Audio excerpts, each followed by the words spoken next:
Hi, everyone. Chief Meteorologist Dan Scoff alongside meteorologist Zach Gilday in the weather lab. A very serious situation happening in Oklahoma. Claremore took a direct hit from a violent tornado, potentially violent tornado. A lot to talk about here. There's one cell that's going to be an issue. And just to give you an idea of the lightning that we're seeing with this, we've got Josh Rugger that is well ahead of the storm, but enough where you can get to see this lightning activity with this storm. Josh, we're seeing the lightning flashes. They're tremendous. Tell me what you're seeing here with this storm. Yeah, right now, Dan, we're located in Leach, Oklahoma, which is in far western Delaware County, right on the far fringes of our weather coverage area right now. We are about 20 to 25 miles off to the south and east of the circulation, so we're well out ahead of the storm right now. We're going to stay out ahead of it as well, but we're in good position to see all this lightning right now, and I'm telling you what, it's quite the lightning show. And you and I were talking about this earlier. There's a reason why I'm still in my car right now, because there is lightning strikes that are extending well off to the east of the storm, well off to the east of the storm.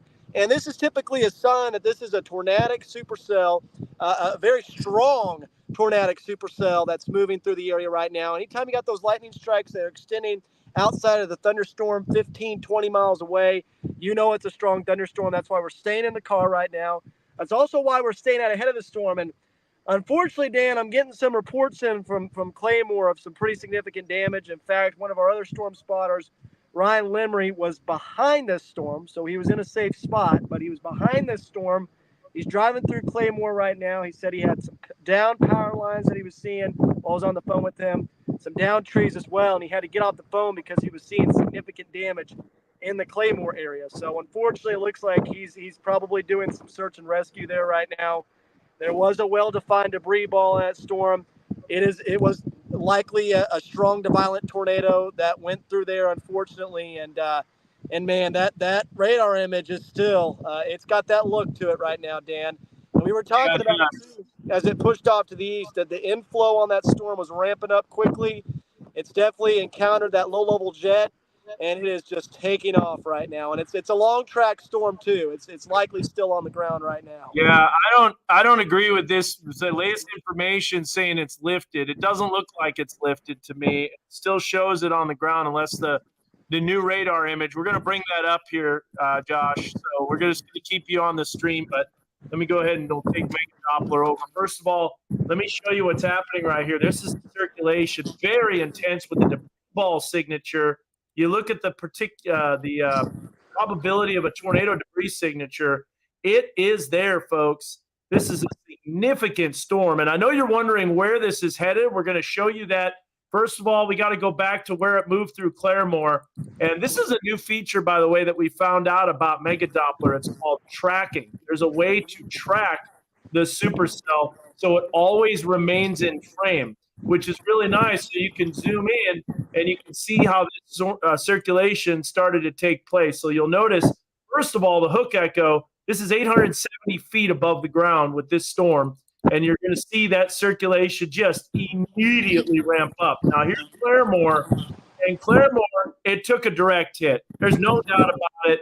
This is a significant tornado that moved right through the Claremore area. There's already debris. Watch the debris go right through the city of Claremore. Now, remember, you're only 400 feet off the ground.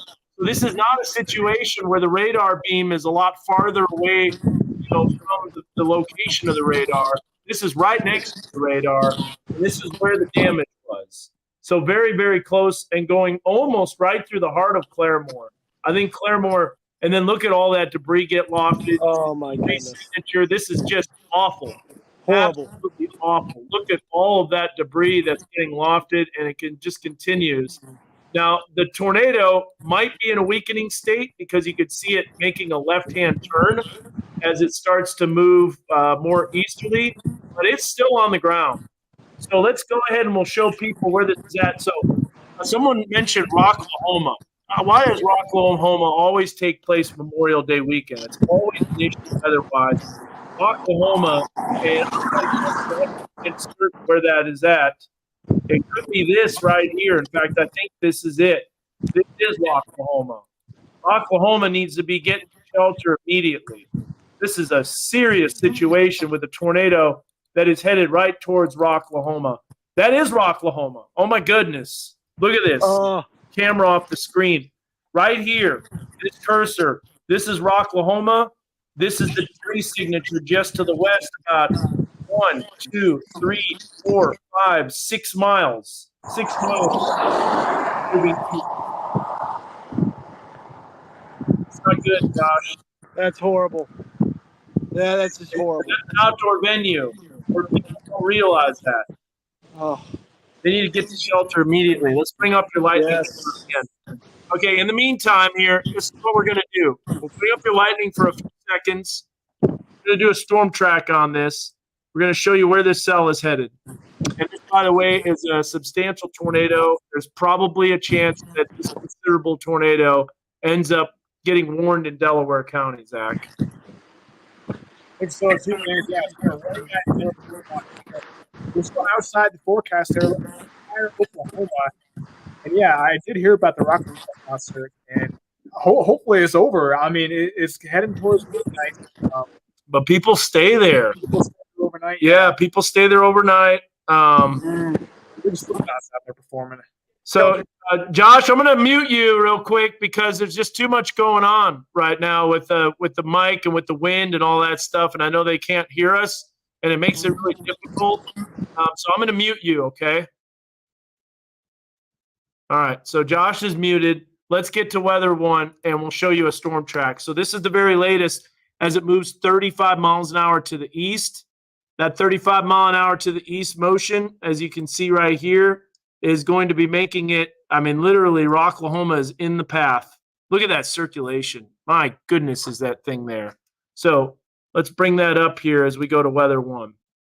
We took off that signal. So there's the circulation moving eastward, tip at 1213, Strang 1220, Spavinaw 1227. Now, this is outside of our weather coverage area. But the reason we launched this stream is take a look at where this cell is. And you're going to notice, first of all, that's a supercell looking at the tornado observed considerable golf ball size hail. We look at this from the radar in Tulsa, just to the east of Tulsa, Inola. And now you're getting to see where this supercell may be tracking, which is right towards Benton County. Now watch, I'm going to put this into motion as we loop it over the last hour. And there you can see that storm making its way eastward. And Rocklahoma is getting closer to having debris. Debris is still being lofted in the air. There's no doubt still a tornado that is on the ground. Yeah, I'm muted, Josh. We got his lightning on there. But there's that circulation, and you're going to notice that circulation continuing to crank up. But the lightning is tremendous, too. So now that storm, let's do this. Let's put a longer storm track on this. We did for just the tornado, but we're going to track it out. It's going 35 miles an hour to the east, and now 25 miles an hour. So let's make sure. I'm going to give people a heads up, though. I think people need to know about this storm. We're going to take it east. Let's just take it due east. Over the next 2 hours, things could get really interesting over northwest Arkansas if, in fact, this storm does hold together. There is a little uncertainty, Zach, if this storm will hold together, but you've been looking at the ingredients a lot more. You've been looking at the features. What do you think? You think this storm is going to continue to maintain its strength, or is it capped and it starts to weaken? Well, I'll tell you what. Earlier during the evening, there was storms that were trying to inch closer to our area. They were weakening, but this storm is not weakening. No. So I don't really have confidence that it's going to weaken all that much before it enters the Delaware County area. I mean, if it is weakening, take a look at the lightning show, man. It is insane. This is from Josh. Look at some of those cloudy ground lightning strikes. My goodness. That is some of the most constant lightning I've seen in a long time. And Josh, we'll let you do a little talking here. You can unmute yourself. Tell us, first of all, where you're at and where you're looking. And I'll show you how far the storm is away from you. All right, Dan. So still located in Leach, Oklahoma right now, which is in far western Delaware County. And I'm going to tell you, man, I've been chasing for about 5-6 years now, and this is the most electrified storm I've ever seen in my life. This is a lightning show to end all lightning shows right now.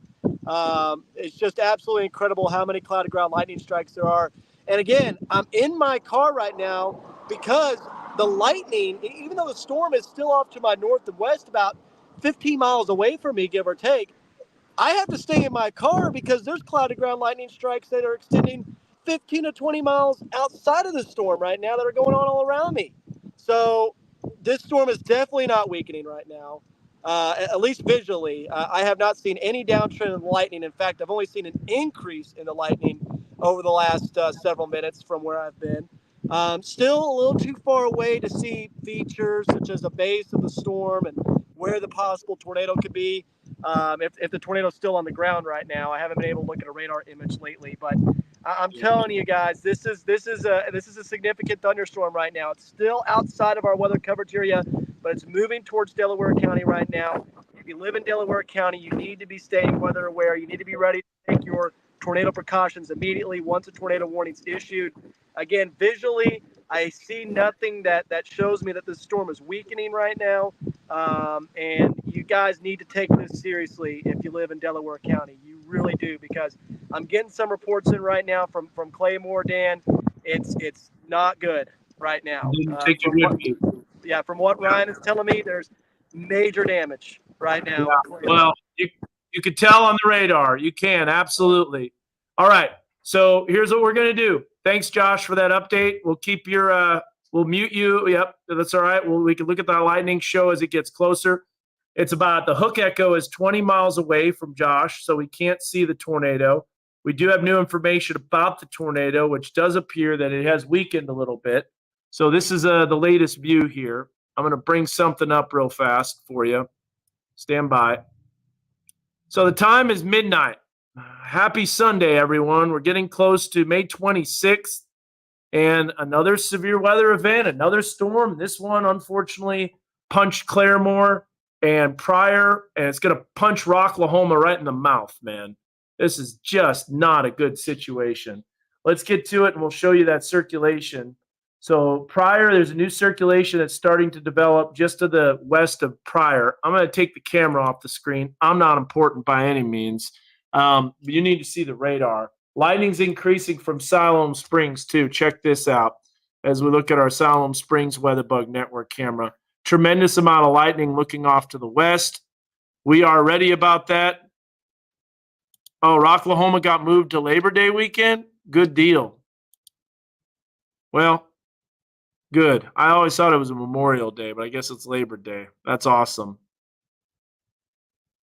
Okay, good.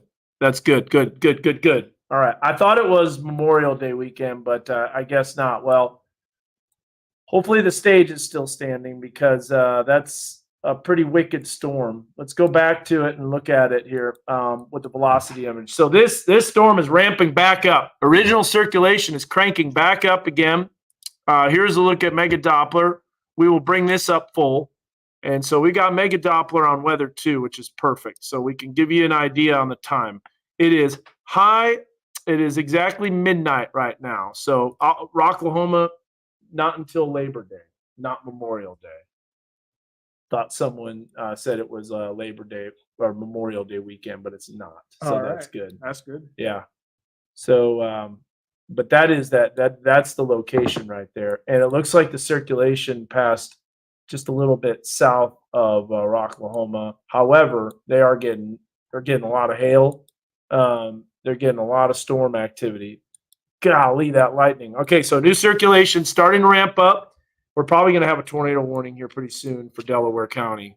And once that Delaware County tornado warning happens, we're going to be on the air. We're going to be covering that on television. And we're going to stay on this storm until it moves out of the entire area. Let's go back to Josh's lightning. And let's do another storm track on this. I know a lot of people are wondering, why we aren't on TV. It's still a ways out, but boy, this is one wicked storm. A considerable tornado warning. Considerable means that you have the potential for a strong to violent tornado. And like I said, Claremore, it it got hit hard. I mean, it's probably a direct hit. It's a terrible situation. Look at the shear tracks too. You're going to see this storm rotating as it ripped right through Claremore. Look at how fast it developed too as it went through Limestone. Looks like we got a new circulation, might potentially be on the ground. We'll look at that here on Mega Doppler. There's going to be a lot of updates with the radar, but look at this lightning. This is lightning from Josh. Josh, you got any visual on the lowering? It looks like a circulation now starting to ramp up, and it's going to be very close to the Salina area. Salina, Oklahoma, just a little west of that. What are you seeing?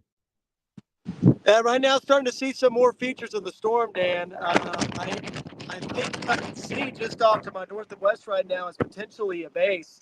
I'm still trying to get a better visual of it, but you can see that right there. See that area right there? I think that might be a potential base, or maybe that's the beaver's tail or the inflow that's going into the storm right there. So this might be that beaver's tail that we talk about when we storm chase. It usually points towards where the circulation is. So I'm thinking that the circulation, Dan, is probably going to be just off to the north and west of where I am right now. Again, I'm in Leech, Oklahoma right now, which is in western Delaware County. I'm keeping an eye on it right now, but I think I'm starting to see potentially the base of the storm. Can't really see where that lowering is right now, but we're keeping a close eye on it. Looks like I got a car behind me right now too. That may be impacting the ability to see the lightning, but I could definitely see maybe the base of the storm right now, Dan. You can see it. Right. I think that's the base right there, and I think that might be the beaver's tail as well. Sounds like you got a lot of inflow too. Sounds like your inflow is really cranking up. That's what the wind we're hearing. I know it's a little muffled. A lot of people saying it's muffled, but yeah, Rocklahoma, by the way, I know you've heard it's a Labor Day weekend, so that's good. I'm glad not Memorial Day weekend. All right, back to our radar, and there's the new circulation. Probably got the beaver tail that's coming into it from the south, from the northeast side. That's racing into the center of the circulation. Now, here's the deal: that is getting closer and closer to Delaware County. This right here is your Delaware County line. So let's go ahead and we're going to do a one panel on this just to give you an idea of the storm. There's the circulation associated with this, and if you notice, when we put it into motion, this is over time. So this is a little bit of a satellite radar loop, a pretty long-standing loop, as we've had this storm loaded up multiple times. And look at all the cell interactions that are occurring too. And just to let you know, there are additional storms that have popped up that are over northwest Arkansas that also have some lightning with it as well. But boy, Siloam Springs lightning really starting to crank back up. So we can see that right here. Let's get to, okay, thank you. Gotcha. Awesome. The Northwest Arkansas weakening. We have an unbreakable cap. Yeah, the cap doesn't really matter because the cap's strong where that storm is too. Let's go back to a storm track here, and I'm going to go ahead and we're going to do this, and let's do another storm track over time. Starting to outpace the expansion of low-level jet. All right, so here we go. We're going to put that east. We're just going to go over 2 hours. So I'm going to do another storm track here. And this will give you an idea of what we're seeing. So there it is on live radar. Circulation headed east. Siloam Springs says it might be starting to weaken a little bit, but I don't know. It doesn't look like it visually. Take all that lightning off the screen because there's absolutely so much. So no, Dan, Pinnacle Parkway is down. Really? Mm-hmm. It's been down all day. Okay. Thanks for that. Dan? Yo, yeah. Base. I can definitely see the base of this. Okay. Right now. Oh, yeah. Distance there. Definitely see the base of the storm now. Still a ways away. But you see that lowering over there in the distance? I do. I think that might be our area of rotation right there. It absolutely is, and there is a storm that's northwest of Salina that has a strong circulation. Let me show you this. There's the new circulation that's starting to tighten up right here. Look at that. Very tight circulation. And there's a look at it along with a hail core. So I know you can see that on the screen. That is your circulation. We look at the normalized rotation. It's just to the north of Salina, moving eastward. And that's going to be moving into Delaware County here very, very shortly. In fact, we're going to get ready for tornado coverage as that storm comes in. Now, this probably will not include Benton County. We want to mention that this is not going to include Benton County. Is everybody ready for in the control room? I think Carter can hear us. Okay. Carter, are you ready to rock and roll?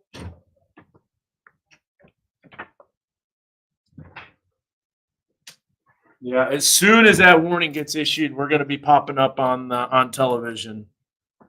And I think that warning is coming. All right. Says your mic's not on. I got it. Okay, turn that on. All right, guys. So we're just kind of setting the stage here. This is what we've got. We've got a tornado warning that is just west of Delaware County.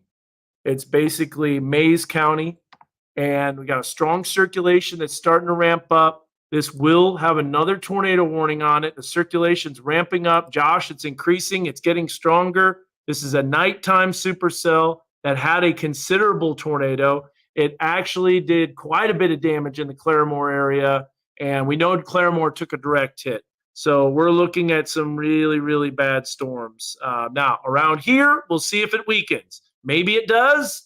Maybe it doesn't. Benton is not in the clear at all, by any means, not even close. This storm has a lot of juice to work with, a lot of instability. And yes, maybe the cap weakens it. I hope so. I pray that it does. But this storm has been pretty intense and has really done quite a bit of damage already. And look at the cell interactions that are occurring. Anytime those cell interactions happen, you got some trouble. Wow. I think emergency management, tornado on the ground, 480 between 436 and 437. Yep, power flashes. So there you go. There it is. New tornado on the ground starting to spin up. Josh, are you seeing any of those power flashes, or are you still a little too far away? A little too far away so far, Dan, but I'll tell you what, the inflow is crazy right now. The wind is really picking up where I am. I don't know if you can even hear me right now, but the wind is really picking up. It's blowing in my face. I'm out the window right now with my phone. I'm watching it very closely. You can definitely see the base of the storm now. Oh, yeah. They're going to reissue that warning. We're going to go on. Can you go on to live view? Yep, Josh? Yep, I'll go in right now. All right. Just pick one, and then we can bring you up. Okay. All right. Multiple power flashes. Yeah. Yep. Okay.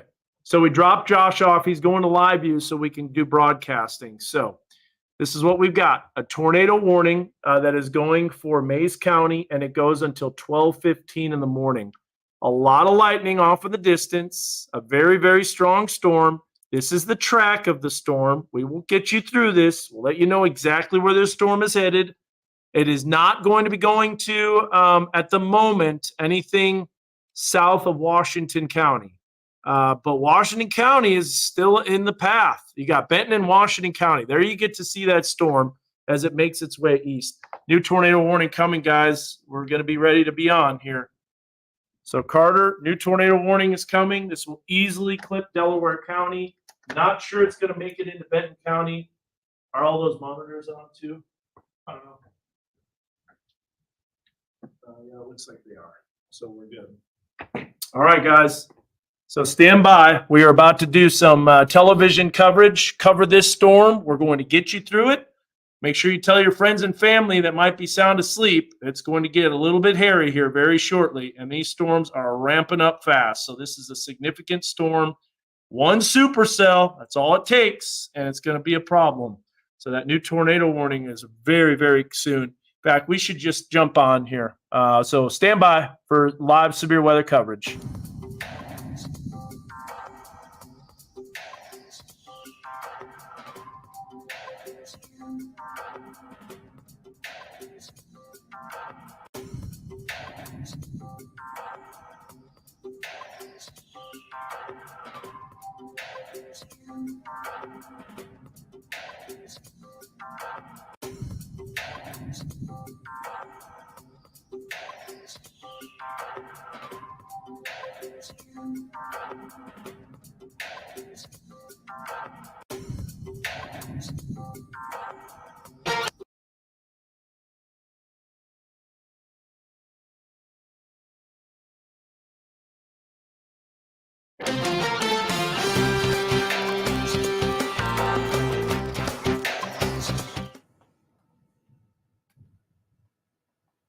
Hi, everyone. Chief Meteorologist Dan Scoff, Meteorologist Zach Gilday. You've been watching these storms in Oklahoma all day. Now we got a tornado warning that is in Delaware County. We've been on our live stream. This storm has a history of not only producing tornadoes, but tornadoes with significant damage. And we got to let people know it about is this. Confirmed right now. So that's why we're on this storm. Let's take Weather One full. We got a storm track on that. Yeah, we're going to do a storm track just to let you know, just to kind of set the stage. We've got one isolated supercell that has a very strong circulation. We do have Josh Rugger that's out on the scene as he's tracking this storm. He's definitely a long ways away, so he's going to be at a safe distance. You won't have to worry about that.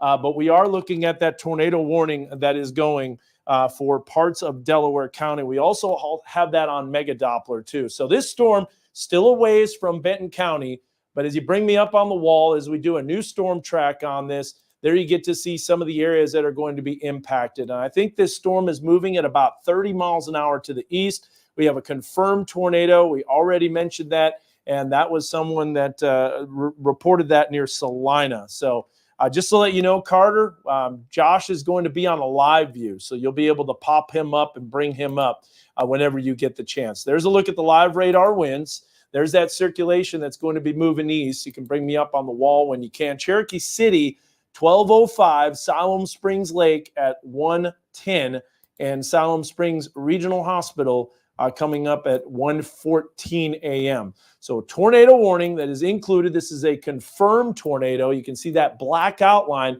on that tornado warning. So this means that there is a reported tornado on the ground. Now, this is just a little bit west of Benton County. Now, check out this lightning.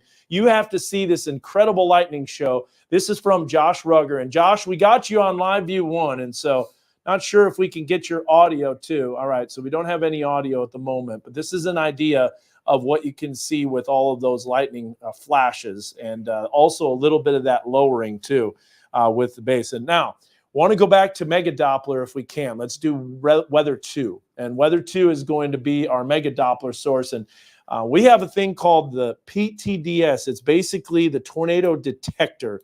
And the tornado detector is going to let us know where that tornado is located. You can see it north of Salina. That is debris that's being wafted in the storm.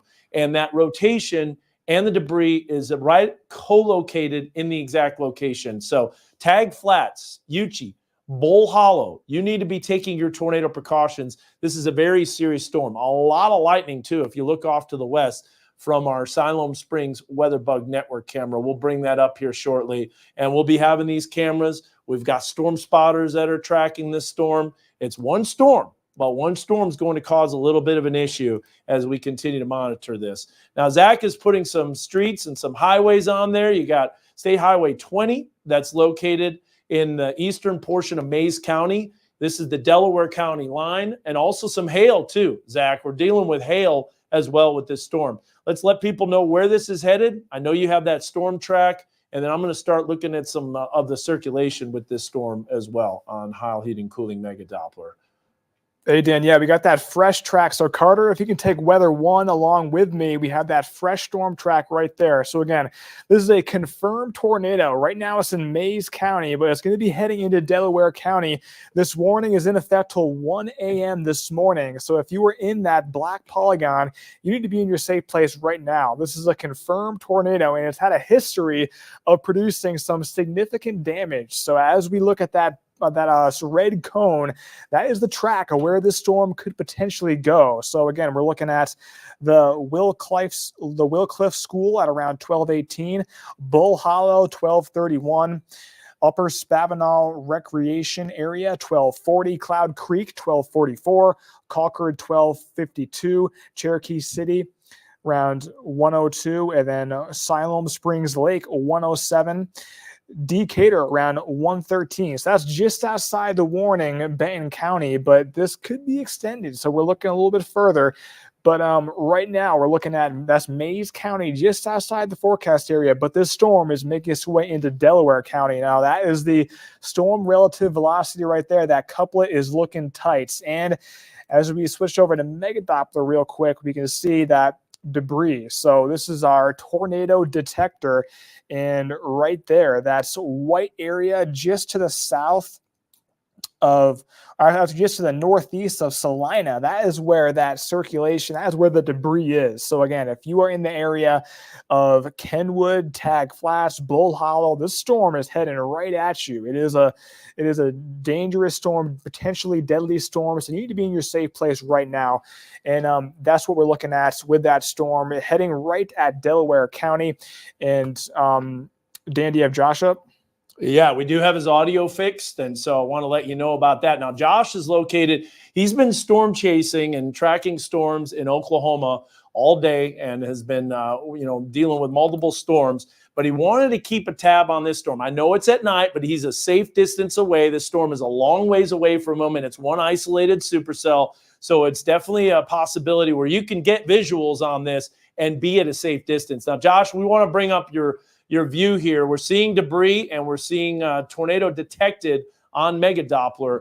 Tell us where you're at. We'll bring up your view. And are you seeing any visual on the tornado or any power flashes, Josh? Yes, sir, Dan. I'm currently located in Leach, Oklahoma right now, just on the border of Delaware County in our weather coverage area. And I'm keeping an eye on the storm off to my north and west right now. Looks like somebody just drove right in front of me. But we're keeping an eye on that visual off to our north and west at this time. I haven't seen any debris quite yet with the storm from where I am. I'm still a little bit too far away. Haven't seen any power flashes either, but I can definitely see where the base of the storm is. There's no doubt about it. The inflow has increased dramatically as well. The inflow is that winds that are getting sucked into the storm. Those winds right now, very strong where I am at this time. You can probably hear them blowing. And I think, Dan, I'm looking off to my north and west over here. I think we're starting to see the area of interest right here starting to come into view. It's just over the tree line right now. I can't quite make out if there's the tornado on the ground. I can't quite see the power flashes from here, but I think I'm starting to see our area of interest just off to my north and west right now. Again, I'm located in Leach, Oklahoma. I'm south of the area of circulation. This storm is moving off to the east right now towards Delaware County, and we're going to hold position here and keep an eye on it. And if we do see anything, I'm going to let you know. But right now, still can't see the visual of the tornado yet where I am. All right. Thanks for that report, Josh. Great report. Again, located in Leach, Oklahoma. Let me show you where that's at if we bring up Mega Doppler again, weather too. So here is a look at the hook echo that he was talking about. This is the base of the thunderstorm. Leach is just to the west of Kansas in southwestern Delaware County, included in that tornado warning that goes until 1 o'clock in the morning. You can see the circulation associated with it. If we look at the velocity signature, a very evident velocity signature, might get a little less organized, but we're starting to get a little bit of that range folding in the radar. So not the best radar data. Let's go up just a tilt. Just go up one tilt, Zach, as we look at, you can still see that circulation very tight and a strong circulation. But if we look at the reflectivity, it's not quite exactly co-located. So we're starting to get that what's called side lobe contamination. And so you always got to look at that. There's features of the radar that we definitely have to look at. I want to bring up Weather 3 because this is a look at a wide view from Siloam Springs. And you can see our camera control off on the right-hand side of your screen. That's allowing us to bring up multiple cameras at once, to move the cameras live on the air. But this is looking at that lightning, a tremendous lightning show. It was warm and humid. It turned out to be a beautiful Saturday as expected. But here we are after midnight. Tornado warning goes until 1 o'clock in the morning, and we can see the base of the thunderstorm off of the distance. So this is going to give us a good view. We also have our Decatur WeatherBug Network camera. We can bring that up, and we'll just pop that up full right now live. Here's a look at the lightning off to the west from Decatur, and that's at the City Hall location. So a lot of cameras that will be able to watch this storm moving in. We got a storm spotter that's on the scene, Josh Rugger, who's a part of our weather team in Leach. And so we've got this storm covered. We're going to follow it as we go through. We're also streaming this on knwa.com as well as our Facebook Live. So you can go in there, you can comment away. We're not able to see those comments right now. Maybe, Zach, you can let us know we've got some new stuff on NWS chat. But I want to get back to that radar, give you an idea on what's happening with this storm. If we're looking at other areas, just to give you a wide view, just to give you peace of mind, there's nothing right now in the River Valley, and there's nothing in parts of Crawford County or even Huntsville, Madison County, Harrison, Carroll County. But remember, one storm, one isolated supercell, and this is what Zach and Peyton and I were kind of a little bit concerned with, was having one isolated supercell. That could be the problem. I know we've got to do another track on this to let people know where this is headed. You can definitely see that hook echo of the storm. Spavinaw receiving a lot of circulation. That's where they reported a tornado just to the south of Spavinaw from basically storm spotters, and it was just to the north of Salina that tornado touched down. Very evident hook echo. All right, let's do another storm track on this, and we're going to have Zach Gilday take us through as this storm makes its way east. Tornado warning, which is confirmed still at this point until 1 o'clock in the morning. Zach, take us through a track. Let people know your town, your timing, where this is headed. Hey, Dan, yeah, it's looking like that storm is heading into Delaware County right now. So let's take weather one. We're looking at that new storm track right there. And again, if you are in that black polygon, you have a confirmed tornado warning. You need to be in your safe place right now. So again, that red cone, that is the storm track. And it's looking like it's taking an easterly, maybe more of an east-northeasterly turn here. And this is where it's going to be going, 35 miles per hour in that direction. Bull Hollow around 1230. Estelle Church around 1231. Dry Creek Church 1237. Upper Spavinaw Recreation Area is going to be in that area around 1239. Cloud Creek Church by around 1246 a.m. Piney Church 1248 a.m. and then Rowe 1251, and then Bethel Church area around 1255 a.m. So storm is moving at a decent pace, 35 miles per hour. So you don't want to wait. Right now, if you were in that warning, I cannot stress it enough. You need to be in your safe place right now because this is a deadly storm. It's had a history of producing significant damage, and right now it still looks pretty impressive as it makes its way to the east. And again, you saw that track is making its way through. We can take Mega Doppler right there. We can see that reflectivity. You can definitely see a defined hook making its way into southern Delaware County. Zooming in on that, if we look at the storm relative velocity, definitely a circulation just to the south of Tag Flats. That's where it looks to be. And again, it is making its way to the east-northeast. And as we go back a few frames, we can see the circulation staying pretty strong as it enters the Delaware County area. And again, right now it's just south of Tag Flats. So I cannot stress it enough. Tag Flats, you need to be in your safe place. Bull Hollow is heading right towards you. And then beyond that, Cloud Creek, we got a major road right there. So it's going to be impacting that area. Pretty rural area after the Bull Hollow. But again, that's where the circulation is. We can see if we have any debris with that. So maybe a little bit of return there, but the debris signature might be going down, but that's what these storms do. They go in cycles. They decrease in strength, then they ramp back up. So even though the return from the debris isn't as defined, you can see behind me another lightning flash, a highly electrified storm, and definitely means business. And it looks like they dropped the confirmed tag. Still a tornado warning.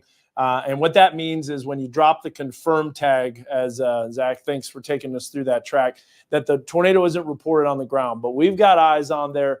Also, not seeing that debris signature, the probability of a tornado debris signature. Here's what I want to do with this Decatur WeatherBug Network camera.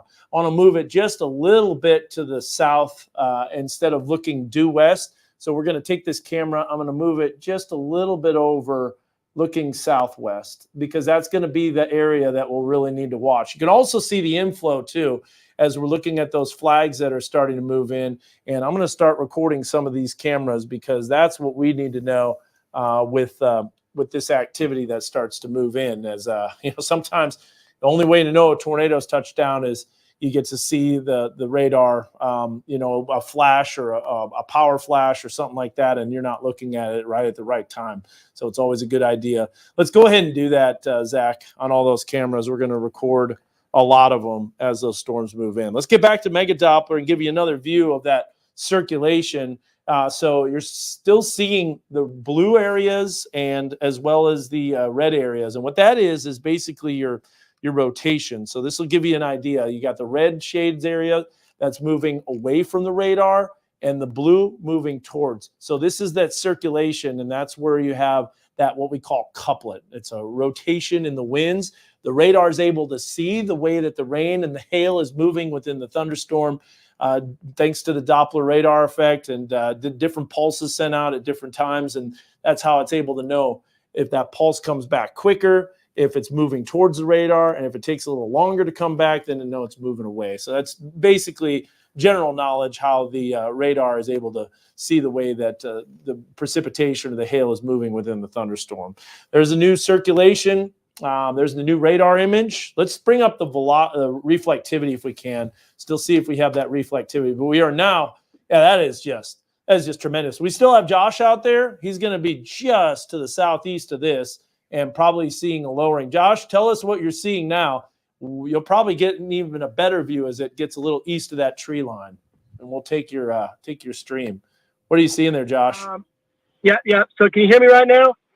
You're loud and clear. Okay, perfect.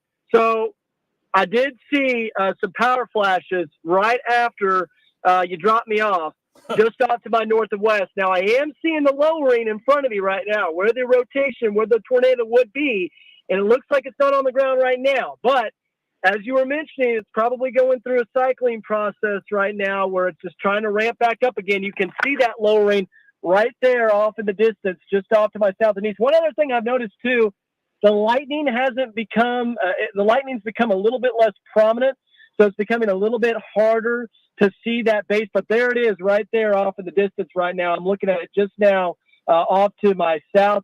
Actually, not southeast, off to my northeast. Right now, I'm south of the storm in Leach, Oklahoma. But the lowering is moving across right now, just off to my north and east. It doesn't look like it's on the ground. I'm not seeing any power flashes, but about 5 to 7 minutes ago, I did see a couple of power flashes off to my north and west, and then I saw that lowering come across the road, and now it looks like it's just off to my northeast at this time as well. So definitely a well-defined lowering, definitely a well-defined wall cloud right now, but at this time, I don't think the tornado was on the ground. Having said that, this storm has had a history of ramping up, causing destructive damage, as you were mentioning earlier on for our neighbors out west. Of course, we had that confirmed tornado that went on just a few moments ago. Now it looks like it's lifted at this time, but it's also could strengthen very rapidly. So if you're in Delaware County, you need to be taking shelter right now.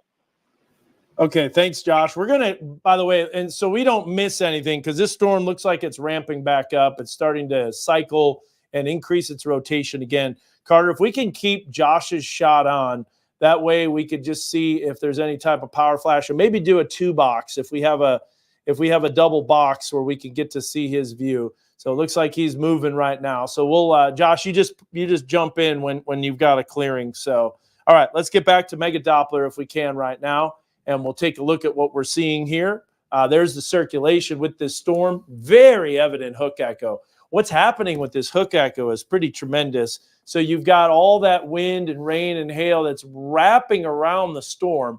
And there is your center of the circulation right there, just to the south of Tag Flats. And so that is where it's getting closer to Highway 59. Very impressive supercell thunderstorm. And then there was the newest radar. We'll look at the newest radar scan. Definitely a strong couplet.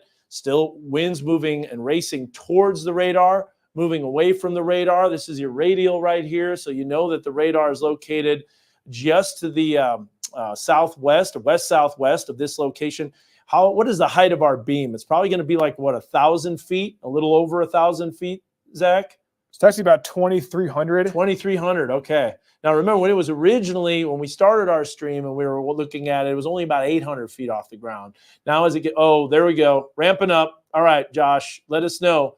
This could be producing a tornado at any time. over Bull Hollow. You need to be taking your tornado precautions immediately. Josh, I'm sure that circulation is looking a little more evident on the visually. I bet you that's the lowering is starting to get a little lower. But this is what you need to do in tornado safety, just to let you know. Downstairs, under something, center house, keep away from windows. Josh, let me know if you're ready to do another live report. And are you seeing any visual on that? We've got power flashes, Dan. All right, let's bring them up. Bring them up. I saw power flashes just a few moments ago up to my northeast. I'm getting into better position right now, but I saw a few power flashes just off to my north and east a few moments ago. Let's type that up on NWS chat so they can confirm this again. Yep. So I think we have another tornado on the ground right now. Again, I'm having to reposition at this time. I'm going a little bit farther east right now. Strong circulation. Yeah. Can we bring them up in a 2-box? You're saying power flashes by Bull Hollow? Yep. Power flashes by Bull Hollow. There it is right there. There's the circulation ramped up dramatically. And this really, really increased dramatically. So we got your stream on here. I'm hearing a lot of noise and stuff like that, but I know that's the wind, right? Inflow? Yeah, that's the wind right now. That's the inflow, and that's also me driving right now. But I've got some bad contrast right now where I am, I think, on live view. I'm rolling down my window. You might want to mute me. But I'm looking at my storm off to the north right now. I saw the power line a few minutes ago. The storm is very, very close to the ground. Yeah. Right now. I'm traveling eastbound now on Highway 412. All right, so let's do this. Let's just drop. You can hear the wind. Well, let's just keep his stream on. But what we'll do is we'll continue to show the radar. And, Zach, we need to let people know where this is headed. Strong circulation. Looks like it's on the ground. Let's do a there you see the circulation right there just to the south of Bull Hollow. But this is your tornado safety precautions. This is what you do. If you're new to this area, you want to get as low as you possibly can. Then you get under something. Center of your building, center of your house. Put as many walls in between you and the outside as possible, and then keep away from windows. You want to avoid windows. Don't worry about opening them. I know back in the past I told you to open them up to release the pressure. That doesn't work. Tornadoes are going to open the windows with the glass flying and all sorts of debris going on. Zach, we got you brought up in Weather 1. Let's do another storm track on this. It's been a little while since we tracked this storm, and tornado warning does officially go until 1 a.m. in the morning for Delaware County. Yeah, there it is right there. We're putting some roads on there too, Zach. All right, let's on Weather 1, you got another storm track? Hey, Dan, we got another storm track on this storm. That circulation is definitely tightening. Josh just saw power flashes in Bull Hollow. So if you're in the Bull Hollow area, you need to be in your safe place right now. If you can bring up Weather 1, we can see where this storm is going to be going. So Bull Hollow, pretty much right now. And then Estelle Church, you're going to be impacted by this right now again. And then Dry Creek Church, 1240. So it's impacting two areas, Bull Hollow and Estelle Church. You need to be in your safe place right this second. And then beyond that, Dry Creek Church in about 5 minutes, Cloud Creek Church at around 12:48, and then Bethel Church by around 12:58 this morning. So this is a tornado warning. I think they might go and confirm this again because Josh just saw power flashes. This is going to go until 1 o'clock in the morning in that circulation. I think that latest scan, Dan, I think that's even stronger. So you just saw it on the Weather 1 storm track. Now I got Mega Doppler up in Weather 1 too, and if you can take that, you can see that circulation that is really starting to ramp up just south of Tag Flats again, going right through Bull Hollow. So that is where it is, and it's going to be impacting. That ramped up fast. Yeah, that is really strong right there. That circulation, and it looks like we got. Looks like we got another tornado warning. That's probably going to be an extension of this one, and this will probably be confirmed. They extended the tornado watch, it looks like. They extended the tornado watch. Yeah. Okay. So that's what that was. I don't see anything else. It could be Springfield that released something. Let's check it out here, what that warning was. Yeah, I don't see. It's interesting because normally we get the notification when it is a warning. And I'm not seeing anything on NWS chat immediately on what that warning was or why that weather radio went off. It could have been a continuation of that the latest of the scan even warning. stronger, Dan. Yeah, it it is. I'm plotting some roads. Again, we're in Delaware County. We're zoomed in on Bull Hollow. That's where this storm is. And again, you need to take your precautions, tornado precautions right now. This is getting closer to Benton County, by the way. It is not very far away. So now is the time, if you live in Benton County, maybe you got some time, especially if you live in central Benton County. You want to be starting to think of, where do I go in a tornado? Get that safe room maybe cleaned out. If you have a closet, interior bathroom, might be time to start thinking of that. Siloam Springs, I can tell you this storm will be passing to the north of Siloam Springs unless it takes a dramatic, hard right turn. What we mean by that is it's moving easterly, but if it moves more east-southeasterly, it would be moving into Siloam Springs. We're not seeing that at the moment. This storm is kind of tracking almost due east, but Decatur and Gentry are going to be very close to this storm and very close to the path. So I'll push this out of the way so you guys can see the whole radar signature. My goodness, that is a strong circulation. Josh, are you still on there? You should be seeing probably even more power flashes. And if you do see those, just bounce in and let me know about it. But I don't think, obviously we don't have you mic'd up the whole time because it's a little bit noisy with all of that inflow. What are you seeing, Josh? Yeah, Dan, I'm stopped on the side of the road right now along Highway 412. I'm looking directly at the area of rotation right now. There it is right there. You can see that occasional flash of lightning right there. Haven't seen any more power flashes, but I'm looking directly at it. You can see the wall cloud right in front of me. I'm along Highway 412. I'm looking off to the north. I'm about 3 miles to the east of Leach now, heading off towards Siloam Springs at this time, still in Delaware County, moving towards the J area right now. Moving towards Kansas, Oklahoma as well, about 6 miles to the west of Kansas, Oklahoma. But right in front of me, you can see that area of rotation right now, that lowering. It's very low to the ground. I haven't seen any power flashes since I've been moving off to the east, any additional ones, but definitely well-defined lowering. That area of rotation is very low to the ground right now. Again, that storm's moving off to the east as well through Delaware County. So again, we've been stressing this all throughout our weather coverage. You need to take shelter immediately in Delaware County. This is a very dangerous storm. It has a history of ramping up, touching down. We've seen considerable damage already with the storm, and I think, Dan, it's getting lower right now. Yeah. I don't see any power flashes, but it looks like it's getting lower to the ground. Keep us updated because the circulation's there, but it isn't quite 100% co-located with the reflectivity. So it's close. There's this hook echo. There's the appendage, if you will, that's hanging down where all of that rain and hail is wrapping around. But this is a very similar appearance as to what we saw when it went through Claremore. Just to the west of Claremore, it had a very similar hook echo signature, and then all of a sudden just started to crank up as that circulation ramped up. And I think that's what we're seeing again right now as he's seeing the lowering continuing to happen. So we're looking at the bottom right-hand side of your screen. That right there is Josh Rugger. He is located just to the east of Leach. He's on Highway 412. He's looking straight north. Yep. All right, tornado on the ground. We're reporting it. Tornado on the ground near Bull Hollow. Tornado on the ground. I've seen power flashes. Okay. Just saw a couple power flashes. Yeah. We got a tornado on the ground right now, Dan. It's crossing Highway 59, so that's where those power lines would be. And, yeah, wow, you can really see. Look at the RFD cut, too. You can see that rear flank downdraft cut. Yeah, go ahead and type that in. That we were seeing power flashes.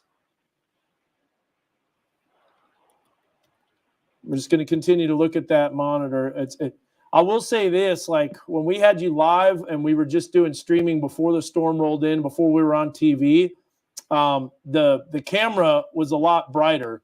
And I know sometimes when you're doing a live stream, especially through live, it's a little darker. So I know there's no way to adjust that, but we're still being able to see that lowering off in the distance. So we'll continue to watch it. The circulation is definitely there. Did you see the funnel too? Little power flash. Okay. Little power flash. Now that looks like distant lightning too at times. So there's lightning mixed in with power flashes, but you'll be able to see it a lot better.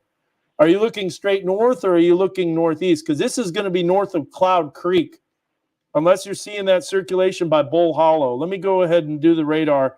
Yeah, there actually are 2 circulations that are showing up. You see that, Zach? Yeah.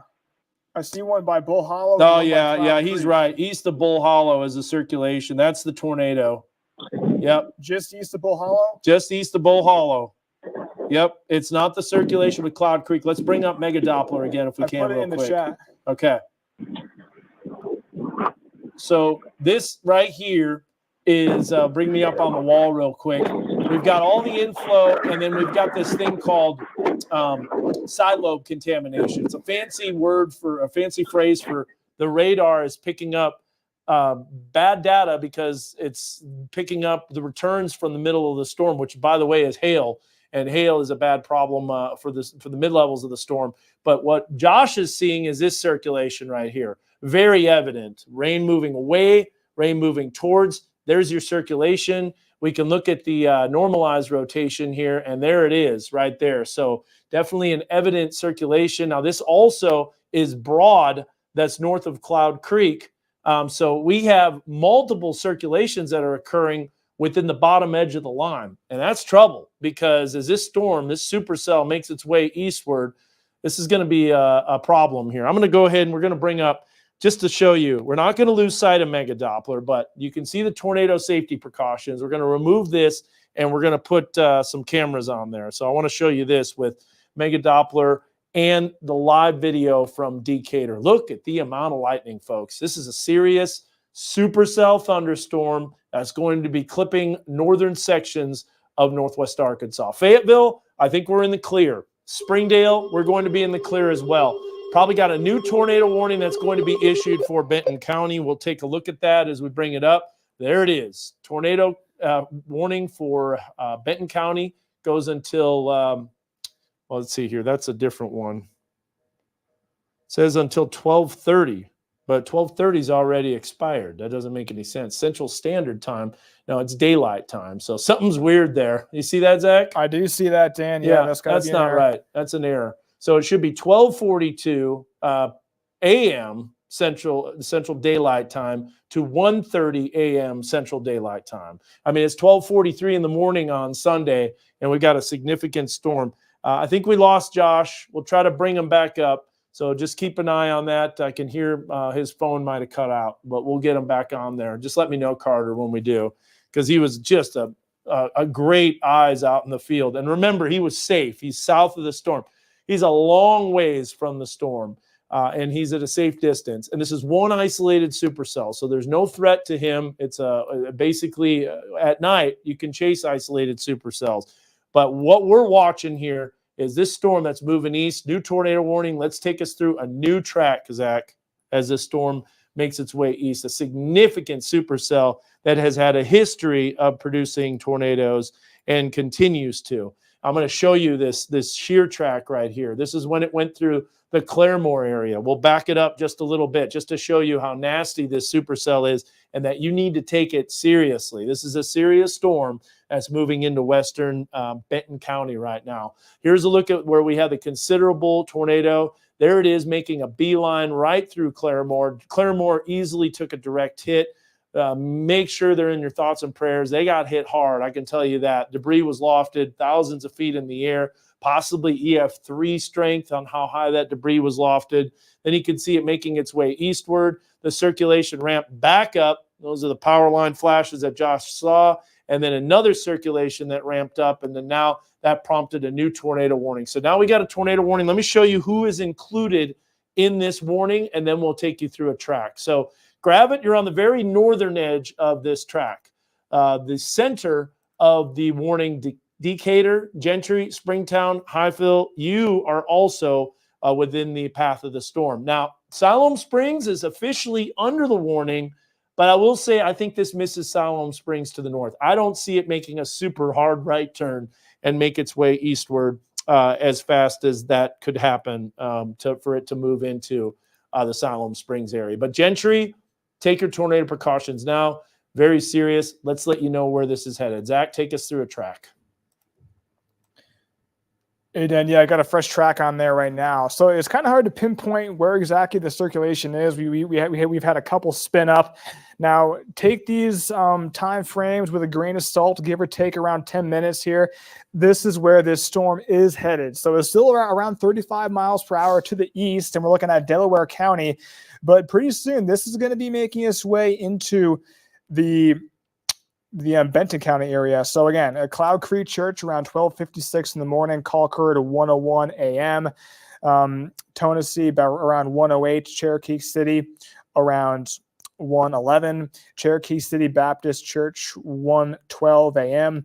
Bloomfield 1:15, Ionia 1:18, then Gentry 1:21 a.m., Decatur 1:23 in the morning, and Crystal Lake around 1:25. So this is a tornado warning, and it is going to be in effect until 1:30. So this storm has had a history of producing significant damage, and it is in Delaware County, heading into Benton County right now. So we got a couple of circulations, one just to the west of Bull Hollow, another around the Cloud Creek Colcord area, and this big system is making its way east. So right now you're looking at the storm relative velocity.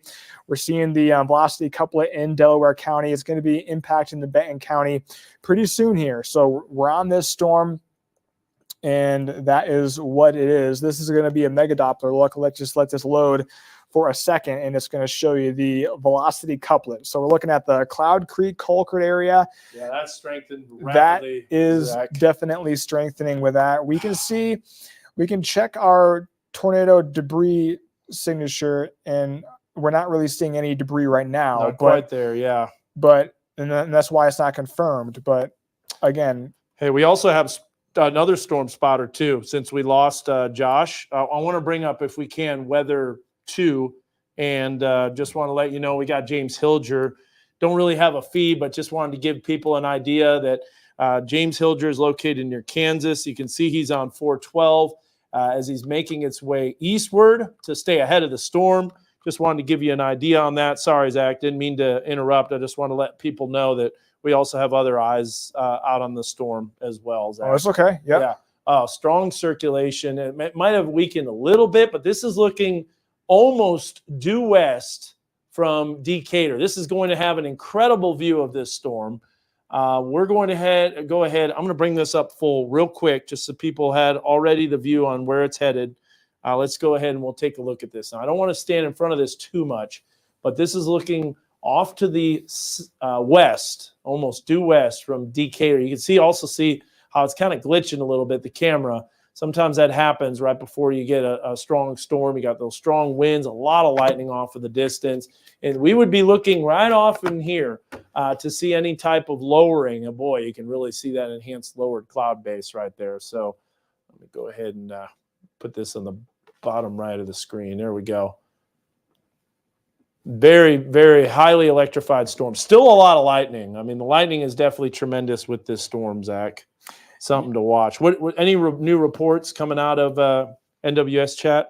Well, Dan, yeah, a lot of meteorologists are talking about that circulation just north of Colcord. That is definitely strengthening, and that's what we're kind of focused on right now, is just north of Colcord. That is definitely a circulation. Again, nothing is confirmed right now, but this storm has had a history of being confirmed and producing significant damage. And we're looking at Delaware County. This storm is headed into Benton County, and just got another latest scan. You can see it behind me, Mega Doppler, showing that latest scan a little bit tighter. So again, this storm is making its way east at around 35 miles per hour, just north of Colcord. Then it's going to be impacting the Gentry area, the Decatur area. That's where the storm is going right now. And is Josh on the phone? Yeah, I think we've got him. Got a live report. Josh, go ahead and tell us what you're seeing right now. Traveling eastbound along Highway 412. I'm now located in Salem Springs. I'm just off to the south of that circulation near, I believe, Colcord right now. I'm just off to the south of it at this time. It's very interesting because now I'm starting to lose a little bit of my view off to my north and west, but I know for a fact that area of rotation is starting to significantly strengthen right now. I haven't seen any power flashes off to my west. I've been keeping an eye on things. But it appears that, Dan, there's two areas of rotation that we're looking at right now. One of those, obviously, moving into eastern Delaware County right now. Another one that was just behind it near Bull Shores. So there was two areas of rotation that we're watching very closely right now. The most significant one is on the leading edge of that line. That's now moving into far eastern Delaware County. And now pushing into Salem Springs right now. I'm traveling eastbound. I'm trying to get back into position where I can kind of have a good visual of the storm. We're trying to head towards the Gentry area. We're not going to go all the way to Gentry. We're going to be just south of Gentry. We're going to stop there, and then we're going to get another view of the storm as it's progressing off to the east. But definitely the last radar scan I saw, Dan, definitely that rotation is starting to strengthen quite a bit in eastern Delaware County as it moves towards the Gentry area. So you definitely need to be taking your tornado precautions if you live in Gentry right now. Yeah, absolutely. I'm going to bring up Mega Doppler with two different screens on at the same time. So we got James Hilger and we got our Decatur WeatherBug Network camera along with the radar information. And you can see along with some of our other spotters. So there you're seeing Joshua Myers located on the screen. There's Frankie Shepard too. We've got another storm spotter that's located on the storm as they're tracking it. So just continue to keep us updated, Josh, on where that storm is. All right. Yeah. All right. We got you. So Josh Rugger, who is located just to the basically he's going through Salem Springs. This there you get to see multiple different streams. Again, we've got cameras in every location to track this storm, but take your tornado precautions if you live anywhere along Highway 59, west of Highway 59, west of Decatur, west of Gentry. There's that circulation. Very evident hook echo, intense supercell, tornado warning that goes until 1:45, I believe. Even though it said 12:45, I'm still trying to figure that one out. That was a little confusing, but there's that circulation. Now, Zach, you were showing us that another storm has popped up, and it's actually severe, and it's in the river valley. When originally we didn't have anything in the river valley. Yeah, Dan. So we got a lot going on, and I do want to mention we were focusing on that Concord circulation, but just west of that, there's another circulation just to the west of Cloud Creek. So if we can take the weather one, and we can zoom in on that. So again, we're looking at Delaware County. We're looking at two circulations, but the one that is of interest is that one to the north of Concord. And Dan mentioned we have another severe storm. So not only do we have storms in northwest Arkansas, there is a storm about to move into the river valley, and Sequoia County is under a severe storm warning. So we can look at that storm right there, and there it is. So we got storms forming off to our southwest. We can zoom out. Again, this is out of the forecast area, but notice how even we have some more development to the west of Lafleur County. So we are going to be dealing with storms as we go throughout the overnight hours in the river valley as well. So it might be quiet now, but these storms seem to be forming, and one of them is severe, heading towards Sequoia County. But we definitely have to focus on Delaware County because this storm is definitely going to be making its way into Benton County really shortly. So we're looking at the velocity right there. Yeah, Concord, man, the Concord circulation really ramped up. You can see that as it's just about ready to cross into Benton County. You know what? We've got our WeatherBug camera in Decatur, and that's going to give us the best view. We're seeing the track of that. Let's go ahead and go, if we can, to our Weather 3 source. We'll bring this up full. We want to take a look at this because this is where the tornado would be. And, boy, you can really see the winds picking up. This is starting to get a little serious. So this is the reason that we have these WeatherBug Network cameras. So we're able to see these storms at night. I know the sirens are going off in Centerton. We saw the report of that. We know that that's taken place. And this warning does include the central Benton County area. In fact, the mayor just called me from the city of Decatur, Mayor Bob Tharp. We're looking at this storm right now, and we're looking off to the west. This would be the location of the tornado as we're looking southwest. Now, there is a little bit of a tree in the way, but we'll see if we can see any power flashes off in the distance, Zach. This is where it would be going. Let's go ahead and we'll not lose sight of the camera, but we don't want to lose sight of the radar either. So we're going to do oh, man, look at that. Look at that hook. Oh, we're going to have a tornado. It's imminent, folks. That's not good. Concord, it's a little north of you, but if you live northeast of Concord, oh, man. Mosley, I was just at Mosley about maybe a month before the total solar eclipse. This is bad news, Zach. This is a circulation that's really ramping up dramatically as it makes its way into the Benton County line. So I'm going to still step out of the way of that Benton County Decatur WeatherBug Network camera. Take your tornado precautions immediately. If you don't know what to do, I'm going to pop this up on the screen real quick because I don't want to lose sight if we get any type of power flashes. I'm hearing the sirens that are going off. And so, Josh, I think we still have your mic source. Tell me where you're at right now. Yeah, right now I'm in Salem Springs, Dan, and I'm telling you, I'm looking off to my north right now, and I'm seeing this.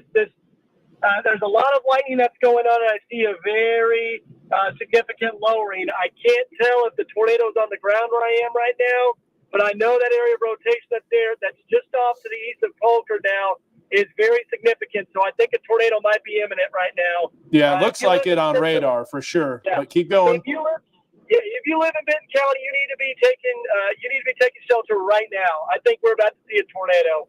Yeah, it looks like it. I think we're going to see power flashes very soon too. This is our fear here. I'm looking at the Decatur WeatherBug Network camera. Let's bring it up again because this is a little closer to the circulation. And Salem Springs as well. We got another camera in Salem Springs, but Salem Springs is not going to be impacted by this tornado. It's going to be north. There's no doubt this circulation will be passing north of Salem Springs. Look at all of those lightning flashes off in the distance. And if we were to see a power flash, it would be right where that flag is located. Let me move the camera over just a little bit to the southwest. And that would be your lowering right there if we were able to see it. Oh, man, that is low. You can really see that. Back to the radar. Let's take a look at Mega Doppler again. And I'm going to be able to do this on with the camera. I don't want to lose that sight of the camera. I've done that too many times where I pulled off of it and then missed the power flash or missed the sight of the tornado. But there it is on Heil Heating Cooling Mega Doppler. There's the circulation. There's the rotation. It's just about ready to cross. We're going to track this for you here in just a second. But let's do this if we can, Carter. Let's do a Weather 3 box and then also Weather 1. And then that way we can look at this. There's the rotation. This is a tornado, Zach. It's imminent. It's absolutely imminent. There's the newest rotation signature. Look at how this is all starting to ramp up. So this storm is in the process of cycling. We're about to see some power flashes on our WeatherBug Network camera from Decatur. We're looking off to the southwest. Hey, Zach, let's move the radar to back towards me just a little bit so we can get a sight of exactly where Decatur is in relation to the storm. There it is. Oh, my goodness. Yeah. Okay, so we've got that. Let's do Weather 1. Bring that up along with the box so we don't lose sight of that camera. And I know we're recording Decatur's camera, right? Yep. Okay, good. Looks like it's recording. Let's do a new track on this. Oh, wow. That is a strong circulation. Folks, please take this storm seriously. I got a fresh track on that storm again. This is strengthening, definitely. This is a tornado warning. If you're in that red polygon, you need to be in your safe place right now. This storm has had a history of producing significant damage in that red cone. That is the track of this storm. So, again, Cherokee City, 1:03 in the morning, and then Bozarth Baptist Church, 1:09 a.m. Decatur area around 1:15 a.m. So give or take around 5 minutes. If you live in Decatur, this is the time where you need to be in your safe place right now. This is a tornado warning, and it's going right for you. Beyond that, Crystal Lake Airport around 1:16 in the morning. Mason Valley, 1:25 a.m. Northwest Arkansas Regional, 1:28 a.m. XNA National Airport, 1:29. Centerton, 1:31 a.m. Walmart Distribution Center, 1:33 in the morning. So this storm is heading into Benton County. It is about to be right on the Delaware-Benton County line, and that circulation is definitely strengthening. You're looking at the storm track in the storm relative velocity. But I really want to zoom in on that circulation because that latest one. Wow. You can see it on our weather camera here, Zach. It is it was like basically right there. So again, Cherokee City, this storm is going right through you. And then Ionia, And then Decatur, you saw it around 1:15. You need to be in your safe place right this second. This is a life-threatening storm. This circulation is definitely on the increase. Let's bring up Weather 3 full. I think we've got a tornado. I think I just saw it off in the distance. We're looking straight north from Siloam Springs. This is one of the views. We're going to bring up that Decatur WeatherBug Network camera again, but look at the inflow. You can see the flags moving. Now, when we bring up, again, Decatur, you're going to see a lot of inflow looking off to the west. Look at the flags moving, and the flags are moving in the direction towards the storm, so we know that's inflow, and I think we're going to be having a tornado imminent, unfortunately. I hate to say that, but this is a storm that is cycling. Josh is going to be getting in better view. Are you north of Siloam now on Highway 59? Not quite yet, Dan. I'm almost there, though. Okay, I think we lost power. The camera's slowed down, and now it's stalled out. Nope, it just bounced back. So are you still driving eastbound? Yeah, you are. I can see you going over the bridge right now in Siloam. Yep, still traveling eastbound, but Okay. I'm about to head north. I'm about half mile till my turn, and we're going to be heading north. Well, this storm is just now crossing the state line. It is moving into Arkansas as we speak. Circulation is evident, very strong. Let's go back to Mega Doppler and Weather 2. There you got Mega Doppler, and there you see the circulation right there associated with this storm. Very, very intense circulation. Tornado warning goes until 1:45. We'll show you all the areas that are included. Centerton is not officially included in the warning. You can see that warning polygon. That's the eastern edge of it, and that is just to the east of Centerton, or just to the west of Centerton. Centerton's just east of that. But here it is crossing the state line, and it's about to move into, I mean, this is making a beeline for Decatur. It's just, I really take your tornado precautions, folks. This is moving right towards you. Here's a look at where this, yeah, what did you say? This inflow is unbelievable. I can barely, the car is chugging along right now. That's how strong the inflow winds are right now. I'm in Siloam Springs, and the inflow winds right now are very, very strong. That's a sign that this storm is very significant. There's a new radar image. I mean, just an intense circulation. And what he means by inflow, that's a sign that this storm is ramping up dramatically. I'm continually watching that Decatur just to see if power flashes are occurring, any type of flashes or, knocking out lights. I still see lights that are on, but I also see some people driving around as well. You need to be getting to that safe place. How far is that from, oh my goodness, Zach. That rotation tightened up even more now. What about PTDS? Do we have anything on the tornado debris signature, Zach? Nothing yet. Nothing yet. Okay, that's good. But at the same time, if that happens, we already know it's on the ground. So it could be on the ground, and it's going to take just a little bit for it to show up. Yeah. High heating cooling Mega Doppler showing a very intense hook echo headed towards you see that just to the west of Decatur. Bloomfield, north of Bloomfield, Gentry. Let's put some streets on there, Zach. Let's get to pinpoint accuracy at this point. I think we're going to be able to do that. Weather Service has to say this circulation is ramping up dramatically. Yeah, so here's some areas that are on there. And, Zach, you can read off those roads. Mary Hill, look at the 22,000 block of Mary Hill. You got Mount Zion Road. Yeah. We know these areas for sure. Again, it's going towards the Decatur area. You kind of get an idea about where this storm has been and where it's going. It's kind of making more of a northeasterly track now.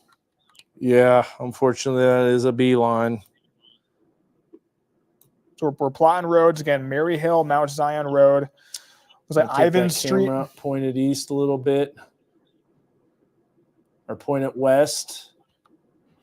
Almost due west. This would be where the tornado is. Mount Olive Road. Got another scan.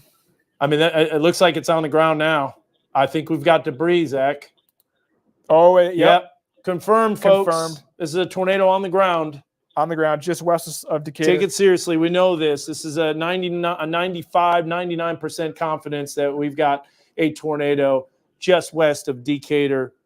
Let's go ahead and we'll bring up the live image. We'll see if we can see anything. Or we're going to start seeing power flashes here. Keep this up full. I'm going to make sure this is pointed due west, folks. Due west. There it is. We're pointed right at it. It's approximately 5 miles away. Let's do a track on this on Weather 1, Zach. We want to do a pinpoint on that circulation and give people exactly a heads up when it's coming into Decatur.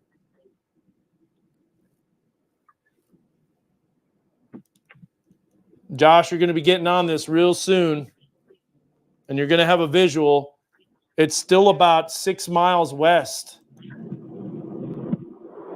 Yep, I could see. I'm now starting to see the base area of the storm just off to my north. That's probably the inflow tail right there that I'm seeing.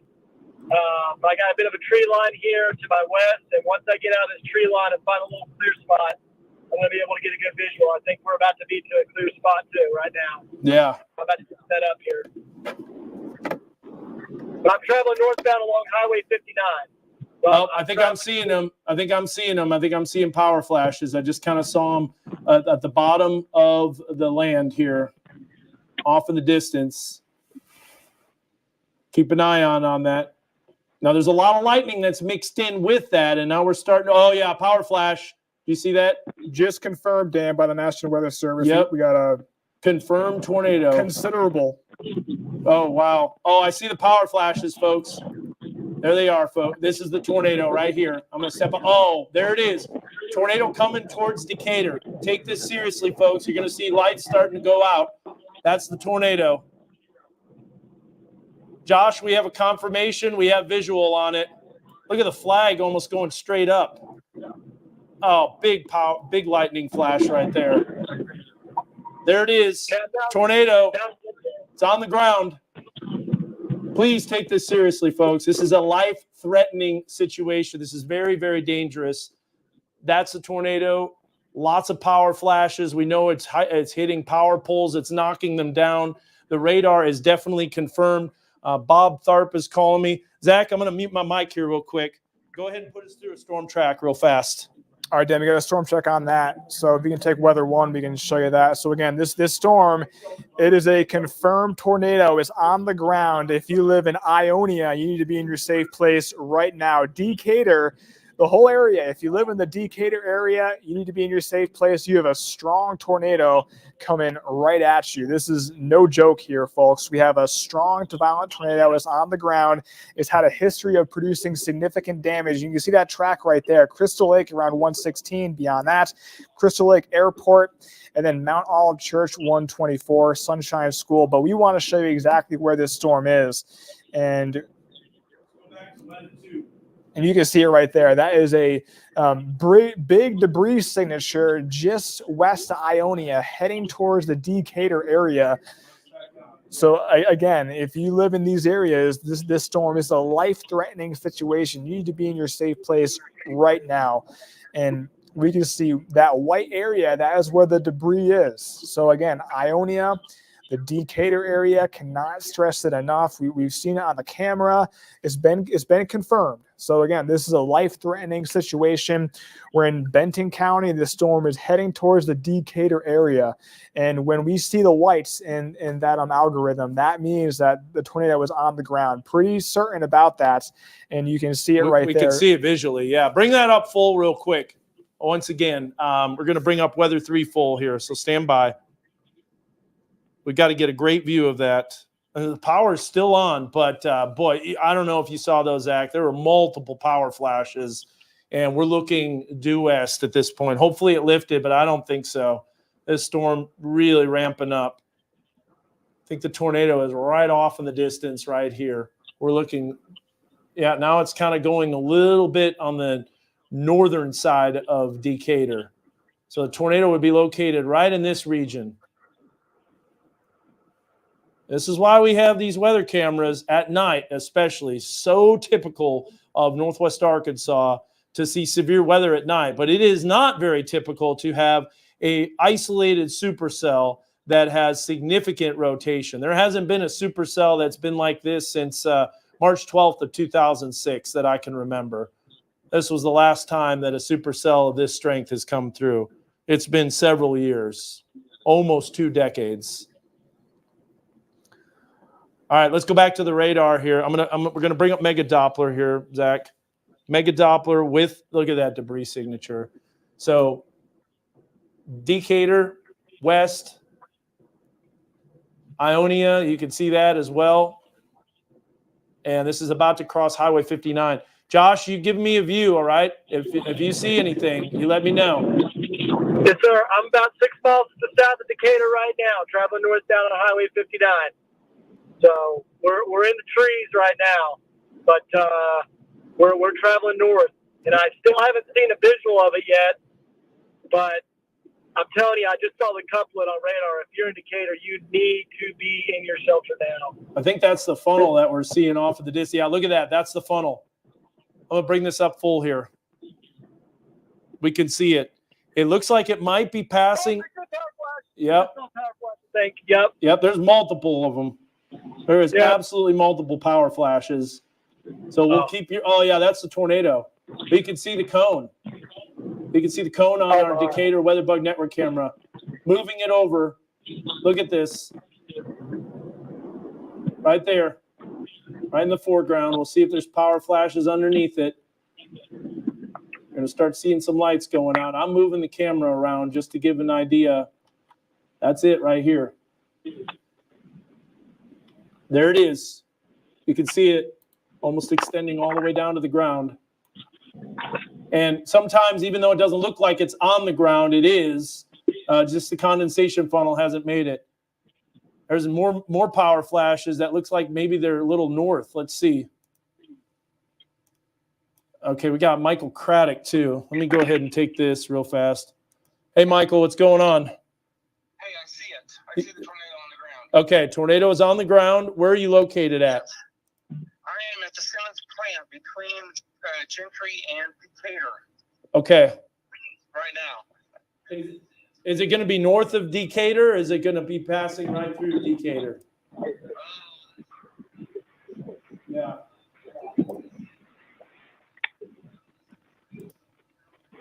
Okay, all right.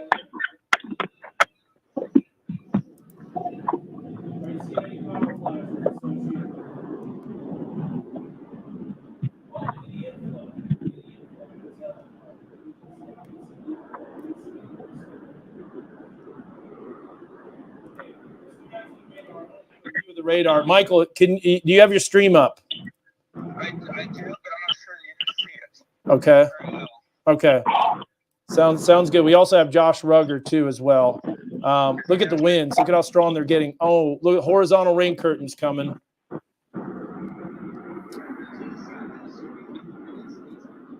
Oh, look at how strong those inflow winds are. Zach, can you see that? I see the flag whipping around. Yeah. We're moving around. Look at that. You can see that. And that's all racing towards the center of the circulation. I'm moving the camera around. Let's get back to the radar so I can get a visual on where that tornado might be. Hey, there's a tornado! Okay, tornado. There's the power flashes. They're gone. There's a tornado! Don't go any further! Yeah. I hear you. That person just passed me. They don't know that there's a tornado. I see it! Yeah, you can see it. Yep. Oh, my goodness! Go back to the... Okay, I'm gonna do radar. Hey, Josh, I hear you screaming.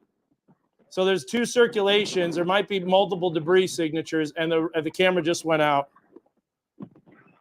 Camera just went out. Yeah. So, all right, I can hear you. So Decatur looks like it took a hit. You can see those inflow curtains that were happening. Let's do another track. So go ahead, Michael. What are you seeing, man? What are you seeing? Dan Scoffs. Yes. What are you seeing? I can really hear it. It is super loud. It is on the ground, for sure. It is on the ground. Okay, you can hear the roar. If you are in the path of this storm, take it seriously. Hey, Zach. Yep. We need to zoom out. We need to do a track on this. We got to let people know where this is headed. Let's do that on Weather One. We haven't done a track in a long time. We got it. All right. Weather 1, let's take it. All right, so this is a confirmed tornado. It's on the ground, likely producing damage, and you can see that track Lost right the there. camera. Yeah. Again, Decatur Northside Elementary, 119. And then beyond that, Mission Park, Crystal Lake Airport, that area around 121. Mount Olive Church, 129. Bethlehem Baptist Church, 130. So we're in Benton County now, and that's where this storm is. Centerton area, you need to get ready to take your precautions too. Again, it's going to be in the area around 1:36 in the morning. So this storm is definitely on the ground, likely producing damage. And you can see that track right there. So again, we're in Benton County. It's making its way east, maybe even a little more east-northeasterly, and maybe a couple of circulations here with this storm. So again, this is a confirmed tornado and producing considerable damage potentially. And we can see we have a circulation that we're looking at. Can we, hey Zach, on Mega Doppler real quick, can we just, sorry to interrupt, can we go back just a few frames? I wanted to see, it looked like there were 2 circulations on the ground at the same time. And so, yeah, it looked like this might have been a satellite tornado that developed, because if you go to right there, look at that. We were seeing those rain inflow curtains that were racing into Decatur. And by the way, make sure you're checking those Facebook Live comments. Some people might mention, that they were impacted in Decatur, but go back just one frame real quick. See that, Zach? Yeah. Look, go back one more time. And now we're going to bring up that normalized rotation. Let's go ahead and we'll do it. We'll see a circulation that's just to the south of Decatur. Go ahead. And there you go. One very intense circulation. And there's the other one. All right, let's get to the latest radar. I'm going to switch cameras. Let's see if we can continue tracking this on a different weather bug camera. Let's go to Fulbright Junior High, and I'm going to bring that up here real quick. So again, Decatur area, you need to be in your safe place. This will likely be extended, Dan, this tornado warning. It's going to be in effect for about 12 more minutes. And I want to zoom out. I'm zooming out here a little bit just to give you an idea. So we got this circulation, Bentonville, Bella Vista experiencing a lot of lightning right now. This is a serious situation. Let me give you a wide view. We got multiple other thunderstorms, but these aren't looking like they're going to be severe. So I know there's a severe thunderstorm warning for western Sequoyah County. That has since expired, but here's that tornado that is moving through Benton County right now. Fayetteville, Springdale, you are in the clear. This storm is not going to be impacting you. Benton County, you are under the gun, folks. Centerton, Bentonville, all of my friends in Hiwassee. Bella Vista is going to be a little north of this storm, the circulation, but it's going to continue to track eastward, and it's making its way. All right, Michael, what you got? You got anything? Okay, we got Josh's shot back. Go ahead and close out that. We know we lost that camera as it moved in. Yeah, you could really see those winds whipping up.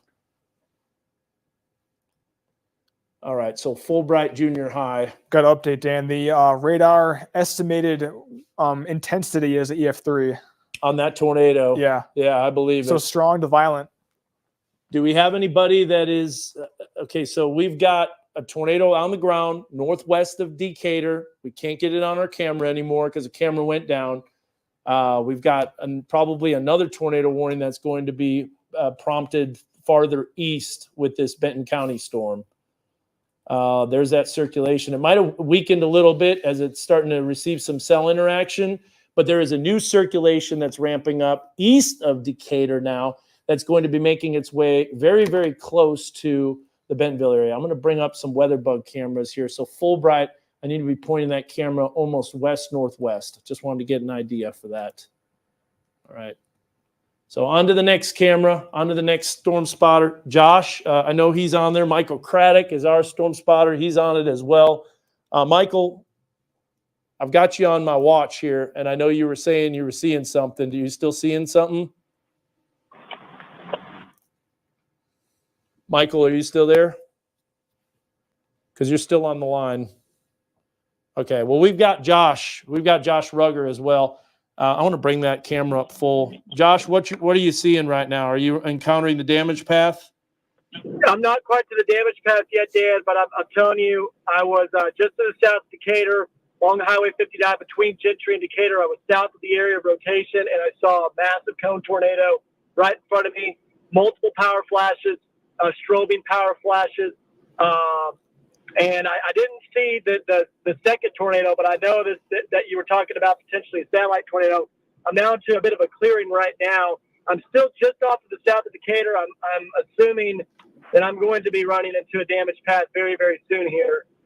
But right now, I'm just off to the south of Decatur right now, traveling northbound along Highway 59. Now I'm starting to see some twigs, some leaves on the road now, so I think we're getting close to the damaged path, Dan. Wow, you can still see the base on the right-hand side of the screen too on that lowering. All right, so we're going to keep your shot up. I've got that Fulbright Junior High Weather Bug Network camera pointed west-northwest. That's where that lowering would be in association with that. We got that camera recording too. Yep, we do. I see it.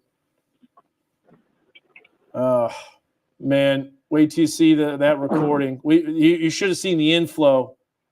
It's right before, it was almost like it was the ghost train that was racing into the center of the storm. Did you pull over, Josh? Yeah, I pulled over. Okay. I'm just trying to get my bearings straight right now because I'm just making sure I'm not going to head into the path or anything. Yeah, I understand. I think it's already past Highway 59. Yeah, let's do a quick radar update. I'm going to bring that up on Mega Doppler full. So we're going to take a look at Mega Doppler. There's the circulation. It's east of Decatur, but the actual parent circulation that might still have debris lofted is northwest of Decatur. Let's go to the velocity signature, and this could just still be lofted debris. Look at that. We got 3 circulations, Josh, that are ramping up. One west of Centerton that's starting to increase. That could be the next handoff for the next tornado that our Fulbright Junior High Weather Bug Network camera will get. We got another storm that's southwest of Decatur. It's the same storm, but there's the circulation. And then finally a third circulation that's showing up. And Zach, let's show the hail. You know, a lot of people are getting hail too that's coming down with this storm. And there's a look at the hail. And Josh, I think you were even seeing hail on the ground when you were driving. Is that, or was that just leaves and twigs? Dan, we've got major damage in front of me right now. Yeah. Dan, we've got significant damage in Decatur. Significant damage south of Decatur right now. Check that out right there. We've got, we've got power lines down. We've got a tree in the middle of the road. The chase is over. We're now doing search and rescue. Okay. All right. Well, I appreciate it. Yeah, you won't be able to get through that. We can get Mayor Bob Tharp on the line here, and let me try calling him, Zach. So Zach, you go ahead and do another storm track on this. Josh, we're going to keep your shot up though.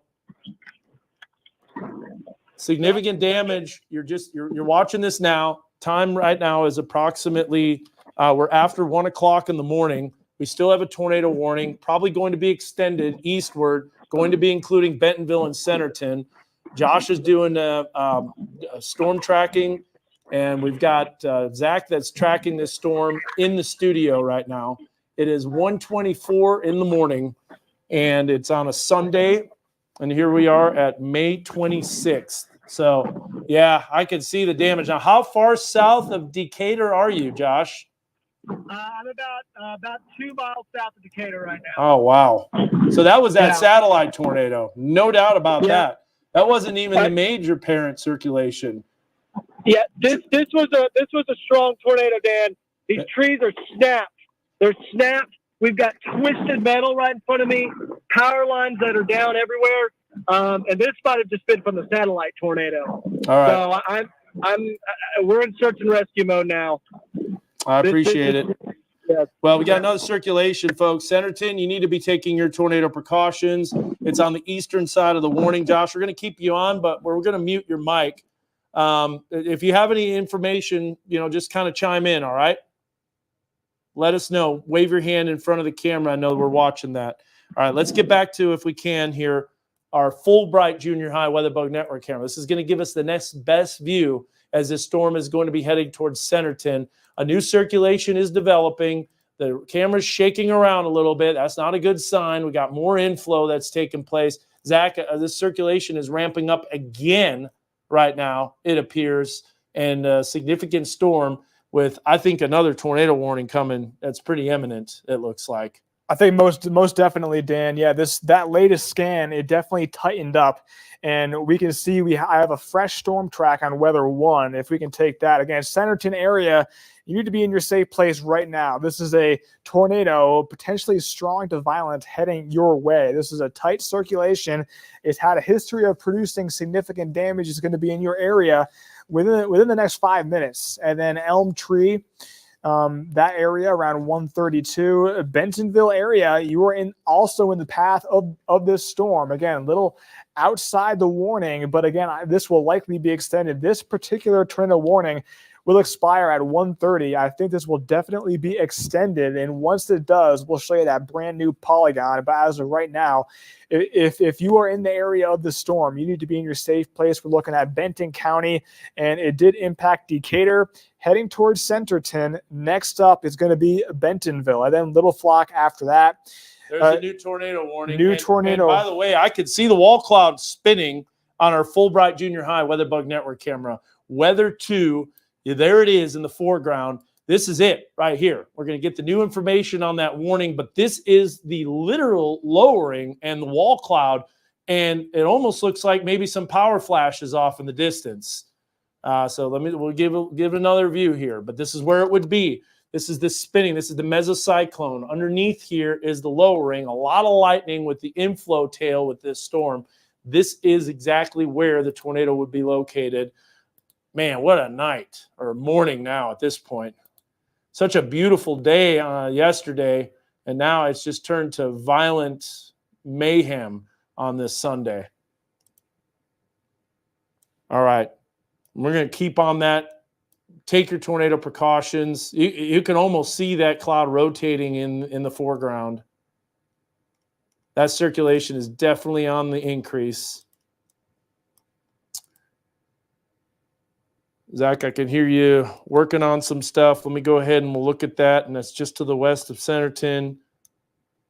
Go ahead and if you can, put up the WeatherBug camera locations on there. We'll just get a great view of where that circulation is in relation to Fulbright. It's going to be on your right-hand side.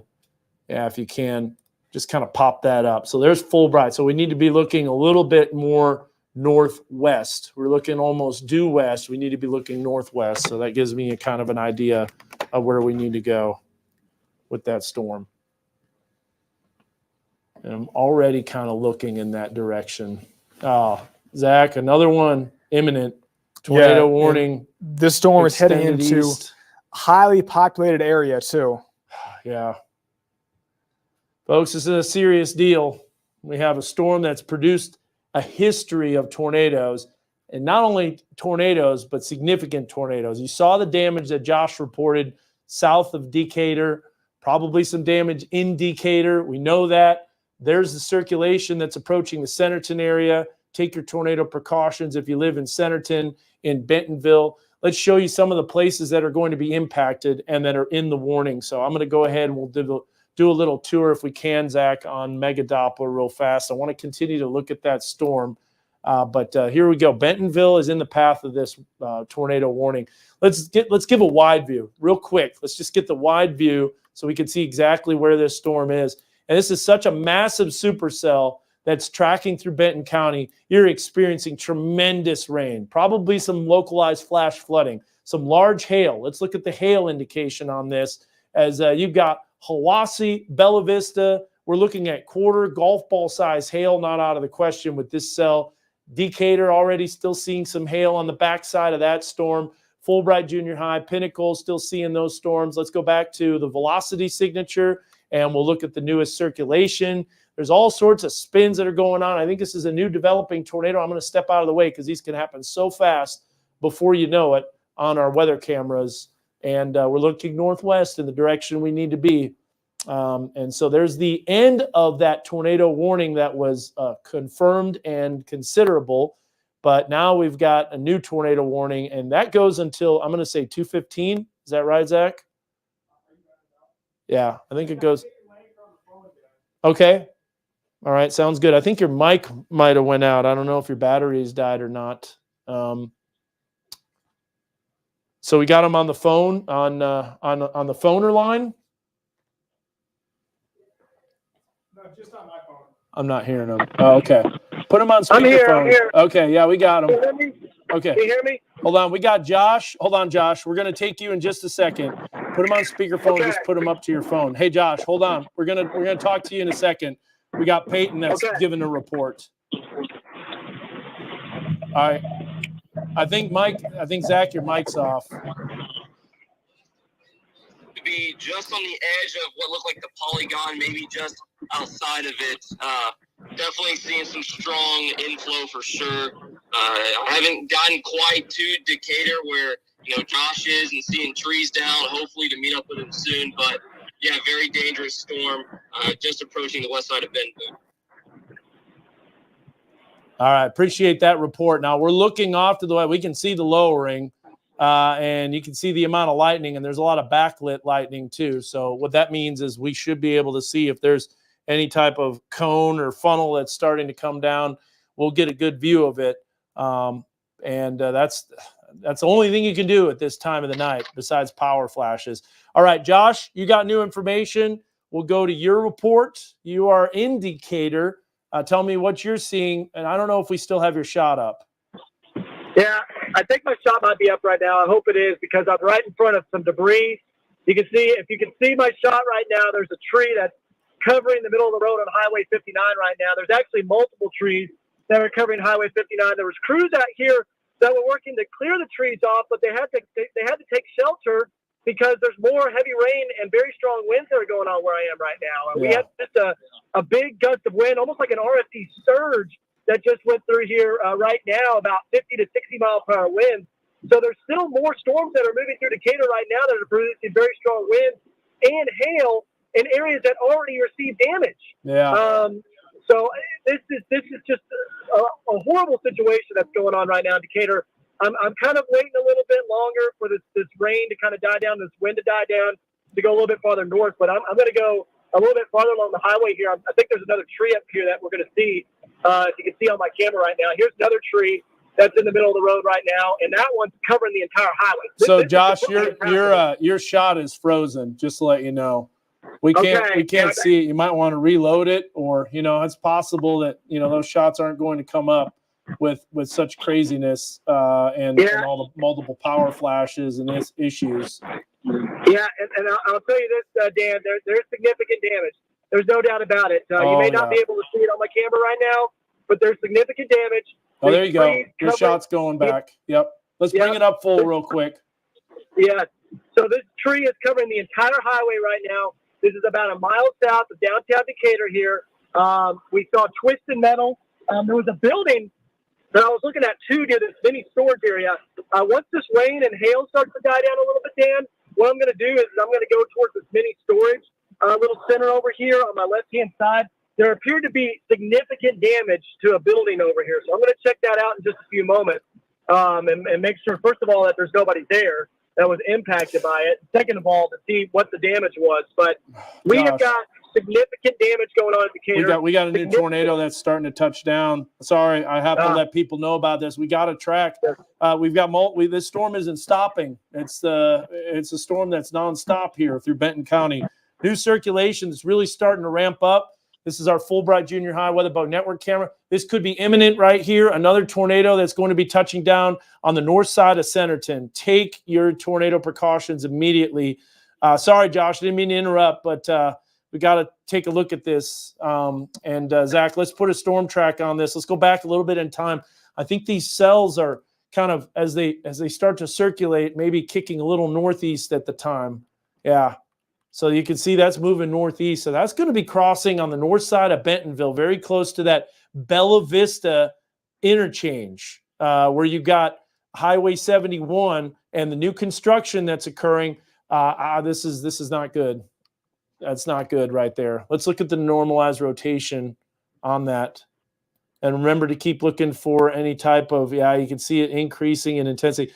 Look at all of those roads. Let's zoom way in and give people an idea on exactly where that's headed. Yeah. So we're putting some of the stuff. I can hear you talking, Josh. You need to be on, or are you talking to some other people? Okay. So Peyton was mentioning inflow already as far south of where he was from the storm, and there is that circulation. So You got bring up that camera again. So Fulbright's going to be located very close to this region. We're looking to the northwest. Bella Vista would also have a view of that as that tornado circulation continues to ramp up. Well, I hope that weakens. But this is the way that storm was looking originally. Let's look at the reflectivity if we can.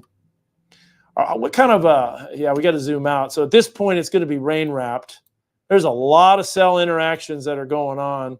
What's happening near Cave Springs? That looks like we've got the hook echo, but there's just so much shear in the environment that's going to, nothing there, Zach. Totally rain wrapped, if there is anything. All right, I'm going to bring the camera up full real quick just to give you an idea. And Zach, we need a new fresh storm track on that. Lightning is a lot less. I got a fresh storm track, and I got Peyton back on the phone here. Okay. Okay, Peyton, I got you back. Hey, what's going on? Hey, I have my AirPods with me, luckily, so if I need to hop on IFB1, then I can. All right. So you're live on the air, Peyton. What are you experiencing right now as that storm's moving in? Peyton, you're live on the air right now. What are you experiencing with this storm? Very rain wrapped. It doesn't look as clear of a picture anymore. It's a lot more rain wrapped. I think I'm seeing a couple power flashes, if not just some lightning off in the distance. But it definitely looks like a power flash. As I'm driving, it seems like it's nearing I-49, but definitely seeing not a good picture anymore. Okay, so where exactly are you right now? I'm on I-49 northbound. Let's see the closest mile marker. Just north of Rogers. Okay. All right, so he's going to be like at 86. Yeah, you're going to have a great view. Peyton, we got a very strong circulation just west of Bentonville, and I got a fresh storm track on that. So if we can take weather 1, we can show you where this storm is going. This storm really tightened up quickly. And again, if you are in the red polygon, you need to be in your safe place right now. This is a life-threatening storm. It's had a history of producing significant damage. And if you're going to be in the Bates Memorial Hospital area, 1:48 a.m., Thomas Jefferson Elementary School, 1:49. Little Flock is going to be in your area around 2:02 a.m. Tux Chapel Methodist Church, 2:08. Pea Ridge area, 2:09 a.m. So again, we're in Benton County. This storm is about to pass the Interstate 49 corridor. And if you're in Bentonville, Little Flock, Pea Ridge, Avoca, Garfield, you need to be in your safe place right now. This is a life-threatening storm. Tornado warning is in effect until 2:15 in the morning, and this storm is making its way east. It has slowed down a bit, 20 miles per hour. It's moving east, and Brightwater, 2:16 a.m. Pea Ridge National Military Park, 2:17 a.m., and then Elkhorn Tavern, 2:25 in the morning. We just got a new severe storm warning. That's probably for the River Valley. But we're going to stay focused on this storm in Benton County because this is a tornado warning, and that circulation is definitely strengthening. It's actually, Zach, a storm that's severe warned west of Fayetteville in Adair County. So let me do a quick update on this. So let's go ahead, and if we can, and let's go to Weather 2 and Carter in the control room. All right, real quick update. Tornado warning for Benton County. You can bring me up on the wall. I'm going to take you through all of these warnings. Now, look, there's a new supercell, Zach, that's tornado warned just to the northwest of the original storm that's going to be moving into Ottawa County, and that could clip southwest Missouri. So that's going to be a storm that we've got to watch.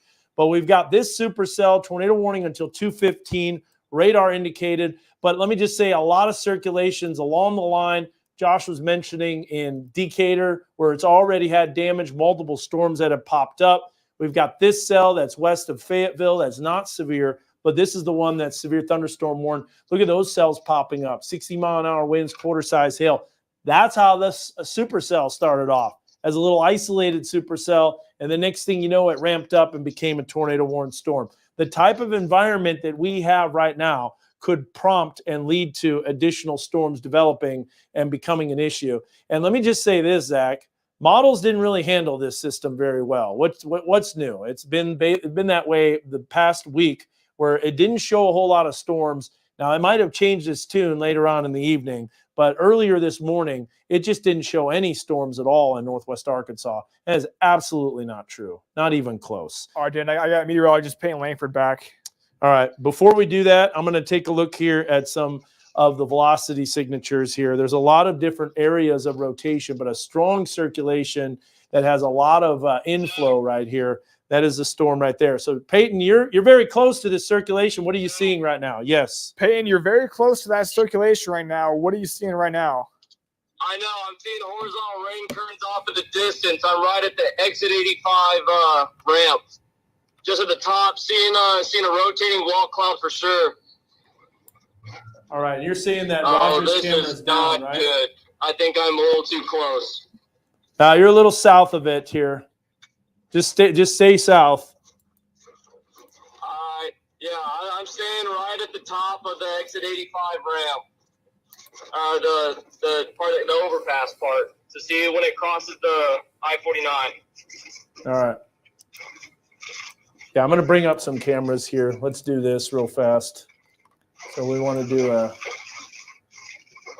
so we got. Hang on the line with me. Yeah, we will. We're going to hang on because you're right. going to have a great view of this circulation. All right, I see a funnel cloud. All right, a new funnel cloud. I'm going to take a look here at Bentonville. I'm trying to see if there's any type of view here. There's a clear slot developing, and I'm in it. Okay, so the circulation is just a little north of you. Here's what we're going to do, Zach. On Mega Doppler, I'm switching radars. Yeah, I was just about to say, Switch you to can Fort see it a Smith. little bit better on the Fort Smith radar. Yep. We're getting a lot of signal noise. Oh, yeah, Bella Vista is really cranking up now, too. I'm seeing the horizontal rain curtains going through Bella Vista. So let's bring this up on Bella Vista full here. Stand by. And then we're going to bring that up full. Oh, my goodness. Look at this, Zach. Bring this up on Weather 3 quick. Weather 3, folks. Bella Vista. Look at these winds. And they are racing south. So that is the circulation. Peyton, are you still seeing that funnel? Yeah. Oh, whoa. Like it's right over 59, This. maybe just the angle, but maybe just to the west. But those winds really cranked up, and the clear slot's starting to develop. Look at that. So these winds are racing into the center of the circulation, which is a little south of Bella Vista. This is our Cooper Elementary WeatherBug Network camera. Winds are really cranking up. I'm going to point south. Remember, this is exactly what we saw in Decatur before we started seeing power flashes and when the tornado touched down. So a tornado could be imminent again in the Benton County area and in Bella Vista. But we've got Peyton that's located on the south side of the storm as he's tracking it.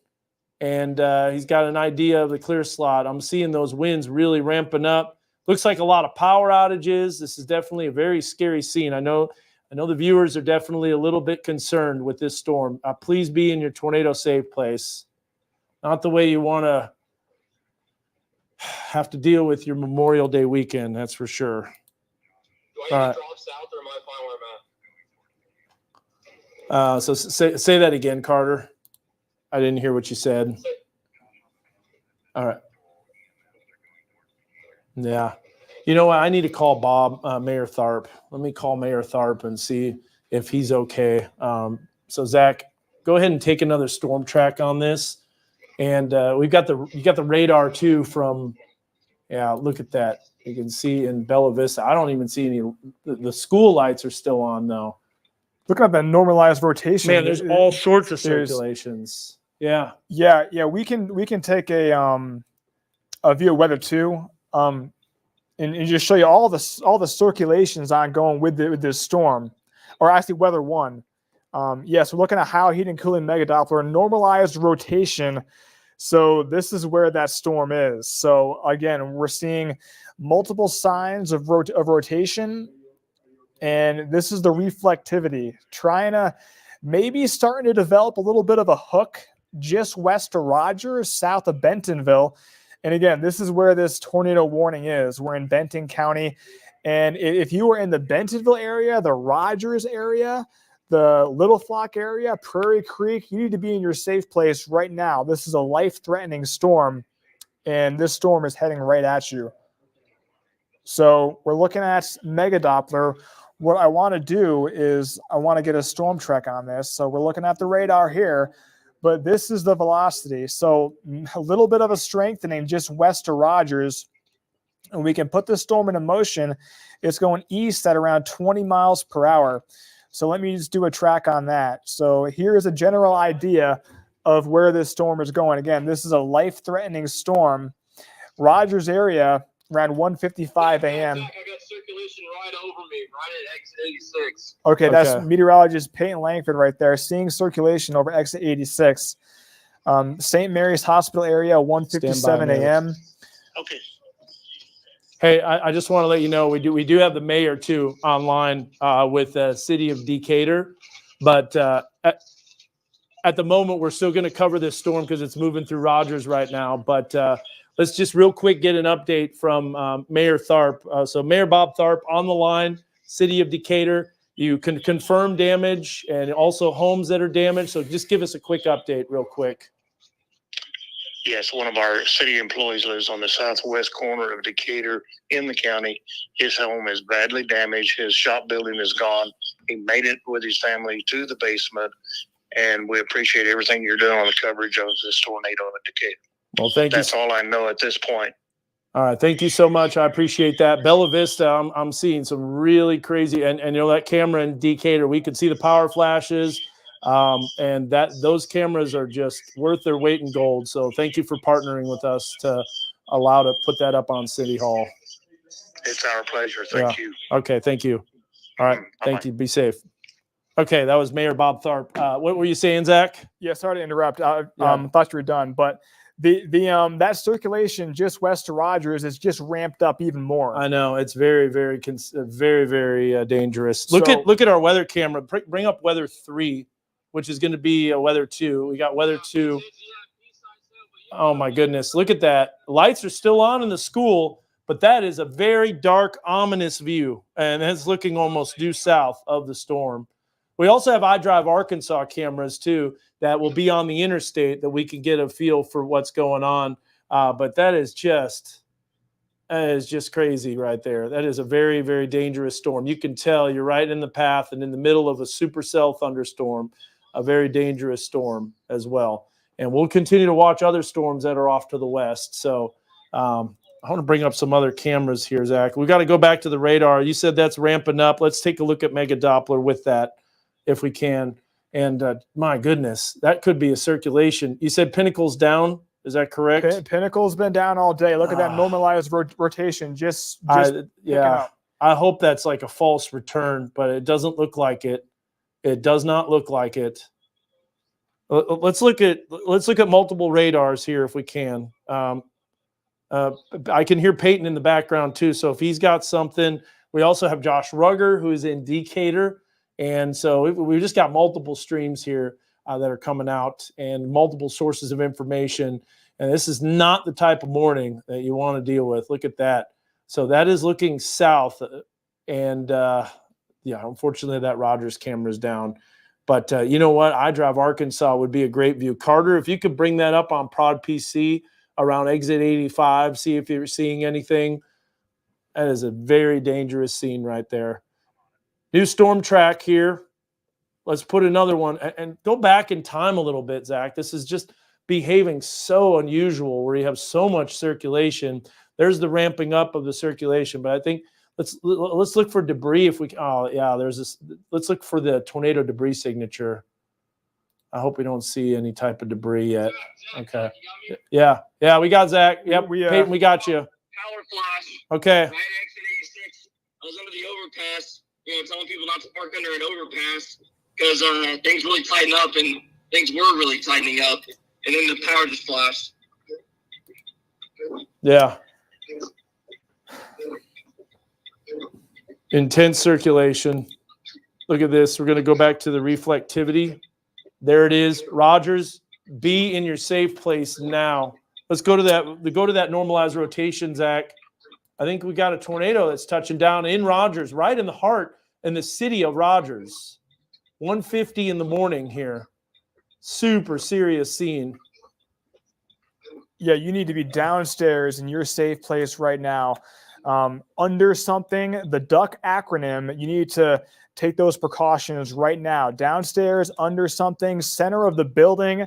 This is a life-threatening storm. If you're in Rogers, we need to be downstairs, under something, center of the building.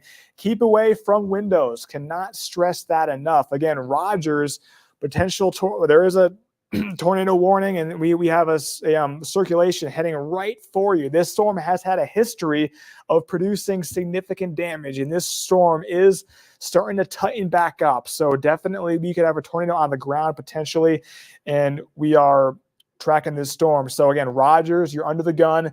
Beyond that, Prairie Creek is passing through a really populated area right now. So if we can take Mega Doppler, we can show you exactly where this is. Yeah, let's go ahead and we'll do that. So I've got this one right here. I've got Weather 2 loaded. I wanted to look at this velocity signature from multiple radars because sometimes it's kind of tough to see. So this is the radar from the Fort Smith area. We'll look at the same radar from Tulsa. There's a circulation evident right over Rogers. And then we'll take a look here at finally another view from Springfield. All of them are showing strong circulation. That is your very intense couplet. And Peyton saw him power flashes, so we may have a confirmed tornado on here. Yeah, we got Peyton back. Peyton, what are you seeing? Nothing good. All right. So Except me, Mike. You can't. Are you seeing damage? Step out in the hall if you can. Okay. All right. Hold on, Dan. I'm gonna step out and turn off my mic. That's fine. I got it. Severe thunderstorm warning for Southwest Missouri, and so we got a severe thunderstorm warning for Southwest Missouri now. That's including McDonald and Berry County. Go ahead and bring me up in the weather lab real quick. Folks, you hate to see this, a supercell that has strong rotation. Unfortunately, our camera sources are down, so we can't see from Pinnacle Parkway Towers. That camera was down all evening, all afternoon. Unfortunately, that would have an amazing view. Pea Ridge will have a better view to the south. We'll take a look at that camera here in just a bit, but I want to give you an idea of where this storm is headed. So this is a supercell thunderstorm that not only is producing tornadic circulations that's strong enough to prompt tornadoes. We're seeing that Bella Vista camera too. A lot of lightning flashes as that's in the background. But we also have a very large hail too. We're talking nearly 2.5 inch hail that's falling on the south side of Pea Ridge. So if we can, let's bring up Mega Doppler full real fast. And you're going to see a Mega Doppler showing that large hail core just to the south of Pea Ridge, where we're looking at over 2 inches, which is hen egg size and larger. Benton County getting the bulk of this thunderstorm. Now, real quick, just to get a good view of everything else, we do have the thunderstorms that are popping up west of Washington County. Those are going to be most likely moving in. I Drive, Arkansas, you've got that camera. Boy, where is that located? Let's bring that up if we can, the Prod PC. Mile marker 85. Look at what it looks like. That is just unbelievable. If we could bring that up full. So there's mile marker 85. Definitely a serious scene there. All right, we're going to do another storm track on this supercell, and I want to get this circulation moving in the exact location that it is. And the latest warning has the storm moving at approximately, looks like 30 miles an hour. I think golf ball size hail is not big enough, to be honest with you. Let's go back in time and see where this circulation has evolved. It's almost moving due east. So let's take a look at this and track this east at about 30 miles an hour. So this is the very latest rotation track. I'm going to increase the forward speed to 30 miles an hour. We'll do it right at the most dangerous portion of the storm. Remember, this is just the circulation. What was that right there? Bring that back up. That was you can really see those winds. Yeah, so let's bring that up on New Hope, and then we'll do the storm track over the next hour. So this is New Hope, exit 83. look at all the different motions on the winds.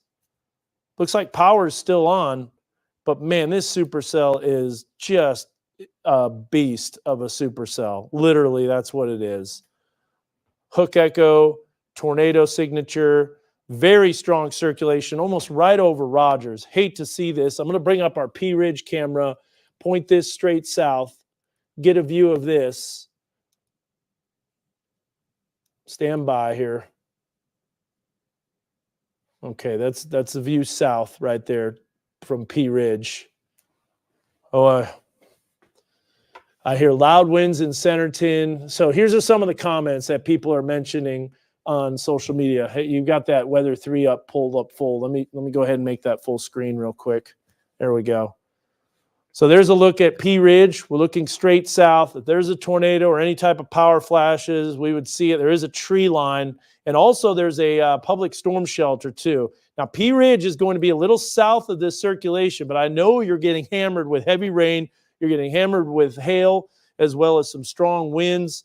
And there's a lot of reports. I'm going to go through some of these reports, Zach. What do you got with the latest? Reports of downtown Rogers seeing, let's see, reports in downtown Rogers, power outages, lights flashed, rain starting. It's crazy loud outside. Yeah, these are some of the reports that are coming out from Facebook Live. By the way, we have about 14,000 people watching now, as this is a serious storm. What did Peyton say? Well, I was just talking to Peyton. Peyton was a little bit too close to that storm, and he was telling people to take shelter. There was a lot of people up and about, and Peyton's pretty shook up right now. I was just talking to him. He got a little bit too close to that storm. He's okay, but he was too close to that storm, and there's a lot of people out there. He was with other people, so this is going through a highly populated area right now. So this is a life-threatening situation. You need to be in your safe place right now. Yeah, this is no joke. This is not the Fayetteville fizzle. You know, this is a storm that is ramped up, that has continued its intensity, and this is about as serious as a supercell gets. You don't see supercells like this every day in the Northwest Arkansas area. Let's do a new storm track on this on Weather 1. I've already done that. I'll go back to the wall.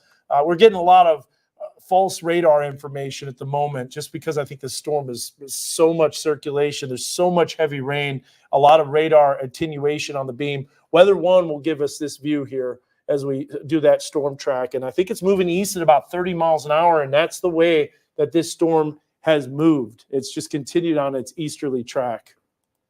Okay, yeah. So we got a fresh storm track on this storm. Again, is ripping through Benton County. This storm has had a history of producing significant damage. And right now, I cannot stress this enough. You need to be in your safe place. This is a life-threatening situation. If you're in that red polygon, this is where that tornado warning is. It's going to be in effect until 2:15 in the morning, likely being extended. Now, again, it's passing right through Rogers. So, again, here's that storm track. Prairie Creek, you are up right now, 1:59 a.m. Beaver Shores around 2:04. Eventually moving into the Rocky Branch area, 2:13. And then Lost Bridge Village around 2:17. Eureka Springs, you're going to be dealing with this at around 2:26, Hammer 2:41, Rock House 2:43, Grandview 2:49, and then Berryville Middle School around 2:53 in the morning. So again, this is a life-threatening tornado warning, and this is the storm right there. We can see it, and there is the circulation. Again, the relative velocity here is kind of muddy because there's so much rain, there's so much hail. Let's go up in a couple of tilts. Sometimes you go up a few tilts and it gets a little clear. Man, the circulation's right over Rogers right now. And what's the height of the beam? I would say it was probably about 6,000. Dan, it's about 8,500. So okay, we're up a tilt, yeah, we're pretty high up in the storm here. Yeah. So strong circulation. Remember, the rotation has made it to the ground tonight and this morning. So just because we're seeing circulation aloft doesn't mean that it's not necessarily on the ground. And boy, if we start seeing debris signatures, it would give us an idea. This debris would be lofted 8,000 feet in the air. Let's take a look here and see if we see any type of debris or correlation coefficient with this. Thankfully, not seeing that, any type of CC drop. But this could be a possibility as that circulation continues to ramp up. Zach, we have a lot of people that are on this stream, and they'll be giving us real-time reports. Are we seeing any reports of people mentioning any type of damage? Some of the people are saying it's very loud. Well, We're hearing a roar. It's a very scary night for sure. Well, I'll tell you what's worth noting, Dan. A lot of power outages. One of our producers, Savannah, was texting me. There's a lot of people without power. I just glanced over at the live stream chat. A lot of people are without power. So maybe, Carter, if you're back there, maybe we can get the power outages up on the Prod PC. We just had a surge too, but when you were just a talking lot about of people are without power right now. So hopefully they can still watch our stream. Again, we're on Facebook, we're on X, we're on the website. And Rogers, again, if we can just take Megadoppler full, that circulation is tight and it's ripping right through downtown Rogers. So this is, we cannot stress it enough. You need to be in your safe place right now. Again, we can see that circulation. It is going right through Rogers. So go on the down a tilt just real quick, because I know we're still on that higher tilt. Maybe we got new information, and now it's approaching the Prairie Creek area. You know, we do have that Whitney Mountain Lodge camera. Just saw Kevin Scranton saying that he got the camera back up at Whitney Mountain Lodge, so we'll bring that up. Yeah, there's some really interesting radar signatures going on right now. I can see people going to the Pea Ridge shelter, by the way, and taking shelter from this. Now, Pea Ridge will be a little south of that circulation, just to let you know, but still a dangerous storm, and you're probably like, we want to get to safety anyways. Lots of houseboats. This is the stuff that we were talking about, camping out. We did not want to do that. People said it was so loud in Decatur, could hear it coming. Wind is picking up in Springdale. There's a lot of people commenting here, Zach. I'm going to do a quick camera tour on Weather 3 real fast. All right. Yeah, so I just switched over to the reflectivity. So again, just a wide view. We're in Benton County, in that red polygon. That is a tornado warning. If you are in that polygon, you need to be in your safe place right now. Now we're zooming in on Rogers because that's where the circulation is. Whoa. And yeah, we're getting power flashes here in the KNWA Fox 24 studio too. Look at the lightning on Garfield. You got to see this real quick. And it's pretty flat, pretty fast too. Weather 3. Check this out, Zach.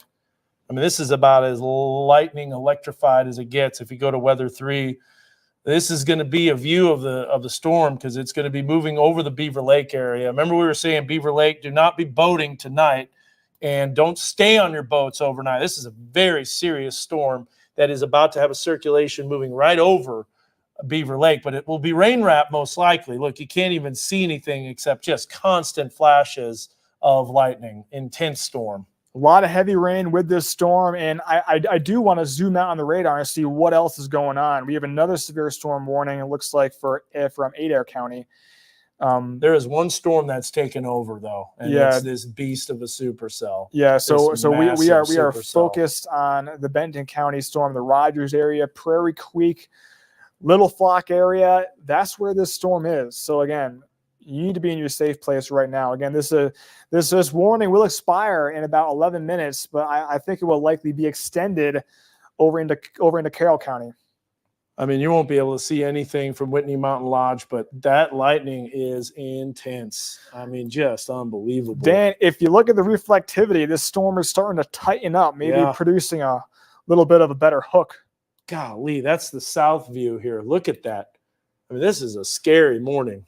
There's so many circulations. It's so hard to pinpoint where the exact circulation is. The new tornado warning just got issued too. So we got new information on a new tornado warning. We're bringing this. It includes northern Madison County, western Carroll County, as well as eastern Benton County. So now the entire area of Benton County is included under that new tornado warning. Does not include Washington County. So Washington County is not in the mix. Bring me up on the wall here, Rocky Branch. There's the storm. Let me do this real fast here. We're going to bring this up with a Weather 1 stream here. My goodness. Yeah, so this is that. We're going to do a new storm track on that. That camera's still going on Weather 2. Here's a look at Weather 2. Whitney Mountain Lodge. Oh, you can see the inflow. Look at the clouds racing into the storm. Is that a tornado? Is that a circulation? Look at that. Zach. You can see it off in the distance. That Yeah. their power flash. Did you see that? We just saw lights flicker.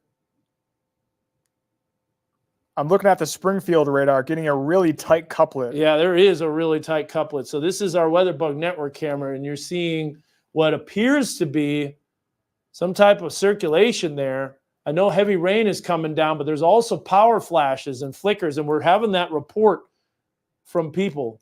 Let's see if we can catch this tornado on our WeatherBug camera from Whitney Mountain Lodge. Please stay up. Yeah. Look at that. There's another flash. Lights are going on and off like crazy.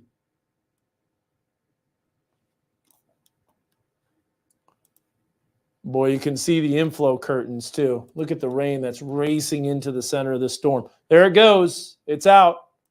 There you saw those lights. They're gone. They're out.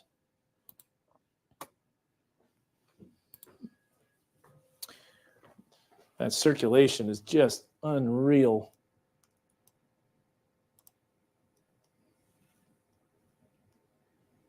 Man, Trying to get a fresh track on that, Dan, but it's so hard to tell where know. exactly the circulation is because we're kind of in a radar hole here. extending tornado warning east. So here's some reports that we have. Large trees down southeast of Bentonville. Reports of damage in Rogers. So we do have damage Rogers. We've got reported damage, obviously, Decatur. There was a 62-mile-an-hour wind gust from the ASOS northeast of Rogers. So that was Carter Field that reported that. Spotter reported large tornado in Rogers at I-49 near exit 85. So that's where you said Peyton was at. So it appears that he was in that area of rotation. And then there's the camera that went down. That was the last image that we had from a little while ago. Looks like I Drive Arkansas. Where are we looking at on that? We see some people getting underneath the overpass to protect themselves from hail. Let's tell you where it's headed. So I know some people are asking where it's headed, but there's just so many different areas of rotation. But LaRue right now is in the path of that storm. All right, good deal. Good job, Carter. Thank you, sir. Appreciate it. All right, so we're handing off. Okay, so Whitney Mountain Lodge is back up. You can see the lightning. Let's go back to the radar, let people know where this is headed. But we just want to try to get a visual because there's so many areas. But this is where it's headed. It's headed east, and it's moving east into Benton County and into western Carroll County. And there's that track right there. So you can see Lost Bridge Village. That's what we were looking at, and that's why we're looking at the Whitney Mountain Lodge WeatherBug network camera. But there's that live radar winds. Now, there's a lot going on here where there's multiple areas of rotation. Remember, the radar beam is pretty high up, and we're looking at the radar from Springfield here. Let's look at it from the Fort Smith area if we can. So we can tell that we're looking at a different radar source. So if you change radars, that'll give you a view, and this is the exact reason why Zach is looking at it from Springfield. This is just all congealed. We're seeing radar winds that are going away and then towards, and so a lot of times the radar needs to be de-aliased, and that's just something where it removes the bad radar data. But we're seeing a lot of that. But I think that circulation is most prominent right there, and then that's exactly where it's showing up. So if we go back to our Whitney Mountain Lodge WeatherBug network camera, and we can bring this up with the live radar winds, a sweep in the stream here. We'll go ahead and we'll look at that here. Yeah, there you've got that. Man, the lightning that's just tremendous, Zach. That's a tremendous amount of lightning. And there could easily be a tornado within that.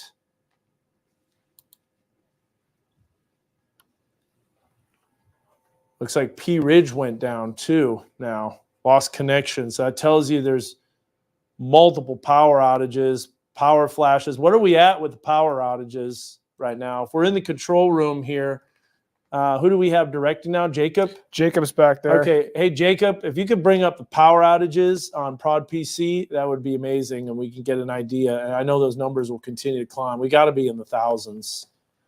Absolutely have to be in the thousands. Rain and coming back, its reception back up, power's back on in Rogers. It's going to be flickering on and off.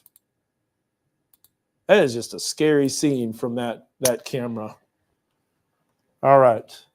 Back to a radar track. And the big picture. Should we set the big picture, Zach? Because we got a tornado possible on a new severe thunderstorm warning. No, Okay. no, I take that back. Considerable. A considerable severe thunderstorm warning. Yep, that's going to be for Delaware County. Oh, yeah, that is a tornado possible, too. So Yeah. it's considerable and okay, so a lot of additional storms. So let's set the big picture here. Let's let you know exactly what's going on. So we've had a storm, has a history of producing tornadoes, not only in northeast Oklahoma, but in the northwest Arkansas area. Decatur took a hit from a tornado. South side of Decatur, we have reports from the Mayor Bob Tharp, saying that damage has been confirmed. Josh Rugger was on that as well. If we do have Josh's live view, let us know. Severe thunderstorm warnings. Now let's take you through all of them here. We've got multiple severe thunderstorm warnings, but let's go through the tornado warning real quick. We're going to zoom in on that, and we're going to look at the very latest. So there's that hook echo with the storm, circulation on the eastern side of the storm over Beaver Lake, golf ball size hail, a radar indicated tornado. It's not confirmed anymore. It goes until 2:45 in the morning. And there's that tornado warning that's making its way eastward towards Carroll County. Northern Madison County is also included in that tornado warning. Now, as we work our way north here, and Zach, you let me know if you need to chime in. 2:30 in the morning, radar indicated with quarter-size hail, or actually a little bit bigger. We got half-dollar size hail, 60-mile-an-hour winds. Then we got a new severe thunderstorm warning that just got issued for northern Delaware County. It does have a tornado possible. 2-inch hail, 70-mile-an-hour winds, considerable threat. That goes until 3 a.m. Now, what about storms west of Fayetteville? Those have weakened somewhat, thankfully. So we're looking at some cells that are coming in. It will be raining, but Benton County, Carroll County getting the brunt of this storm. There's absolutely nothing. The cap is holding, thankfully, in the Fort Smith area. Back to this warning, and what's that newest radar information looking like with that circulation? I mean, this is just an intense supercell. Go back here to radar closest and get all that information off the screen. All right. So it looks like on the Prod PC, it looks like we got some outages. Let's take a look at that on poweroutage.us. And yeah, there it is. What did we got? 20,000 almost, it looks like, customers. Let's go ahead and click on Benton County because we know Benton County is getting the brunt of this. So there you see the customers that are out. We got 11,000, 8,000. So yeah, almost 20,000 customers without power. We're at 19,870 customers. The bulk of that is going to be Carroll Electric, which makes sense. And then you got Bentonville Light and Water Systems. That's about 8,000 and just 7 with SWEPCO. So thankfully, not as many with the SWEPCO area, but that's a significant amount of power outages with Carroll Electric as well as a Bentonville Light and Water System. So wow, that's we knew that, and those numbers will probably continue to go up. And that's about nearly 14% of the entire Benton County customers. So very, very significant. Zach, Mega Doppler, let's look at the latest here. Still a circulation, still a very evident hook echo, still an intense supercell. My goodness, look at that circulation and large hail that's falling at Whitney Mountain Lodge. I don't know if that camera is still up. Let's see. Nope. That makes sense. That was up for a while, though. It tried to hold together for a long time.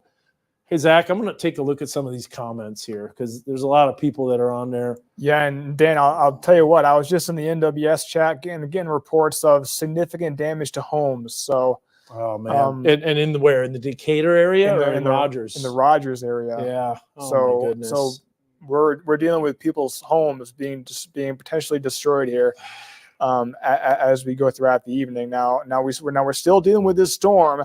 I do have a track, let's go, Jacob. Let's if we can take one. weather one, I do have that fresh track on this storm right here. So we're in Benton County. We're heading over into Carroll County with this storm, and this is a tornado warning. It is actually clipping portions of Madison County too, far northern Madison County, the Clifty area, and we're going to be dealing with this storm. It's going to expire at 2:45 in the morning here.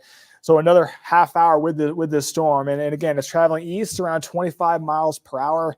Pine Top around 2:20 in the morning.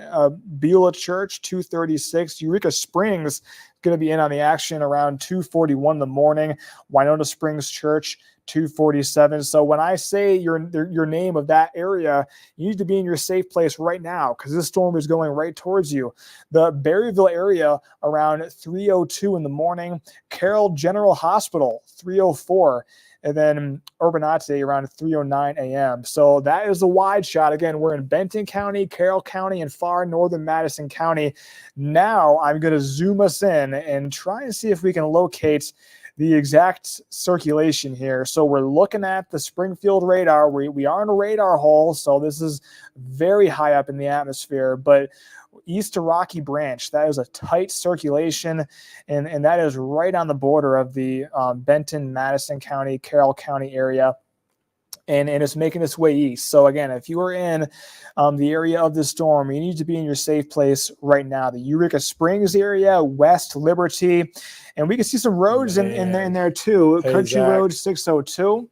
Zach, Dan is I got to let you know, man. There's nearly baseball-sized hail falling okay. over Beaver Lake right now.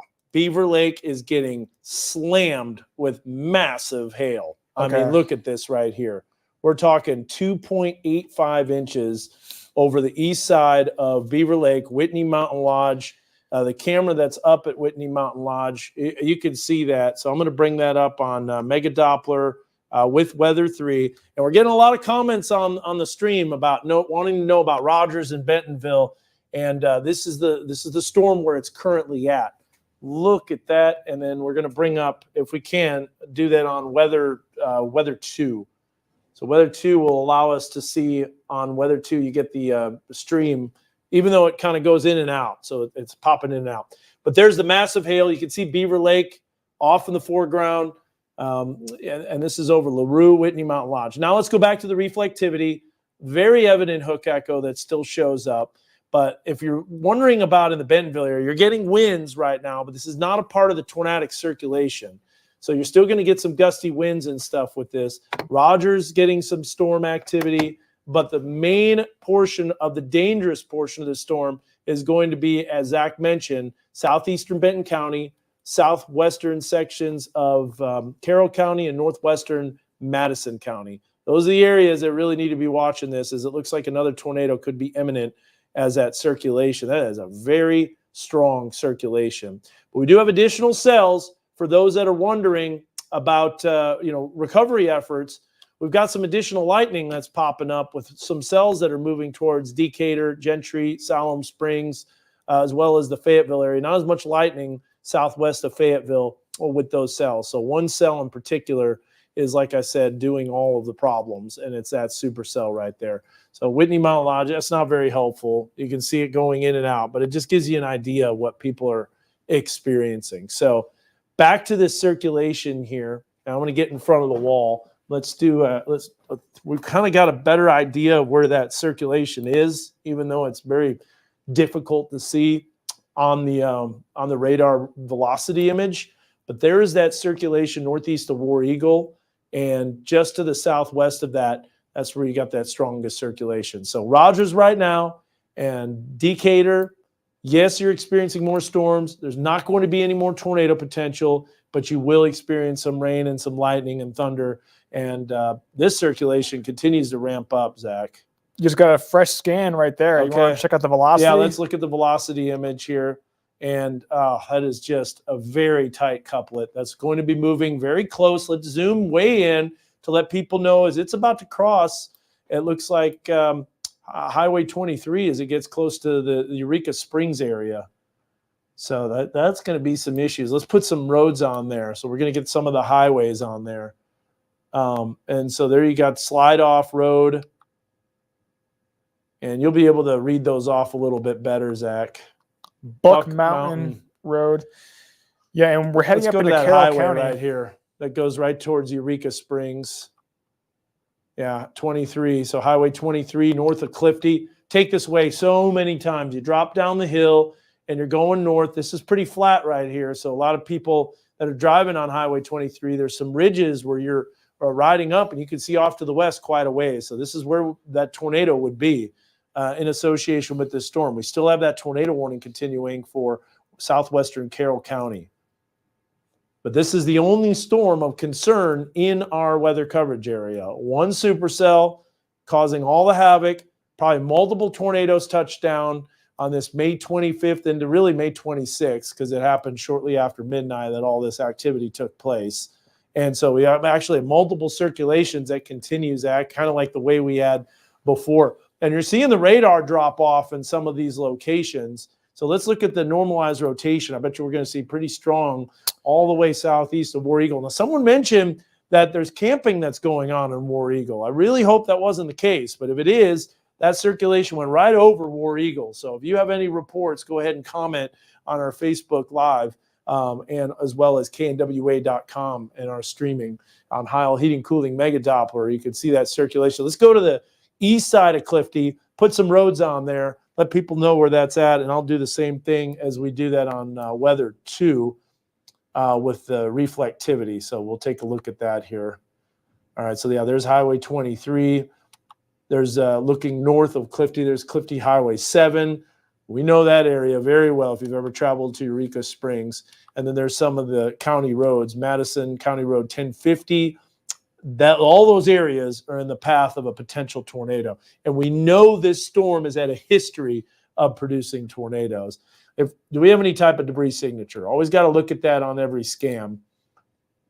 It doesn't look like it. Yeah, that's not going to be a part of the debris signature. But very, very, very interesting storm. All right, I got Michael Craddock calling. I'm going to take this. Oops. Go ahead and give us another storm track, Zach. Yes, Weather 1. We got a very strong circulation. You can see it right there. Mega Doppler is showing it just east of War Eagle, making its way into far northern Madison County. So that's what we're looking at right now. That's the normalized rotation. Just got a new scan and is looking Clifty. You need to be in your safe place right now. This tornado warning, it does encompass you, and this circulation is heading right at you. And we are looking at that normalized rotation, and there is the storm relative velocity. That right there is a tight couplet, and we're looking at it from the Fort Smith radar. And what I'm doing behind the scenes is I'm looking at the Springfield radar as well, and I'm getting the storm track on that on Weather 1. And Jacob, if we can take Weather 1, I'll show you the storm track. Yeah, so that, let me just redraw that. There it is right there. So again, this Mountain View Church 2:29 in the morning, West Liberty 2:40, Beulah Church 2:41 a.m., Winona Springs Church 2:51 a.m., Rock House 2:52, and that green polygon you see that just popped up is likely a flash flood warning. And so we are also dealing with flooding issues here. So we've had tornado damage, and now we're having flooding. People are without power.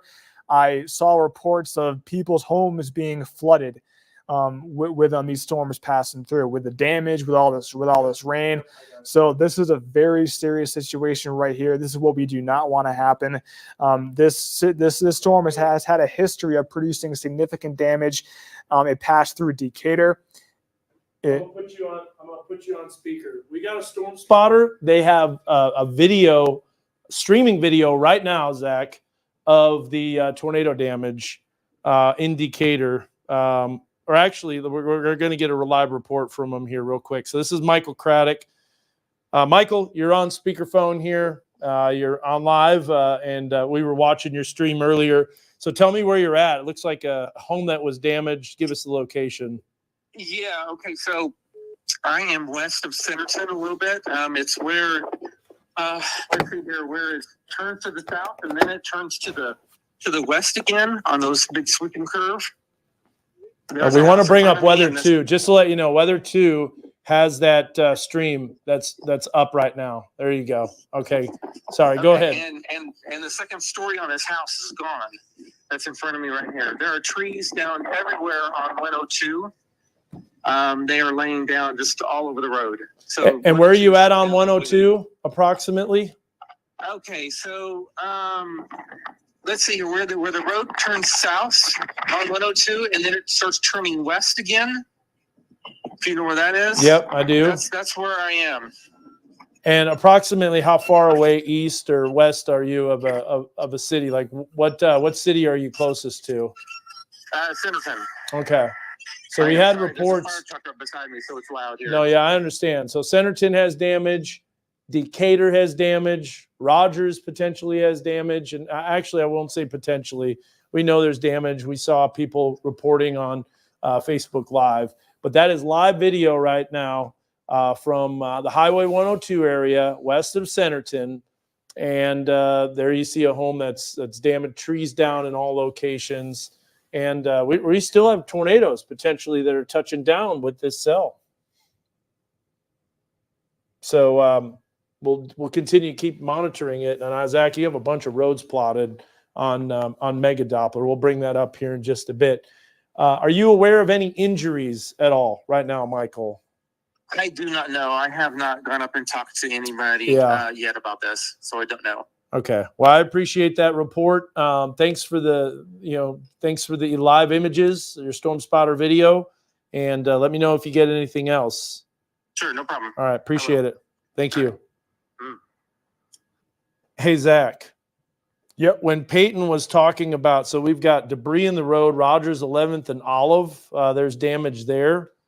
Camp War Eagle is doing staff training right now, so lots of teens and adults there. That was a serious deal.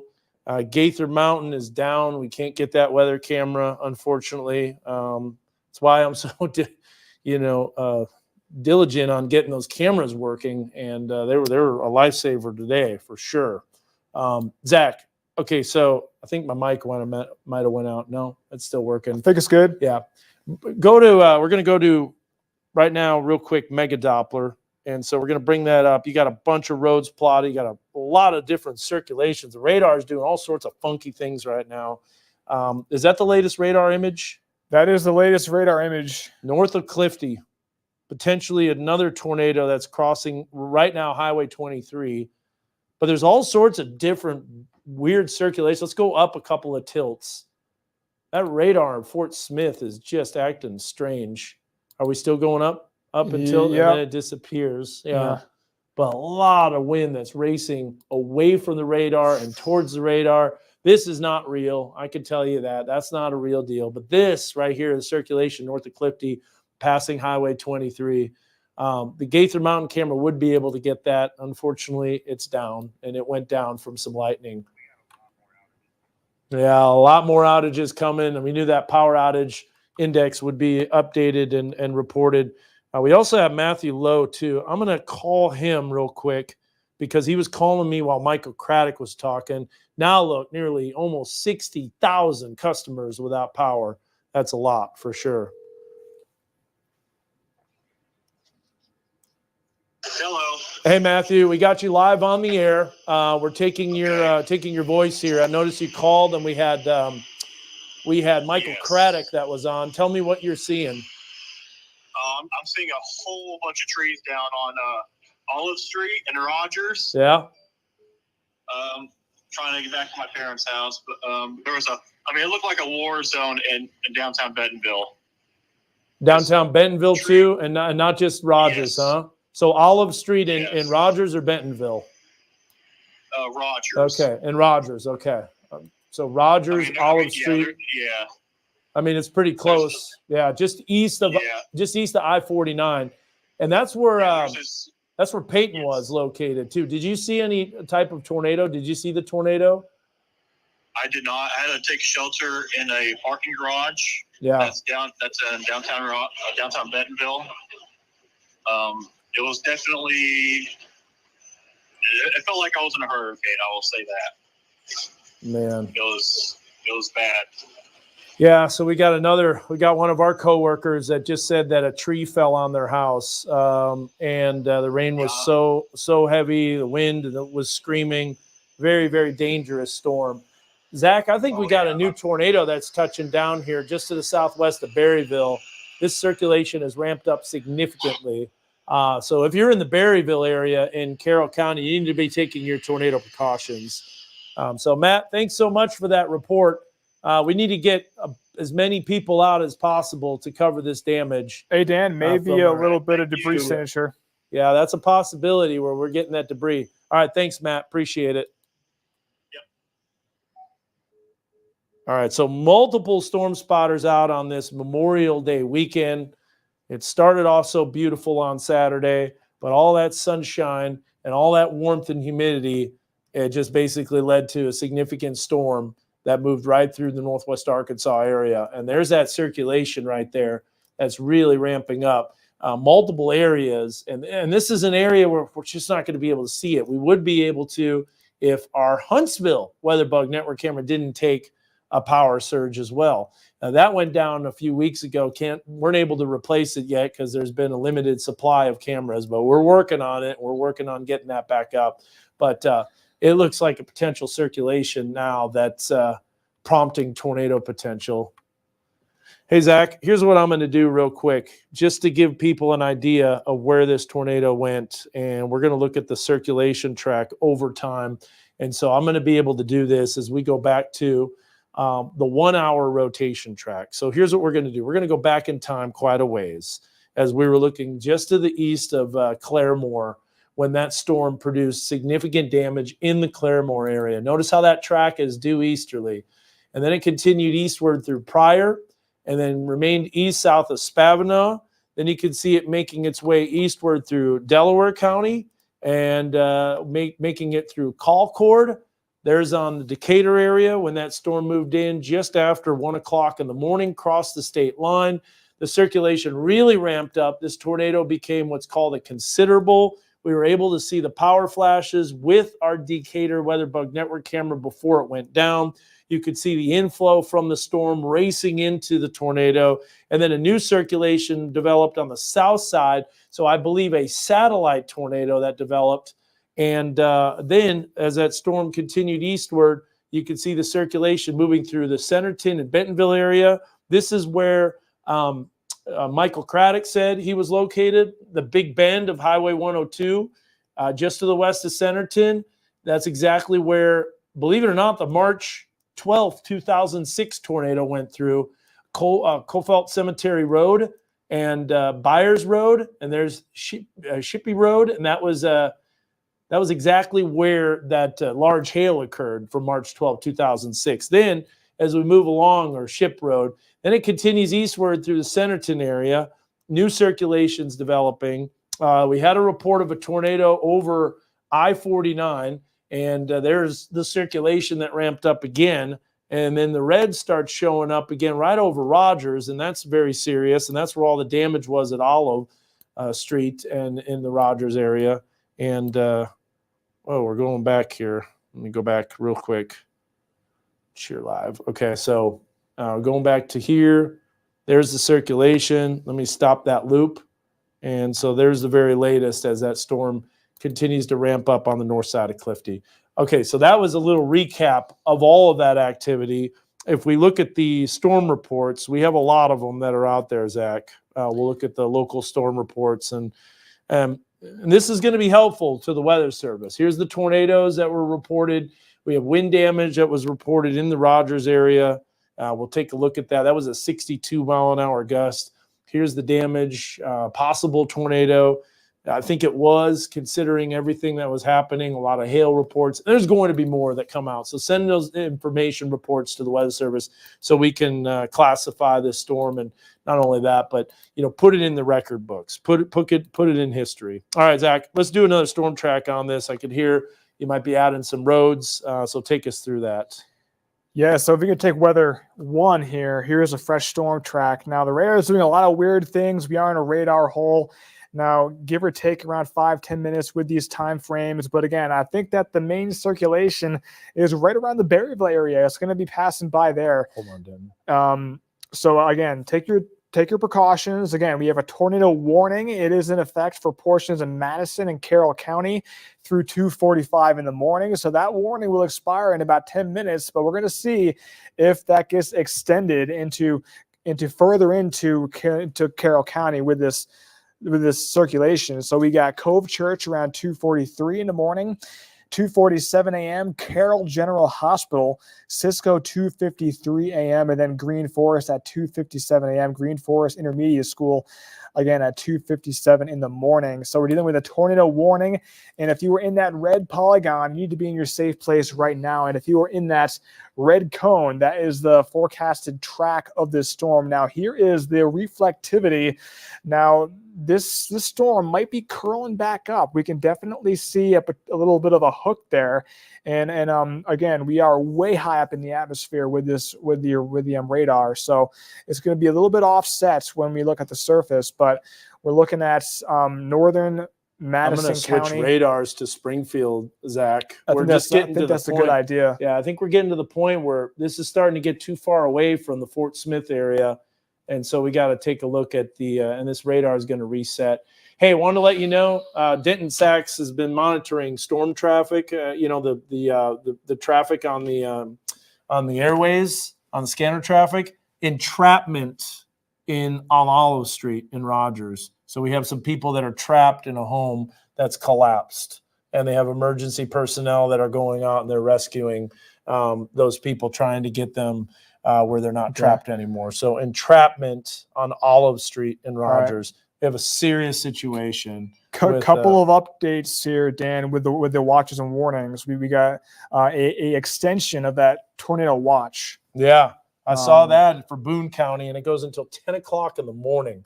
Now, that watch won't go until 10 o'clock in the morning for Boone County. That's the western side of the watch, and so that'll probably go out a lot sooner. And then we have another severe storm warning, and I think I might want to take a look at that one here. Yeah, I got a new tornado warning too that just got issued, Zach. So we got Michael Craddock, a storm spotter.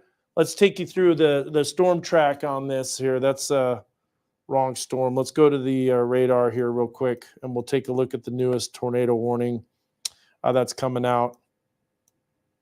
Till 2:45. I know there's a new update that's going to be out here soon. Where is that storm at? Is that the storm that's to the north?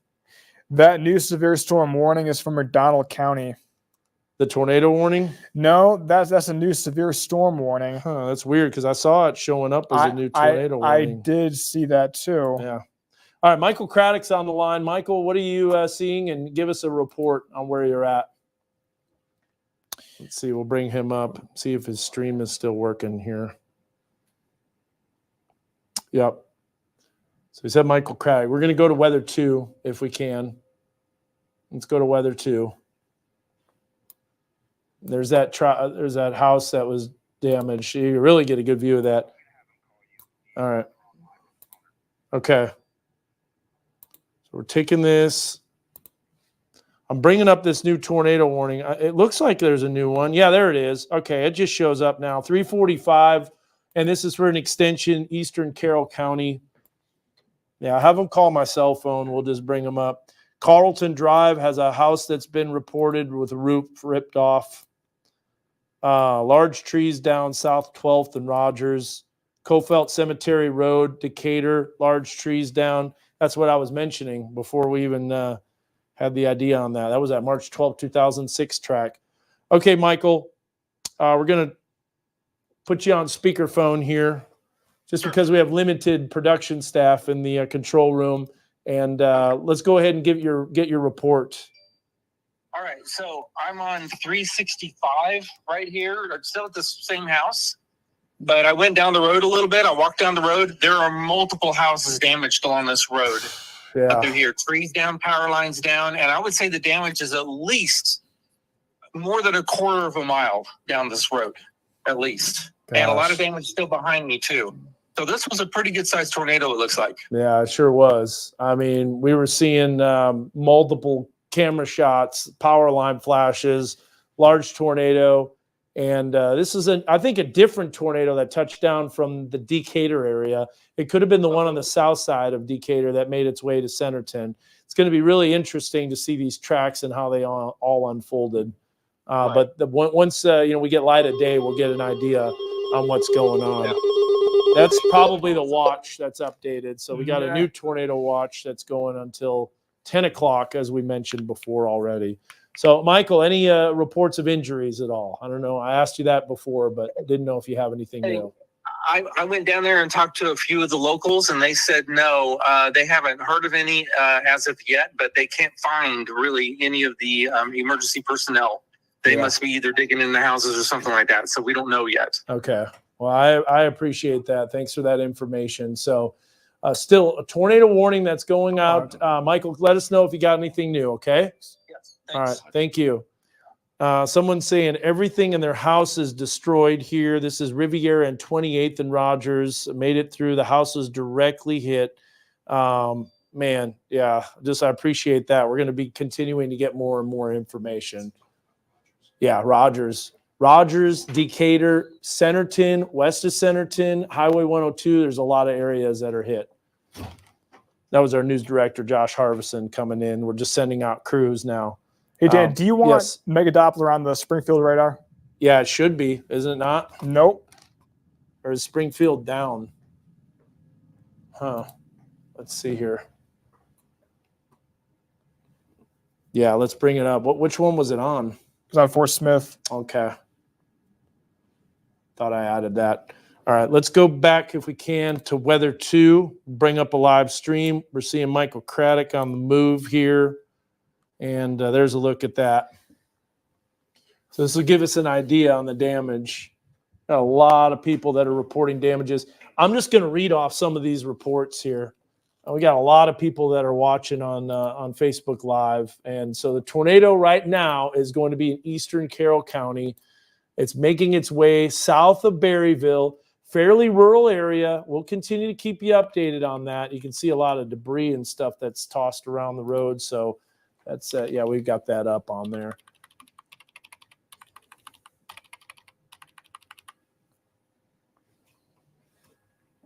So where is that new circulation? We got a lot of people asking about the new tornado. Obviously, the storm continues to cycle up, rotate, ramp up.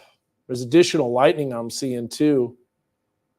But that circulation just south of Berryville, that's going to be headed towards Green Forest. So if you live in Green Forest, take your tornado precautions. Let's go ahead and we'll bring up Weather 1 if we can. Radar's just doing some interesting, funky things tonight, Zach. Yeah, it's hard to pinpoint the exact circulation, but a new person calling, Cody Hudson. Go ahead and take us through a track on that if you can. Yeah, so we got a fresh track here. So hold on. So again, that circulation looks like it's just west of Green Forest, the rural area. So if we put that track down, if you live in the areas in that red box, you need to be in your safe place right now. This is a tornado warning. It's had a history of producing significant damage. It caused damage in Decatur. It caused damage in Bentonville, Rogers, and now it's moving into western Carroll County. So rural, it's going to be in that area around 2:55 in the morning. Green Forest 2:57. Coyne 305, Alpena 310, Little Arkansas 316, Bear Creek Springs 321. Boone County is going to be eventually making its way into Boone County. Again, this storm, this is a supercell. It's had a history of producing significant damage, and it was a confirmed tornado just a little while ago. And this storm is also producing very significant rainfall. We've got a flash flood warning just west of the area that you're looking at right here, and we are seeing some very large hail too. So again, you need to be in your safe place right now. If you live in the Harrison Country Club area, it's going to be moving into that area around 3:26 in the morning, south 3:29, and then Woodland Hills 3:33. So moving east at around 35 miles per hour, and we're kind of zoomed out. So what I want to do is I want to zoom in, and yeah, that is definitely a little bit tighter than what I saw in the. Let me check that. Little bit of a debris signature potentially. Again, this might be another confirmed tornado. Moving into the Carroll County area, we're looking at far northeastern Madison County, kind of on the Madison County, Carroll County line, heading into a pretty rural area. But again, that if you see the white color, that's what we do not want to see. And the normalized rotation is showing a couplet. again, we're high up in the atmosphere here, so it's not going to be on the surface. That couple isn't going to be exactly where you see. It's going to be offset a little bit, but again, this is the reflectivity. Definitely still a very strong supercell with that hook, and there is the storm relative velocity. When we see a couplet like that, you need to be in your safe place. So the rural area, I cannot stress that enough. You need to take your tornado precautions right now because that storm is heading right towards you. And so the Carroll County area, Green Forest area, Osage area, Berryville should be just south of you. But even if you live in Berryville, I would definitely be in your safe place right now. So Berryville, Green Forest, rural, that is where the circulation is. And Cabinal, Middleton, if you zoom in even further, we got some highways, Highway 21. Beyond that, we have, if I can highlight that, US 62, another road. So again, that is a tight circulation making its way into Carroll County. And we can see the this strengthen. So again, these storms, they go through cycles and might have been a little bit weaker over northern Madison County, but as it's moving into Carroll County, as we're looking at it from the Springfield radar, that is definitely tightening up a little bit. We can look at the correlation coefficient, try and see if we can see any debris. It's a pretty muddy signature there. I got to give you an update here. There's people that I know personally that have been impacted by this tornado. Being here 18 years, Rick Hoyt says that his son Jackson has a tree down that's demolished his house on Oakwood Street in Bentonville. So we've got trees that have come down, a lot of significant damage. We're still tracking this storm for all of our viewers that are in Carroll County as it makes its way eastward. We've got a storm spotter that's on there, Cody Hudson as well. But Zach, Rick Hoyt saying trees that have destroyed homes. We got people that are trapped. We've got the Hanover subdivision, North Walton Boulevard. This went right through the heart of Bentonville and Rogers with tornado damage. Just something that you hate to see. But you were mentioning the severe weather potential. We were all mentioning the severe weather potential. We had our doubts if the storm would actually develop and take place, but unfortunately they did, and they kept going. Yeah, and it went through a really populated area, and that's what we do not want to see. Now, we're looking at the circulation, but I was looking at some more storms just north of McDonald County, destructive hail. Oh, my goodness. And we're seeing potentially over 3 inches worth of that hail. So right now we're still focused on that Madison County, Carroll County line because that's where the circulation is. Yeah. And here's the deal. Like, we've been bouncing around. We've been looking at cameras. We've been looking at the radar a lot. A lot of times the radar doesn't tell you what's happening underneath the storm. It only tells you what's happening in the middle of the storm. And so the best visual that we have, besides when there's debris that's confirmed, is seeing the circulation for ourselves and seeing the lowering. And that's why you have spotters, and that's why it's so important. But we want to track the storm with the radar. But at the same time, you got to get visuals at night. And that Decatur camera allowed us to see the power flashes, knowing that tornado was on the ground. Yeah. And then us seeing those, putting that in the chat, and the National Weather Service confirms it. Yeah. It is an integrated warning team, and that's how that works. So I know there's some people on social media saying we just need to focus on the radar, but we need to be able to see it. And there's reasons why we have those cameras and why we have to see what's happening underneath the storm. But we want to continue tracking it. We want to continue keeping an idea of where that storm is headed. And so that's exactly what we're doing. So let's go back to the circulation. It's still very strong, but we do have a spotter that has a visual in the Alpena area. And maybe there's some people that travel to Branson. This is an area, you got Highway 65, you get into Alpena. This is an area, I wish we had that Gaither Mountain camera because we'd be able to see it. And it would have an amazing view, but unfortunately it's down. But there's a look at the circulation. It's still ramping up. Very serious storm. Tornado warning continues and goes until 3:15 here in the morning. Yeah, it's had a history of producing significant damage. And right now it's in a pretty rural area, but we're still tracking it. Again, the rural area, Green Forest area, you need to be in your safe place now. How's Peyton doing right now? You said he was a little shooken up. Where exactly was he at? He was at exit 85 when did he see the tornado when it came through? He said he was in the Rogers area. He said he was getting some hail, and then he took shelter under an underpass, and there was a lot of people down there with him. Doing that, and he was pretty shooken up. But the last thing I heard from him was that he was okay and that he was safe. He sounded a little better. So, but that was an hour ago. Taking shelter underneath an overpass is not a good idea in a tornado. That's definitely not the case where you want to be. But with hail, I know people are trying to protect their vehicles because we know the hail is really large too. So, all right, back to this circulation in rural. And I want to get a wider view because I still think there are thunderstorms that are around. So let's go ahead and you'll give us a little bit of a mega Doppler tour on weather 1, and then I'll bounce around to the radar. We'll look at all sorts of additional areas. I'm going to take those cameras off the screen. Let's pull up mega Doppler full on weather 1 real quick, and we'll take a look at what's happening. Got more reports here. The tornado came through Stonehenge. So the Stonehenge area, I know exactly that subdivision. That's where it hit. We got significant damage all over Benton County. Yeah, so here's a wide view of the forecast area. We are focusing on far northwest Arkansas and our southern Missouri counties. So McDonald County, we're dealing with some significant hail.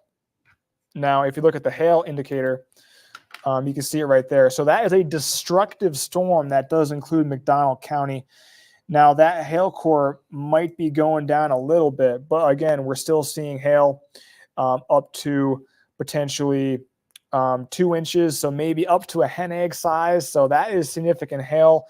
And we definitely want to keep an eye on that. Is a lot of heavy rain too. So we're dealing with heavy rain. We're dealing with the hail, and that is a flash flood warning. So we had damage in Decatur, damage in Bentonville, damage in Rogers, and now they have a flash flood warning.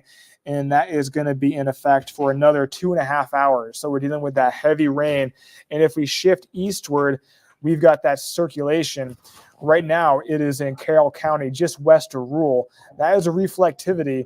If we look at the storm relative velocity, we can see a couplet just west of Rural. So again, this tornado warning is going to be in effect until 3:45 in the morning. You need to be in your safe place right now. If you live in Rural, Green Forest, Alpena area, that's where this storm is going. We're zoomed in on Rural because that is where the circulation is. Green Forest area, again, the Alpena area.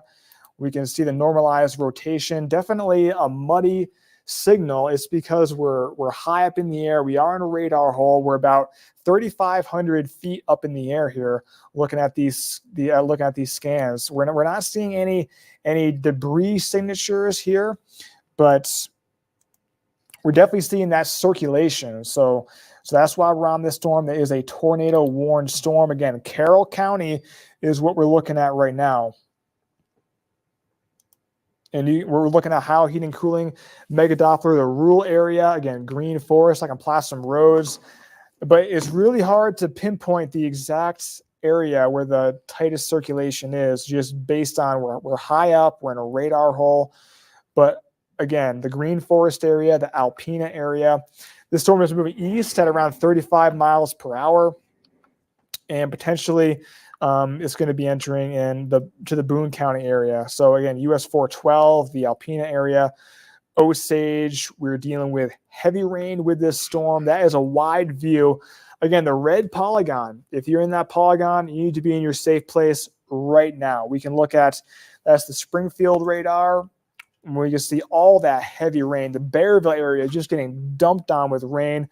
Green Forest area is seeing some very heavy rain too. But just south of that little hook echo, that's what we look for the potential tornadoes. So that circulation right there, just south of the Bearville area. If you live in that area, you need to be in your safe place right now. So what do we mean when we say safe place? So again, the Carroll County area, we use the DUCK acronym. So you need to be downstairs, the lowest level of your structure. If you're in an apartment building, you do not want to be on an upper level. Under something, if you have a way of covering your head, you can wear a helmet. Center of the building, underneath the staircase, that is a really good place. And of course, keep away from windows. I cannot stress that enough. That is another severe storm warning. We can take that full. Just turn that off. So there it is right there. So this is a brand new severe storm warning. Delaware County. So again, this area has already received a lot of hail, a lot of wind. And we're back looking at Delaware County, the Grove area. Again, just clipping Delaware County with this storm. And that is a severe storm warning with considerable winds and considerable hail. Wind speed 70 miles per hour, hail size 2 inches, and a tornado possible. So Dan, even behind that, we're still seeing some signs of some circulation. So the atmosphere is definitely primed still for rotating storms. I want to show you. So Zach, we haven't shown many pictures of the damage. It's at night. It's late. We've got some of the stuff on. If we can bring up Weather 3, I'm going to bring this up full. I just wanted to kind of give people an idea of what we've been dealing with. I know you've been tracking these storms. Appreciate that. Let's take a look here if we can bring up Weather 3.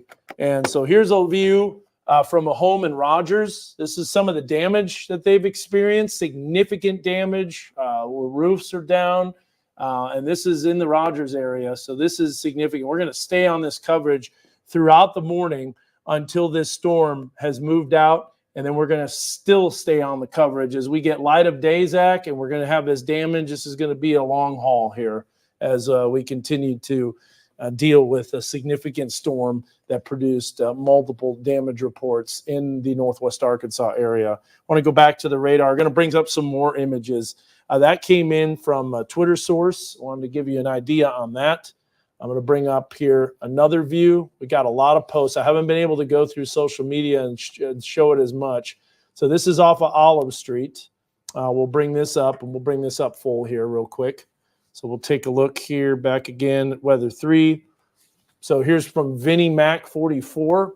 And there you get to see a tree that was down and snapped. And so look at how you've got trees that are uprooted. And, uprooted trees along with the soggy conditions going to cause some issues. Rule, you need to be taking your tornado precautions if you haven't already done so. That storm still very much circulating, and Alpena is going to be in the path of that potential tornado, Zach. And I know we want to keep track on that as we're looking at some damage photos. So, Zach, on Weather 1, you're taking a look at that circulation.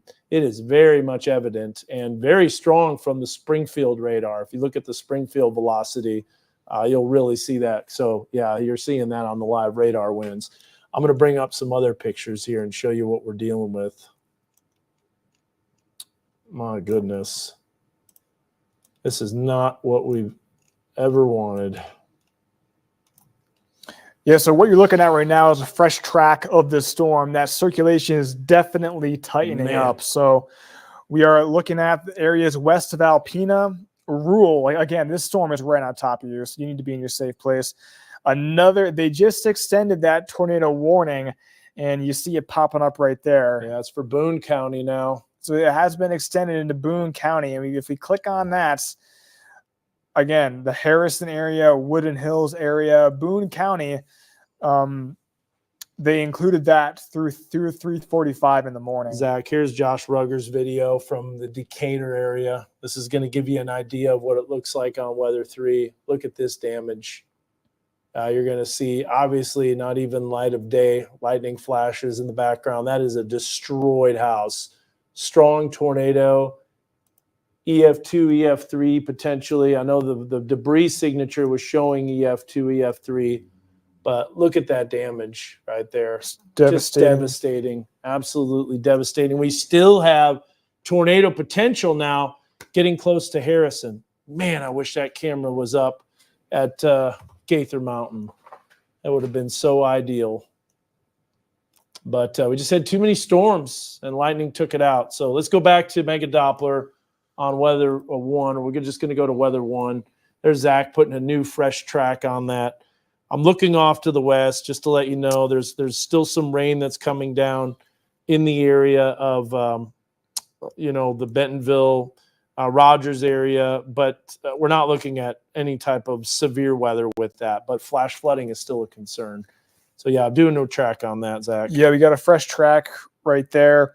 Actually, I didn't really check to see if the speed has changed in that newest update. So let me look at that. Still 35 miles per hour eastward, and here's where that circulation is going. So again, Ward Church 3:03 a.m., Carrollton 3:10. You need to be in your safe place.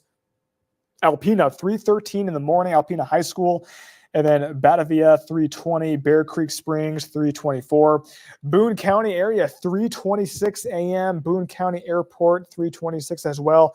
And then the Harrison Country Club area around 3:29 in the morning, North Arkansas Regional Medical Center 3:31.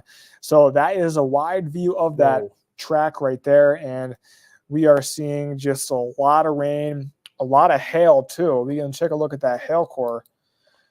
Again, we're seeing some very large hail, maybe even up to hen egg size in the Osage area, up to Green Forest, east of rural. So a pretty rural area where the hail is falling. But Alpena, you're going to be seeing some hail pretty soon here. And we just got another flash flood warning. Yeah, it's for southwest Missouri, and I was just going to give an eye on that storm for those that can watch us on antenna. So this is the severe thunderstorm warning that was destructive, 70-mile-an-hour winds and baseball-size hail, as Zach was mentioning. And Neosho was reporting 3-inch hail just a little north. So Roby, who's always on our stream, that's a very big supporter of us, and whenever we stream weather coverage, he's always in the Neosho area. And my goodness, that's a very, very significant cell. If we can, let's go to weather 2, and we'll look at this. So there's the information on that. Destructive. We also have the flash flood warning that goes until 9 o'clock in the morning. Heavy rain, and not necessarily a tornado potential, but this is some strong winds, 70-mile-an-hour winds with significant storms potential. So very, very intense storm. Now, looks like we lost the radar there. We'll go back here on High Heat and Cooling Mega Doppler. There's the circulation that's showing up with that storm in Carroll County. This is the same supercell that was responsible for Claremore damage. I want to show this picture right here. This is some views from the area of Rogers. So this is widespread tree damage. This is from Frankie Shepard, one of our spotters. And my goodness, that's some bad damage. Look at those trees that are uprooted, Zach. Significant tree damage. Definitely a tornado. Oh, yeah, no doubt. Yeah, we knew seeing the circulation. You can see the debris signature. It's just not a good sign. Yeah. This is just so raw. We're looking at all this information. Les Murphy is calling too because he's in the Newton County area. I'm going to take that call. If you live in Alpena, take your tornado precautions immediately. I'm going to get Cody Hudson on the phone too. All right, Zach, I'm going to talk to Les. Hey, Les, we got you on the phone. We got you live. We're just taking you through speakerphone. I just want to let you know, what are you seeing with this storm? I am seeing really high winds up here at City Point, south of Jasper, heading in the direction towards Harrison. Okay. The wind is. And a lot of lightning towards to the northwest. Yeah, the storm, very intense. It's probably going to miss Newton County altogether. And so you're not going to be impacted in the Jasper area or Newton County, but Harrison and Alpena, this is coming right towards Alpena. Another storm that's going to be crossing 412 and just west of Alpena. You can see the circulation in between Green Forest and Alpena. And we know that Berryville, Green Forest, Dalton Flippo, one of our producers, his parents live in eastern Carroll County, near the Berryville Green Forest area. Still, this storm is cranking up. And so, all right, Les, I appreciate that report. Let me know if you see any visual on the storm as it's crossing. Our Gaither Mountain camera's down, so we can't get a view of this. Right. All right. right. I will. I'm looking right towards Harrison. Of course, it's real hazy and a lot of dust or something in the air over this area. It's a lot of lightning. A little bit of rain starting in. It's kind of might block my visibility of it, but I'm going to be looking right towards Gaither Mountain and Harrison area, and I didn't get to hear where Cody was, but yeah, anyway. I'm going to call him. I'm going to give him a call. This storm is mean, and it's done a lot of destruction already. And this is a supercell that you feared moving through northwest Arkansas. Well, just to tell you, I mean, I'm however many miles I've got winds going head towards the north. Yeah. Okay. From my location south of Harrison. All right, I appreciate it. It's like 20, 30 miles away from the storm. So that gives you an idea how this storm is just dominating its environment. All right. Thank you so much, Les. Appreciate it. Les Murphy in the Jasper area, a good friend and a viewer that gives us information from Newton County, runs that Newton County Weather Spotters Facebook group. But there's a look at that rotation that's crossing right now, Highway 62, just west of Alpena, west of 412. It's going to be moving northeast. Now, you know this area. It's tough to see, so you're not going to be able to see this tornado. You might be able to hear that roar that's coming. It's about to be crossing Highway 65. So anybody that's on Highway 65 or 412, they need to be definitely in their safe place or get off the road and get to a safe location because this storm probably is rain wrapped too, Zach. Just never-ending supercell here. I want to get some more photos and pictures here and bring those up. Let's go ahead and we'll go to weather 1. Zach's got a new track on this as that circulation moves a little bit more to the northeast. Yeah, Dan. So we're looking at eastern Carroll County heading into Boone County here. And this is a tornado warning. So again, if you are in that red cone, that is the path of that circulation area. And you need to be in your safe place. This is a life-threatening storm. This has had a history of producing significant damage. It went through Decatur, went through Rogers and Bentonville, and now it's about to head through the Alpena area. So if you are in the Almond Church area, 3:17 a.m., Lick Branch, 3:19, Ridgeway, 3:21 in the morning, Shady Grove Church, 3:22, and then Hopewell Baptist Church, 3:32, South, 3:33, eventually Woodland Hills at 3:35, Bergman High School at around 3:39, and then 3:40 a.m. And right now we have one of our storm spotters on the phone with Chief Meteorologist Dan Scoff.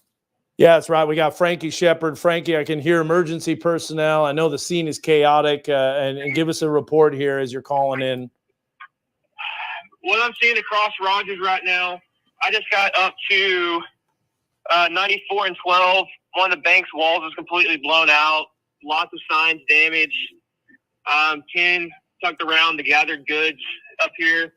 Across most of Rogers, from across the path, tons of trees down, big trees, completely uprooted, fences down. Just devastation, man. Devastation. Yeah, it's very widespread. This thing was wide. Wide tornado coming right through the heart of downtown Rogers or the Rogers area. Any damage to downtown specifically? I'm trying to get to that. Okay. All right. I know the emergency personnel are out there. Have you heard of any reports of injuries or damage? We got crews that are being sent out on the scene. Josh Harvison, our news director, has been in here for a few hours, and we're kind of gathering our troops, and we're going to be out there. But continue to keep us updated. Go ahead, Frankie. So far, I haven't heard any reports of injuries. I've pulled out the low fire captain who was stuck in mud. I pulled out a Rogers police officer that rode it out in the mud.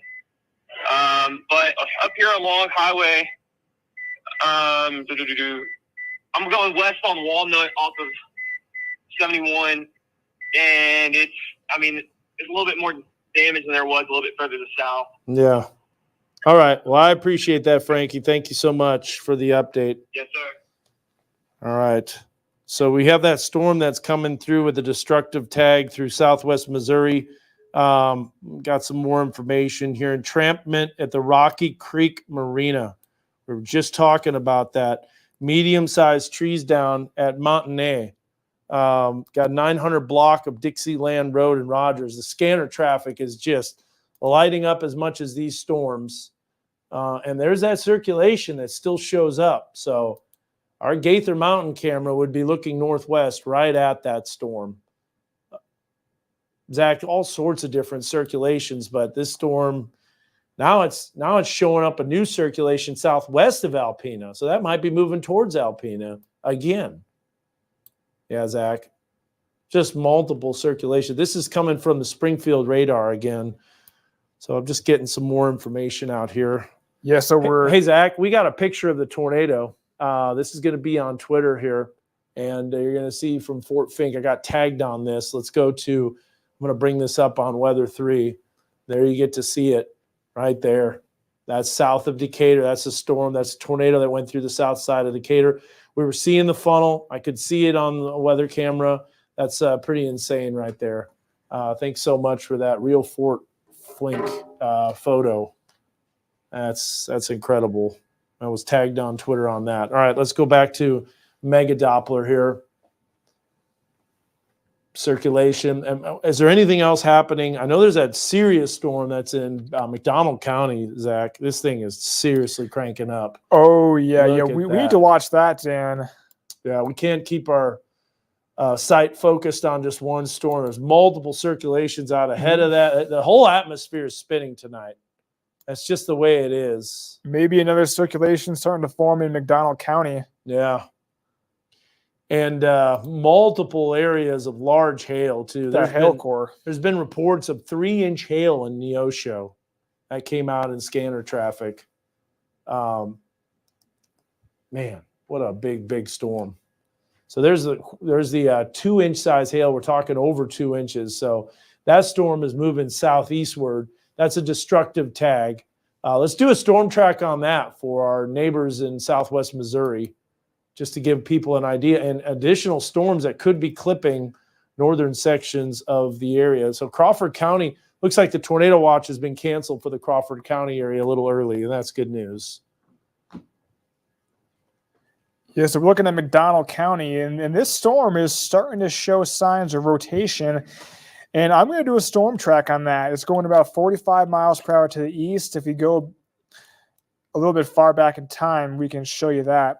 When we go to the WSI radar, when we can see, if we zoom out up in McDonald County, another area of concern, this storm is showing signs of rotation. We can look at the storm relative velocity, and definitely seeing a lot of hail with this storm too.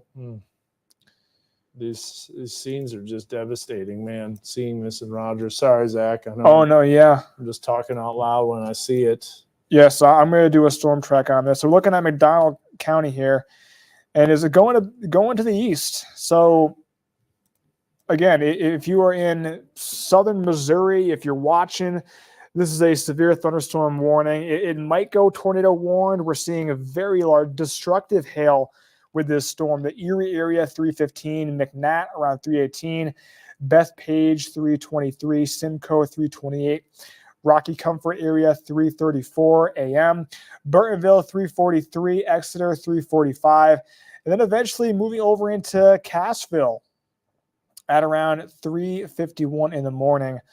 And then Star City by around 3:52. So Barry and McDonald County are going to be dealing with some rain and storms as we go throughout tonight. So that is our far southern Missouri counties. If we zoom out a little bit, we can see a wide picture. So we're looking at our northwest Arkansas counties, our southern Missouri counties. It's all quiet areas to our south, but we still want to zoom in on that storm that's moving into Boone County right now. Still tornado warning through 3:45 in the morning. Harrison area is heading towards you. So we are looking at the storm relative velocity, definitely seeing an area of circulation. Looks to be Alpena area. You need to be in your safe place right now. This is a circulation that's going right towards you. And then beyond that, the Ridgeway area, Highway 65, Highway 412, if you live in Boone County, Bear Creek Springs, Boone County Airport, that area, we have tornado potential moving towards you. Tornado warning is what we're looking at right now in Boone County. And I can do a storm track on that. I got to decrease the speed a little bit. So here is that circulation area. Might be making its way a little bit east of Alpena now. It's so hard to pinpoint the exact area of circulation with the radar beam being so high up in the air. But we're looking at just to the east of Alpena, and that's where it's going. It's still going to the east, maybe a little bit to the northeast. So it's going to be. Whenever you're done with the storm track, we got another report here. Just Zach, saying, just wanted to highlight a few more areas here. It's going to enter the Little Arkansas area around 3:15, and then Bear Creek Springs around 3:20, Hopeville Baptist Church 3:33, Woodland Hills 3:33, And I think we have another storm spotter on the phone, Dan. Yeah, we actually have Bruce Thomas, who is with Weather Call. And, we talk about Weather Call Next Gen, and how amazing of a product is. Well, he lives in Rogers, and he just moved recently to the Northwest Arkansas area. I've got you on speakerphone, Bruce. Give us an update on what you're experiencing in the Rogers area. Dan, I live off of Horse Barn Road in the Overland subdivision, and we're now over at Stone Manor Apartments. The entire complex is without power due to power lines being brought down by tree branches and trees. There's a lot of trees down across Horse Barn Road. We just pulled some out of the road, and we're going to head down to Bentonville. We hear a lot of ambulances going to Mercy Hospital right now. Sounds like a steady stream of first responders going somewhere right now.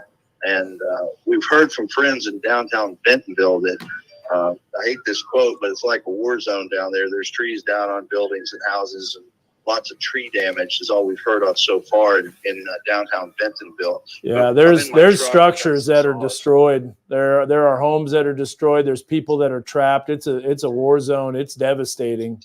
It sure is. We've got a few hand tools, some saws and chains, and I got my truck, and we're going to head down there and see if we can help out. It's 3:15 in the morning. Yeah. So, it's dark. We got some flashlights and things, but we're going to just go down and see what we can do to help and try to open up the streets a little bit wherever we can. But we went through the storm, and we were definitely in a circulation here that as it came through, but you could definitely tell that at one point, there were multiple circulations when it was over at Decatur, as you were talking on the air about that. And one of them came over here, and then the bigger one went over Bentonville and then out towards Prairie Creek. Yeah, and we hear about Rocky Branch too that has damage as well. So there's damage in a lot of locations, and it's still dark, obviously, but we're getting some images on social media, on Twitter. I haven't even checked Facebook yet. But I imagine, I know we have a lot of people watching our stream right now, but hey, thanks so much. I know a lot of people talk about Weather Call and how it's an amazing service. When you get that warning and you're within the polygon, it'll call you, it'll let you know. And that's a great heads up, especially this time of the night, and it calls landline phone. So, hey, thank you so much, Bruce. Appreciate it. Thank you, Dan. We'll give you another report as we get further into Bentonville and get a little more rest of what's really going on downtown. The farther south, you're going to see a lot more damage, because I think that circulation was a little south of you, where you were at from what you were reporting. But appreciate it. Thank you so much. All right, guys. All right. Great job. Your staff's doing a great job tonight. All right. Thanks, Bruce. All right. Take care. Bye-bye. Okay. So, Zach, that circulation that's in Southwest Missouri is starting to ramp up too. Yes. And we have a new severe storm warning. This is going to be impacting portions of Newton County. So we are watching that storm too. But Dan was mentioning that McDonald County storm.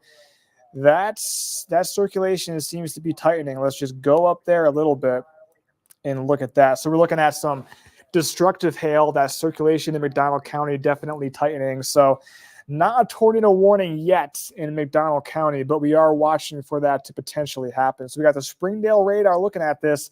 That radar beam is pretty high up in the atmosphere, so we are in a radar hole. It is hard to look at the exact circulation here, but we are monitoring that. We're also monitoring Boone in Carroll County, or Boone County, where we have that tornado warning. So that's still in effect.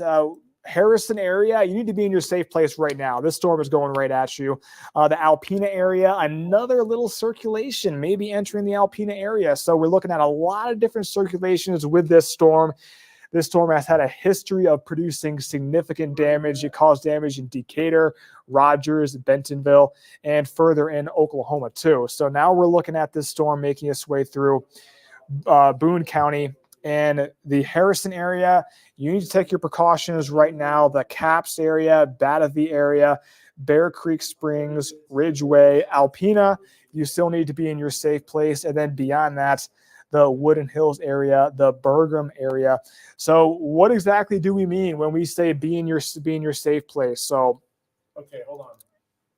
I'm gonna go ahead. We got a viewer report of a tornado in Clifty too that did damage in the Clifty area.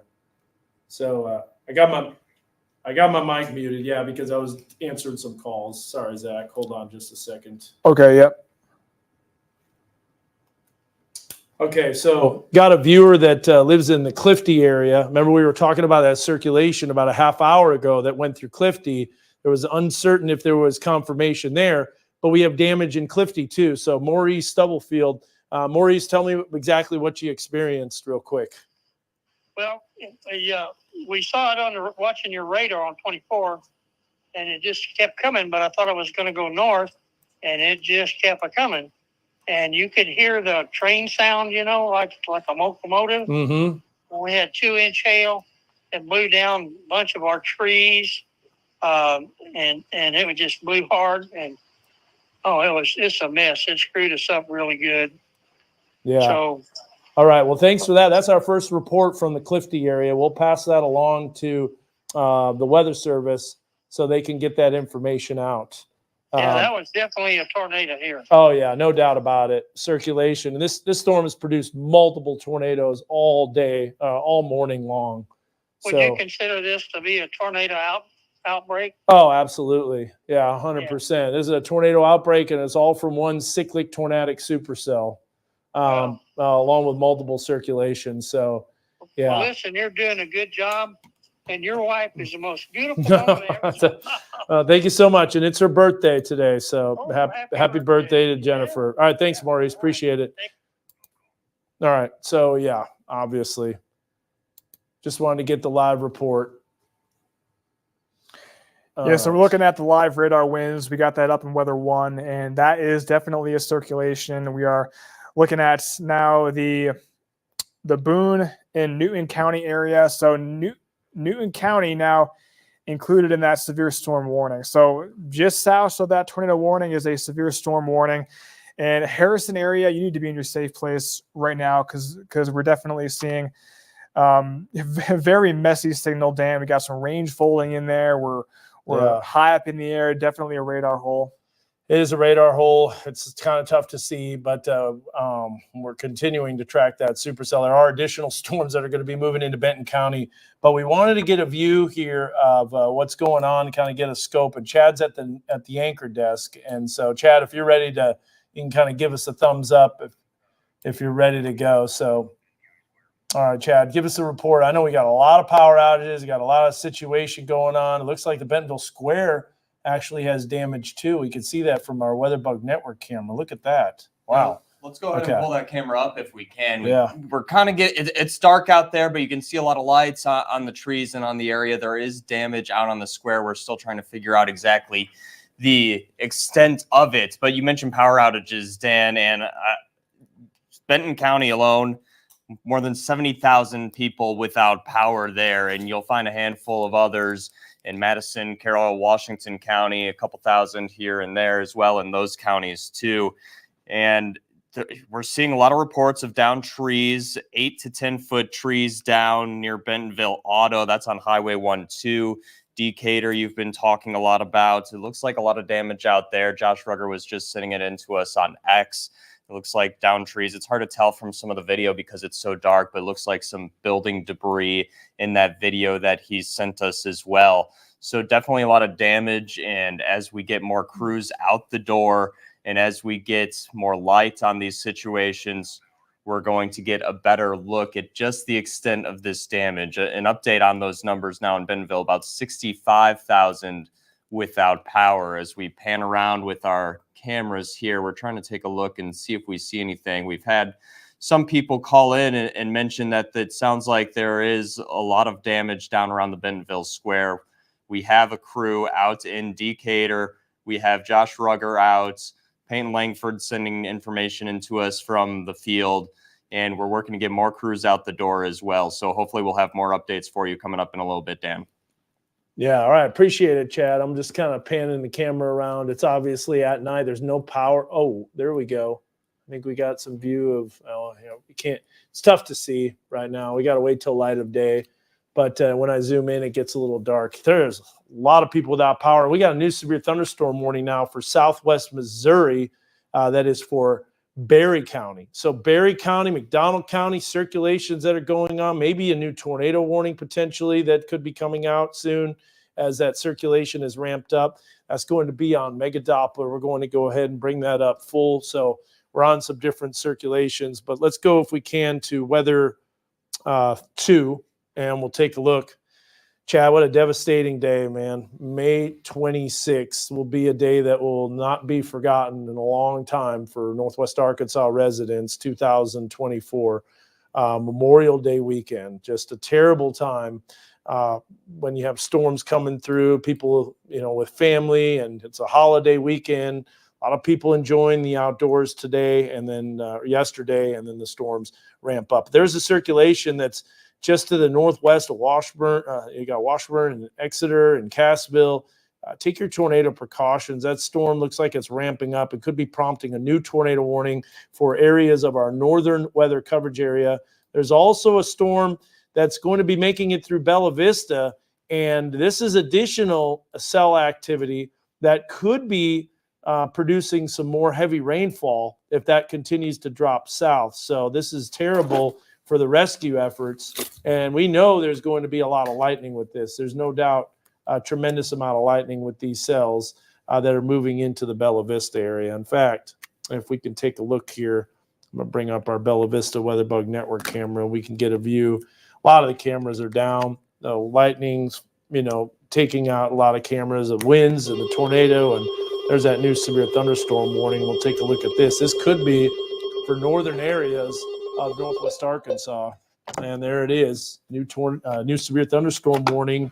Not tornado possible, but 60-mile-an-hour winds. This is going to be on the north side of Benton County. And if we can bring that up on weather 2, which we've got on there, Zach, 4:30 in the morning, another severe thunderstorm warning from a cluster of storms that's dropping south that will produce some strong winds. Where the efforts are happening, where people are being rescued, where emergency personnel are going out, handling the damage, trying to find people in their homes, and now we got another thunderstorm that's rolling in. It's probably the worst case possible. And on top of that, we have some potential flash flooding. We got a flash flood warning for most of Benton County here.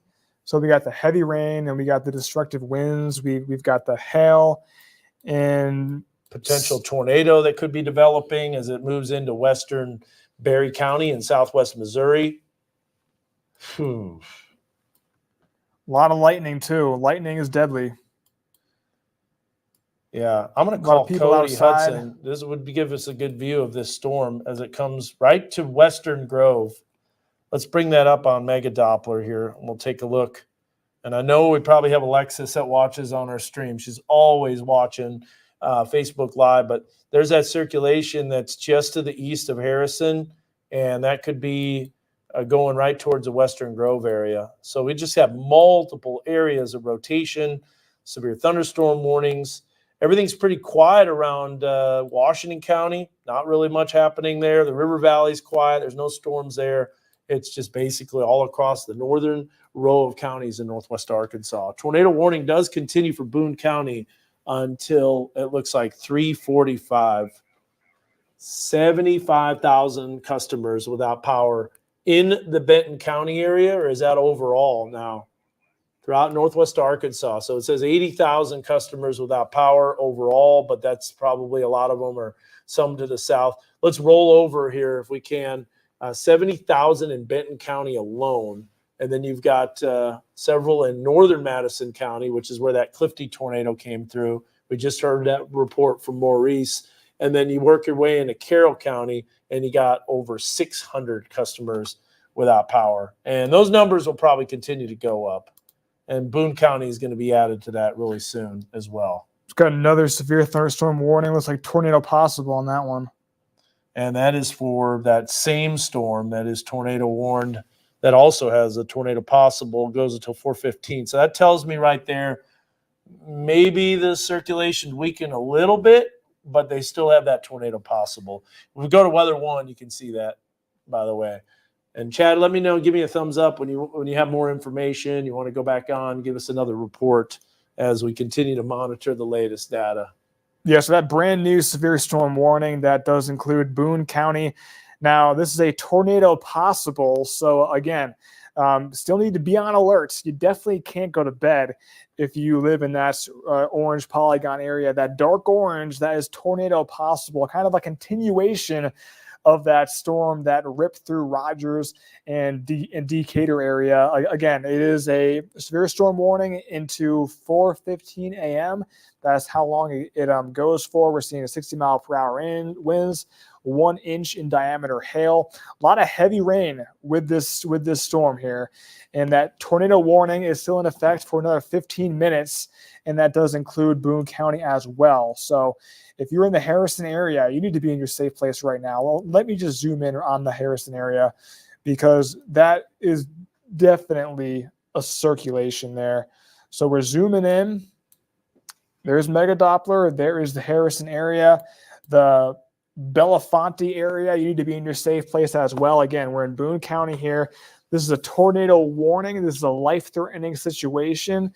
And that red polygon, that is where it is. So again, the Harrison area, that is directly where that circulation is. So beyond that, pretty rural area. But again, we're looking at Boone County. If we zoom out a little bit, the Zinc area, and then the Piat area pretty soon here. Look at the winds that are happening in Bella Vista right now. So this is on the north side of Benton County. We go to weather 3.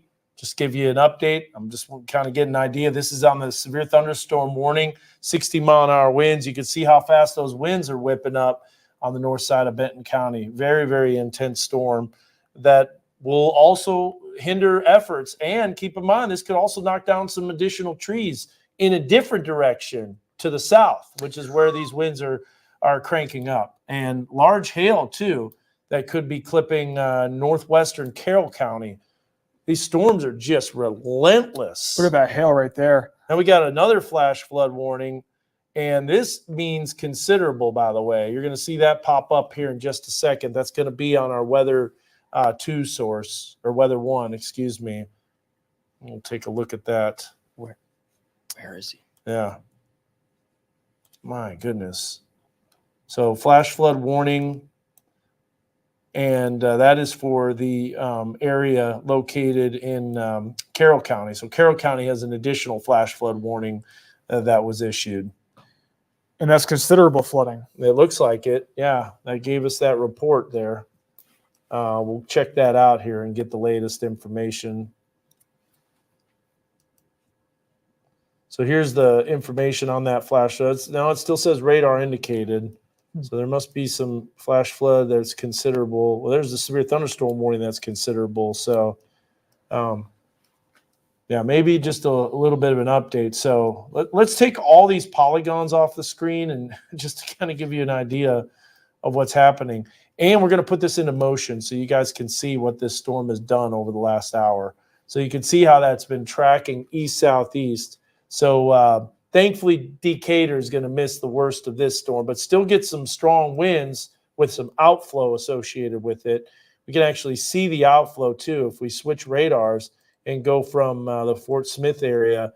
There's the outflow that's coming through Decatur right now. See that green line on the screen? There's your outflow. And that's essentially a part of the storm. Yeah, and those are severe winds, too, potentially. Yeah, they are. 60-mile-per-hour winds. And there is a hail core, a pretty substantial hail core, and I'm going to bring that up right now. Just stand by for that to load. There it is. So we're looking at Berry County here. Cassville area got some baseball-sized hail. So these storms just don't want to quit. The Exeter area just west of that pink, that is up to baseball-sized hail. That is, you can see the hail core moving. So the Cassville area, Washburn, that is a whole lot of hail. And with this cluster, we're also showing signs of rotation. So I wouldn't be surprised if they dropped a tornado warning with this system as well. We can look at that storm relative velocity. Definitely a couplet to the southwest of Cassville area. So that's where we're watching that. We are definitely keeping an eye on that from the Springfield radar. And that definitely looks to be increasing in strength as it enters the Washburn area. So we are watching that, and we also have to still we just got another tornado warning. So let's see what this is for. I wouldn't be surprised if that was for the Berry County storm. Yep, there it is. And there it is. So fresh tornado warning. Again, this is A little east of that storm. Yeah. So they continued that for Boone, Marion, Newton, and Searcy County. Yep, there it is. Yeah. So Western Grove area. Yeah.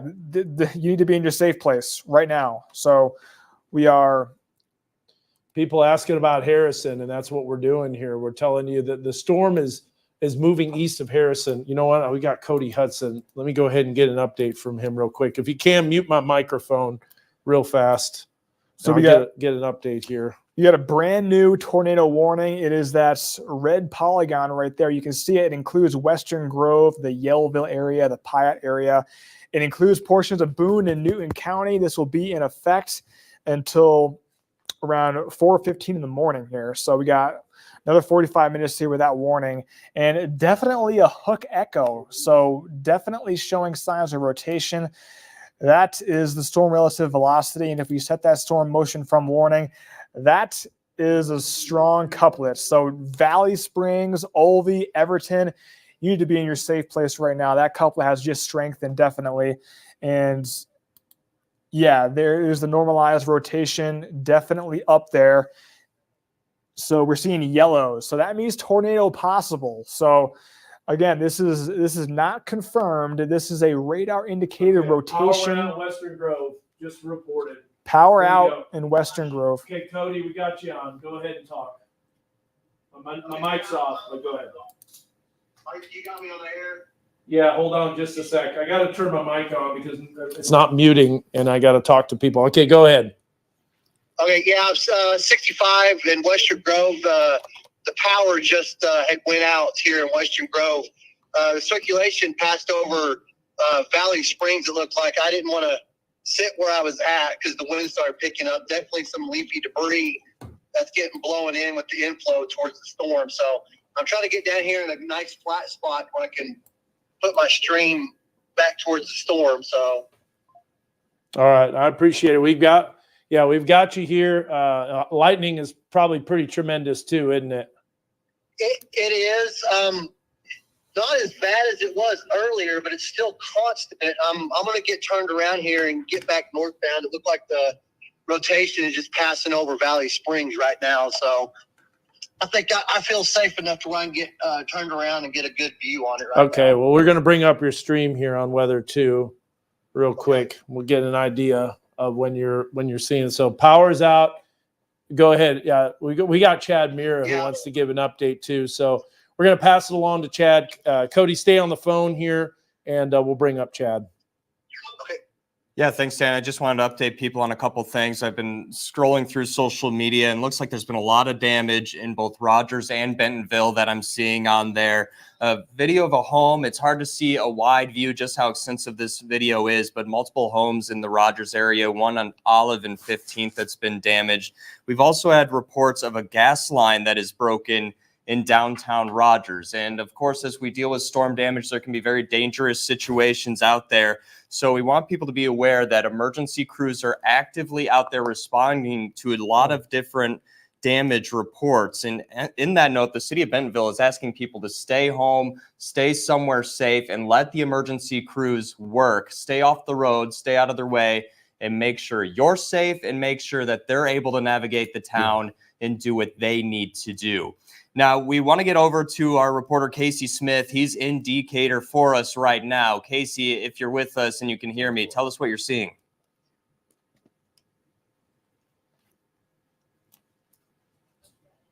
Yeah, Dan, out here in Decatur, it is just driving in. There, you can feel the devastation in the area. Just driving along Highway 59, you can just see the trees down. And behind me, we don't have audio up. Behind me,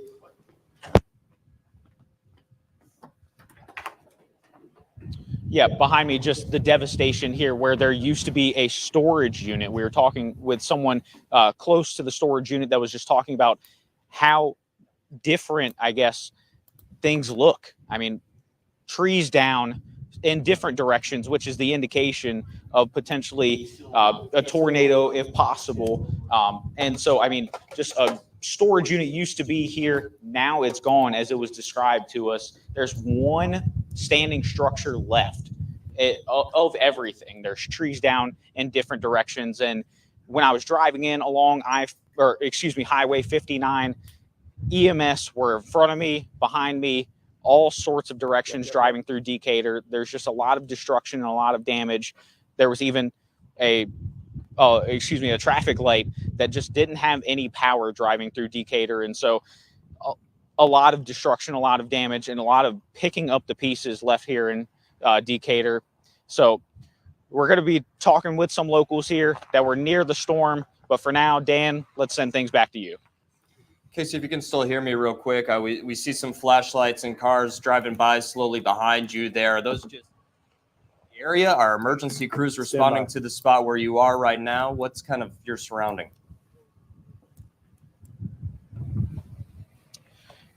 There were emergency crews in the area driving by. I mean, there's flashing lights along this truck that's driving by me. But, I mean, emergency crews, there was a central EMS station that myself and Josh Rugger drove by, and it almost seemed like they were reconvening to try and build sort of a plan as to where they're going to attack and, I guess, help people where they need it. And so there's EMS coming in and out. Nothing I can see along Highway 59 at the moment, but I'm sure the crews and EMS, they're going to be out, and it's going to be a long night here in Decatur. Thanks, Casey. We'll check back in with you a little bit later on. Let's send it back over to Zach and Dan. What's going on, guys? Yeah, we got a new confirmed tornado. So another tornado that has touched down. This is reported in eastern Boone County. You can see the debris signature. We've got detection. We've got Cody Hudson, one of our storm spotters. He's on right now on speakerphone. So, Cody, go ahead and tell me, first of all, if you're seeing any type of power flashes, because we can see the tornado, and it's now confirmed in eastern Boone County. This is on the eastern fringes of our weather coverage area. But, Cody, go ahead and tell us what you've got. And let's bring up his stream if we can on weather 2. Yeah, I have not the best visibility right now where I'm at, but I think I did see a little bit of a power flash. I'm currently sitting here in Western Grove, kind of looking back towards the Albee area here just off 65. Yeah, it's going to be just to the east of Albee, this tornado. Yeah. So yeah, I'm kind of my stream is currently pointing that direction right now, kind of towards the Harmon Albee area. I can't really see anything. There's a lot of rapid movement in these clouds, though. Yeah. No, lightning. I don't have very good, background lightning. So I'm just so far the trees may be a little too high to really see anything. So. We know this is confirmed though, so just we'll keep you updated. We've had a report from Casey, one of our reporters, but a new confirmed tornado. Take your tornado precautions. Southeastern Boone County. This is moving out of Boone County, and it's going to be moving into Marion County as well as moving into southeastern. That looks like northwestern Searcy County. So, all right, thanks, Cody. Appreciate that. New circulation that's popping up too. This might be another circulation that's going to be developing a tornado in southeastern McDonald County. This is going to be Berry County. So, thanks, Cody. Appreciate it. All right. Do we have a new circulation now? Maybe a part of a new tornado that's confirmed. Let's see. That could be more debris that's getting lofted again in the thunderstorms. Zach, you've been watching these circulations big time, and sometimes that could be a little misleading, but we'll see if that prompts tornado warning potential. Another thing that we're dealing with too is heavy rain that's located in the Pea Ridge area. So these are areas that have been hit with large hail as well as damage, power outages, gusty winds, rain, lightning for rescue efforts. What a serious weather day across the area. Just a terrible, devastating day. And multiple power flashes that we saw with these tornadoes coming through. Had reports of tornadoes in Decatur as well as areas in the Centerton area, Bentonville, Rogers. It's exactly the way that supercell tracked, and will continue to move eastward. Thankfully, it looks like things are starting to wind down a little bit for the Benton County area, and this will probably be the end of the storm activity. But there could be additional storms that develop during the afternoon today, especially in eastern sections of our weather coverage area. Just a tremendous amount of energy that's going on. Chad, if we got another live report, you just let me know as we continue to monitor the latest severe weather warnings. We've got a considerable severe thunderstorm warning that is for southeastern sections of, it looks like now it just moved. Now they got a considerable tornado that's a little out of our weather coverage area. All of these storms seem to be spinning, Zach. It's just an insane day dynamic-wise with these storms. There's a look at potential tornado touchdown west of Shell Knob.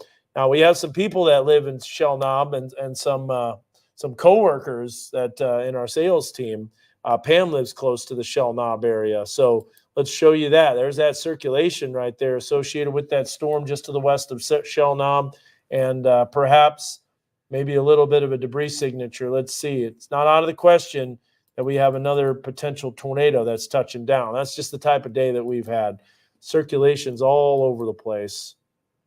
And large hail, damaging winds, more storms. I did want to let you know, Chad, we got an update too on, I was just hearing a report from Horseshoe Bend that some trailers were overturned and people have been trapped. That came from some scanner traffic, and that came from a friend of mine, and that's been listening to the scanners. So Horseshoe Bend, some trailers that were overturned, possibly some people that were camping. We know the storm went through that area.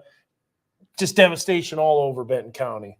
It's going to take a long time to go through and sift through all the damage. Yeah, and those severe storm warnings still including Benton County. That is a considerable storm. Now it's considerable. So we're seeing the outflow from these storms. The wind is really starting to pick up. So behind that tornado damage we have, we're still seeing some damaging winds, and these are not your run-of-the-mill severe storm winds, up to 70 miles per hour with those winds. So maybe look at the velocity scans. First of all, look at this southeast of Cassville. That is starting to tell you. I mean, that looks like a tornado right there near Bates Corner.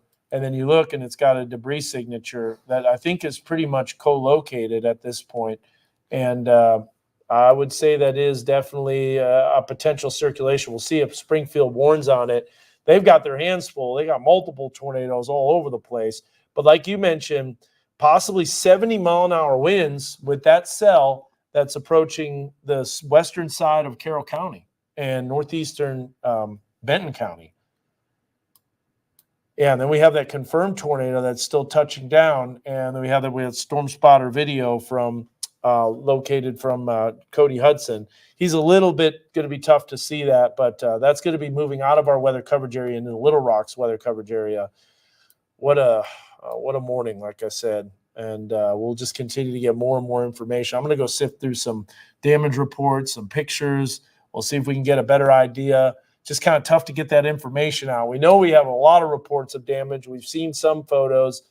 Josh Rugger's been out there. Peyton's been out there. Casey, one of our reporters out there. I know we got multiple people that will continue to bring us more information. So, all right, let's take weather one full. Let's do a new storm track on that severe thunderstorm warning in that line. I think that would be a good idea to let people know where that's headed, Zach. Yeah, it's a good idea, Dan. So we're looking at far northern counties, Berry County. That is a tight circulation just south of the Cassville area. So I think if you live in Shell Knob, Emerald Beach, Chain O Lakes, Arrow Point, Viola, I'd be in your safe place right now. Even though it's not tornado warned, it is definitely tornado possible. And when we look at the storm relative velocity, that's a couplet. And let's see how fast these storms are going. Let me just go over here and see that these storms are going to the east at 70 miles per hour. So they're moving very fast. And again, Shell Knob is going to be right on top of you. Viola, Chain O Lakes, these storms mean business. We're seeing some very large hail too, some heavy rain. So you need to be in your safe place, Shell Knob, Chain O Lakes, and that's the relative velocity. We can do a little track on the reflectivity so we can see when you see black in that reflectivity, that definitely means that we are seeing some large hail. So let me get a little squall line going here. Let me get this going pretty quickly because these storms are moving 70 miles per hour. So let me just draw that line and then get it going that way. So again, it's going to be moving out of the forecast area, but if you live in the Lomer area, Shell Knob 355 in the morning, Arrow Point, Reed Springs 401, Kimberling City, that's just outside the forecast area, but we're still covering it because they might be able to reach it. They might be able to see that signal of a Mars. And then Coney Island 4:09 a.m., Indian Point 4:10 a.m. So we are in Berry County. Circulation definitely tight there. So that is that track. And you just got another severe storm warning. That looks to be a continuation of that storm that we're looking at right now. So the National Weather Service has decided to not do a tornado warning, but it is still tornado possible. And we can see that moving outside of the forecast area, some of the Branson area.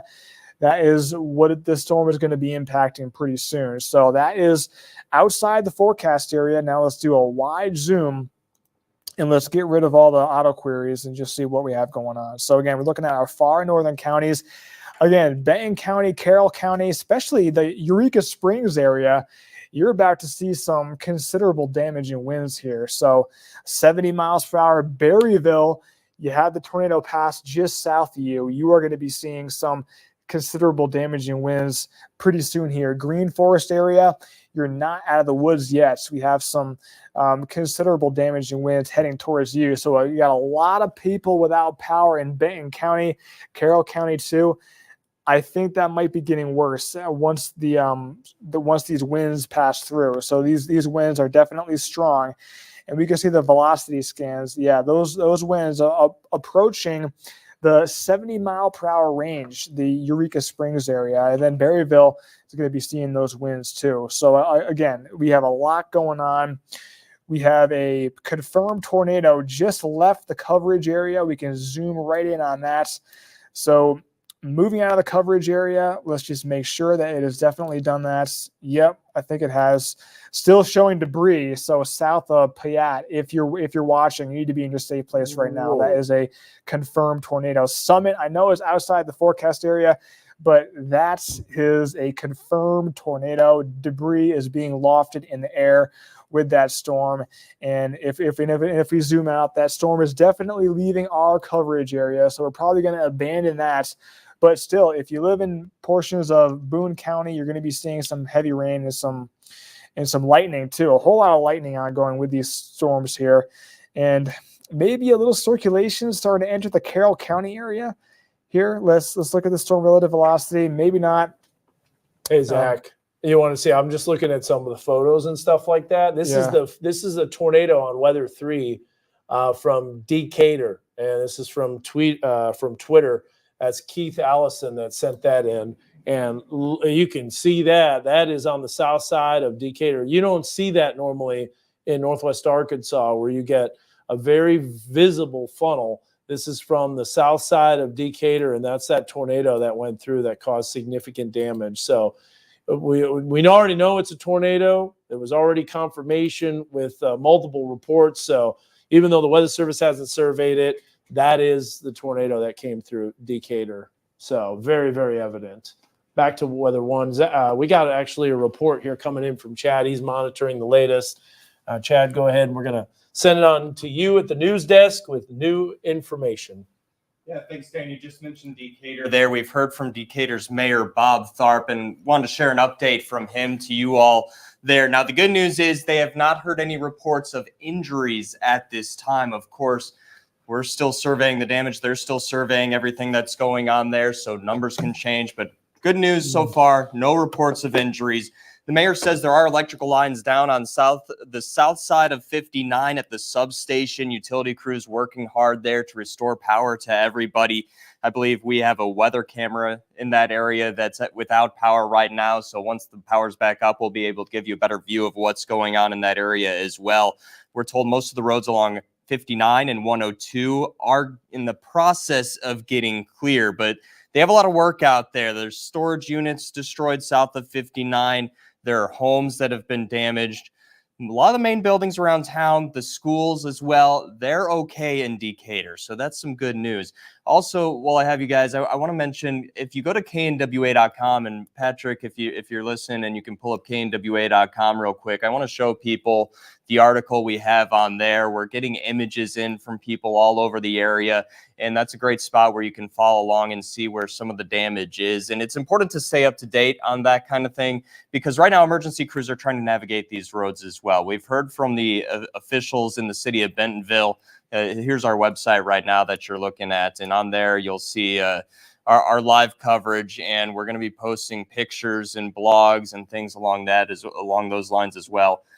But give the emergency crews room to work here. You're going to come across out on the roads trees and power lines blanketing the roads. You'll see flooded roads as well. We've seen reports of that up near Bella Vista, Bentonville. A lot of trees down in the Rogers area. So be careful out there. Try to stay off the roads if you can, and give them plenty of space to work and do what they need to do. Dan?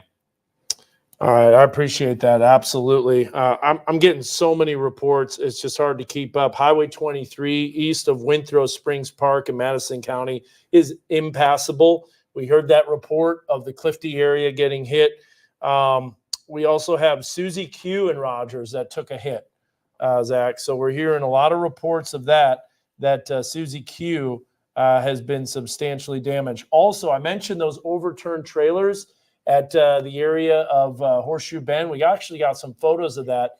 Let's go to Weather 3 if we can. Bring that up full real fast. And you're going to get to see, first of all, Bray Cook. You might remember him, the former University of Arkansas Razorback football player. Definitely has an interest in weather, follows the weather. Let's go ahead and we can bring up Weather 3, bring that up full if we can. And that's going to be on the board. You can also do that through Weather 2. So there you go. Let's bring this up full so I can kind of shift through some of these pictures. He says his street took a direct hit, and there you see some of the areas, and definitely unwell. There's a look at some trees down that are in that area. You can see trees across the road. So this is just more pictures as we continue to gather more and more information. And then I did want to show you this, that as we go back here, I'm just doing this live. Here's that Horseshoe Bend area. And so there you get to see the Horseshoe Bend. There you got some overturned, it looks like, campers. And so we mentioned how camping would be very dangerous tonight if those storms did come to fruition. And so that's what a very scary night for a lot of people in the Northwest Arkansas area. But that just gives you an idea of the devastation that these storms left behind. We'll look at one more view here. This is the back patio. You can see trees that are uprooted, snapping trees and power lines, and uprooting trees, knocking down fences. Just so many things that went on with that storm. And then finally, here's another look from the Rogers area, 5th Street. So Rogers taking a direct hit. Bentonville, Centerton, Decatur, so many areas that got hit tonight, Chad. And what a devastating day. Yeah, absolutely, Dan. We just got an update from Rogers Police as well, so I want to fill you in on that. From Keith Foster with the Rogers Police Department, he said right now the main issue that they're dealing with are gas leaks all over town. They're getting a lot of reports of those. Be careful out there. A lot of this damage is fresh. Of course, down power lines too. You got to stay clear of those because you don't want to be near a live line out there. Police in Rogers, they say they've received about a dozen calls for entrapments as well. A lot of that caused by those down power lines and down trees that they're seeing in that area. They've started to bring in their day shift officers, bringing extra people in to help respond to all of the calls. And they're getting so many calls out there in Rogers, they're really having to prioritize what they are going to respond to the quickest. If you're calling in with what is maybe a non-emergency, like a power outage, you may be pushed down the queue for people who are in more hazardous situations, people entrapped by those power lines. So be patient with the police as they continue to work out there in Rogers. Okay. So we got...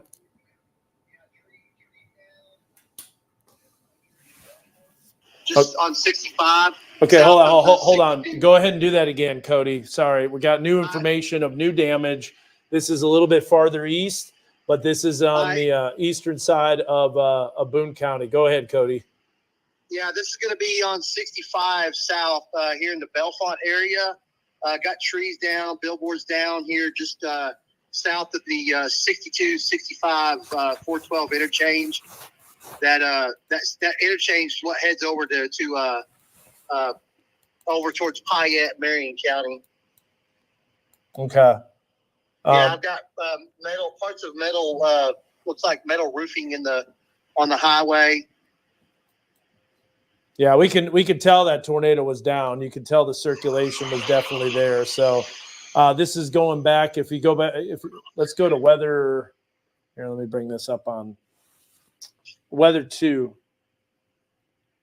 Okay, we'll go to weather 2 real quick. This is a look at that circulation that passed through the Valley Springs area. Cody Hudson reporting damage. Do you have it on your stream right now? The damage, Cody? I'm sorry, what, Dan? Do you have that damage on your stream real quick, just so we can see it? Yeah, I will have in a minute. I'm talking to the sheriff's deputy right now, but I will have in a minute. Did you send something to the weather service at NWS chat? No, but they already knew. They had it confirmed, so they put the confirmed warning on there. They saw the debris signature. They could see it on the radar, the TDS, the tornado debris signature, and the drop. House got hit at Starkey Road. Okay, yeah, the deputy saying a house got hit on Starkey Road. So I'll get some of this on the stream there, and then I'll try to get some more information if you want. Yeah, we see the power lines down. This is on Highway 65. So for those that are traveling to and from Branson in the area, the Bellefonte area, southeast of that, Valley Springs, definitely some damage. All right, thank you so much. I appreciate that. Cody Hudson, one of our storm spotters that was located as they're tracking the storm, same supercell that went through Benton County. And earlier tonight, Peyton Langford experienced this storm firsthand. We've got a report from Peyton. Peyton, tell us where you're at and what you're seeing.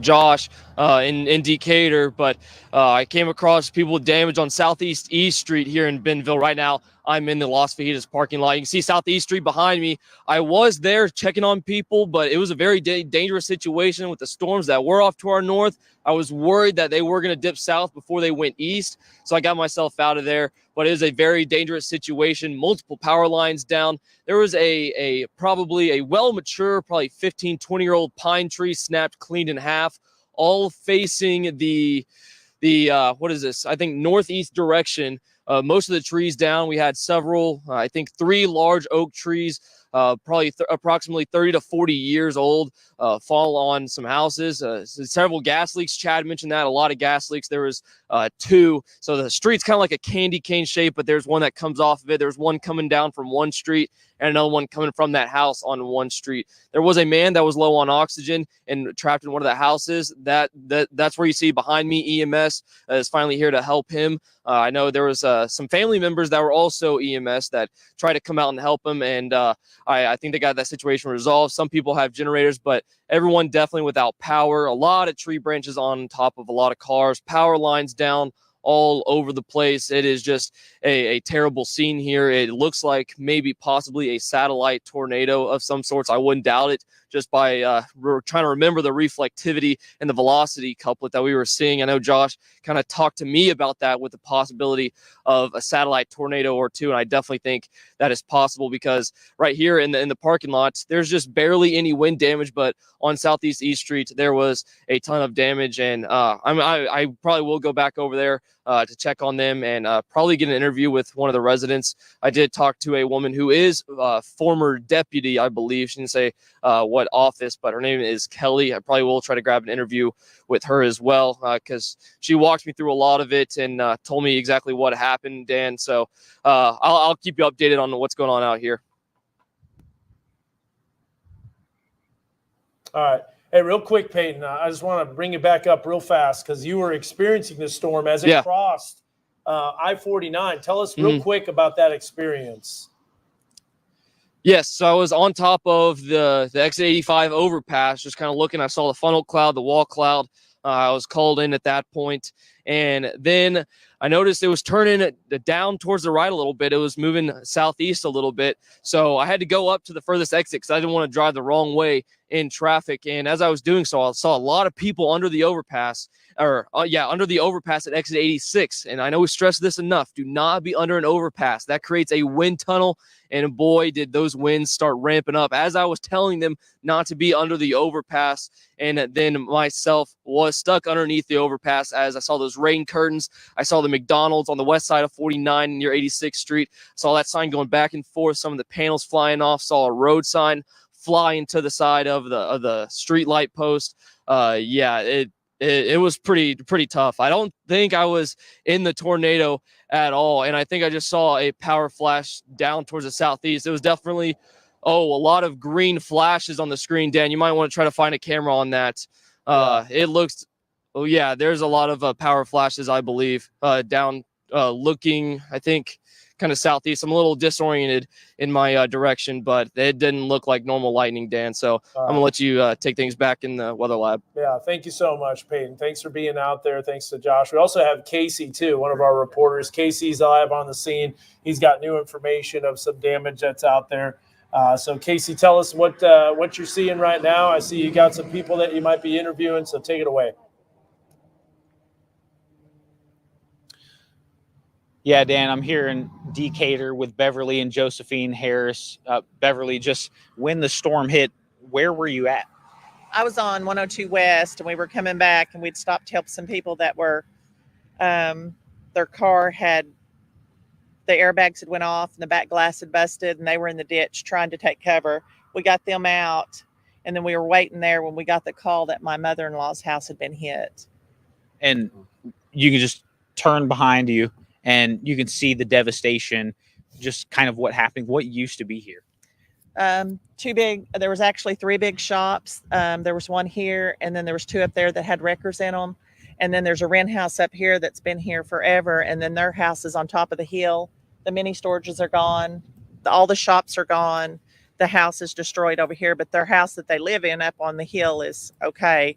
There's some tractor trailers that are turned over that was in the salvage yard. It's just a total mess out here.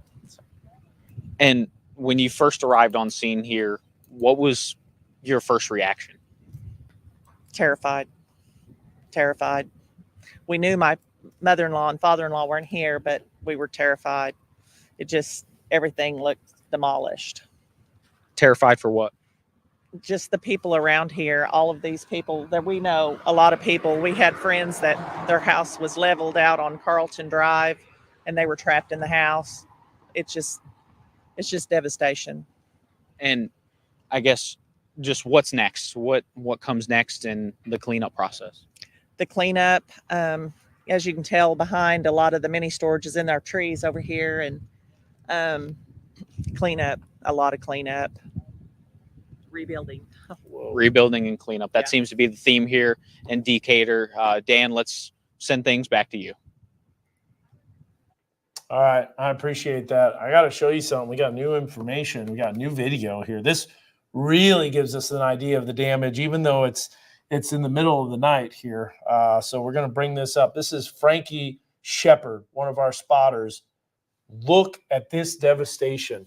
Oh, my goodness. That gives you a real scope of the damage, not just tree damage, structure damage, buildings destroyed.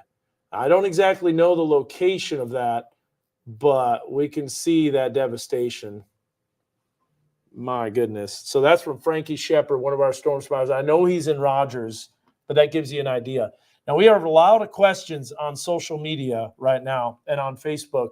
What's happening? Are we done with the storms? I think with so much that's happened, Zach, we need to kind of let people know who's in the clear at this point, because there are some people that will be in the clear. So let's start off, first of all, with Southwest Missouri, farthest northwest. It looks like McDonald County, the storm is moving out. Now, this is a loop here of the storm moving over time, and you can see that wind that Peyton was talking about starting to pick up. Well, that storm's moved out. There's a little bit of light rain that's popped up in Bella Vista and just to the northwest of Bentonville. But I'm going to stop the tracking mode. We're going to take a look here. Washington County is quiet. The storm that's tornado warns moving out of our weather coverage area, moving into the Little Rock coverage area. There could be a circulation on the leading edge in northeastern Carroll County, but everyone, for the most part, except for extreme eastern Benton County, is starting to be getting out of this thunderstorm activity as this energy starts to move east. So the cap did not hold today, Zach. It's one thing that we were hoping would happen, but unfortunately, the atmosphere took over. Yeah, it sure did. And I do want to mention that there is a cold front that's going to be coming through. So if you look up in Kansas, there are some storms. And they could be clipping the forecast area tomorrow. We could see some more development. I don't think in northwest Arkansas, maybe in our eastern counties, but we could see some more severe weather tomorrow, with all hazards once again being possible for actually today. Yeah, we could see some more severe storms. So it's 4:09 in the morning. We're doing live coverage, and the severe weather threat is definitely going down, but it's still there. We have a tornado possible in Carroll County. So, or as a destructive storm or a considerable storm. So yeah, we're still on these storms again. A lot of flood warnings. There's flooding issues. People's homes. Some people, their homes have been destroyed, and it's just a devastating night for us here in northwest Arkansas. Pray for northwest Arkansas. Pray for those that have been impacted, for those that have experienced this damage. Haven't heard of any fatalities or any injuries. I can't imagine that there won't be any injuries. That we saw some trailers that were overturned. Chad, you have some new information on any injuries at all? Well, as you said, good news there is we still haven't heard any reports of injuries, so that is good news. But we have been talking to a couple of the utilities in the area, and I wanted to update you guys with some information on that. We have gotten in touch with Carroll Electric. Of course, they run the power for a lot of people up in Benton County, where they alone have more than 45,000 customers without power. In that county, they're closer to 75,000 total without power. But Carroll Electric has enacted what they call their emergency restoration plan. And basically what that means is they're utilizing every resource they have available to go ahead and restore power to people. They've called in contractors and neighboring utilities as well to come and assess and assist in this process. However, they're already letting people know there are widespread outages, a lot of damage here that they're still learning about themselves. And some people there should expect to be without power for multiple days. That is the word for it, straight from Carroll Electric. One other note, we have also talked to someone with Black Hills Energy. We've mentioned a couple times all of the gas leaks that have been reported in Rogers, and their main message to people right now is if you smell gas in your home, get out immediately.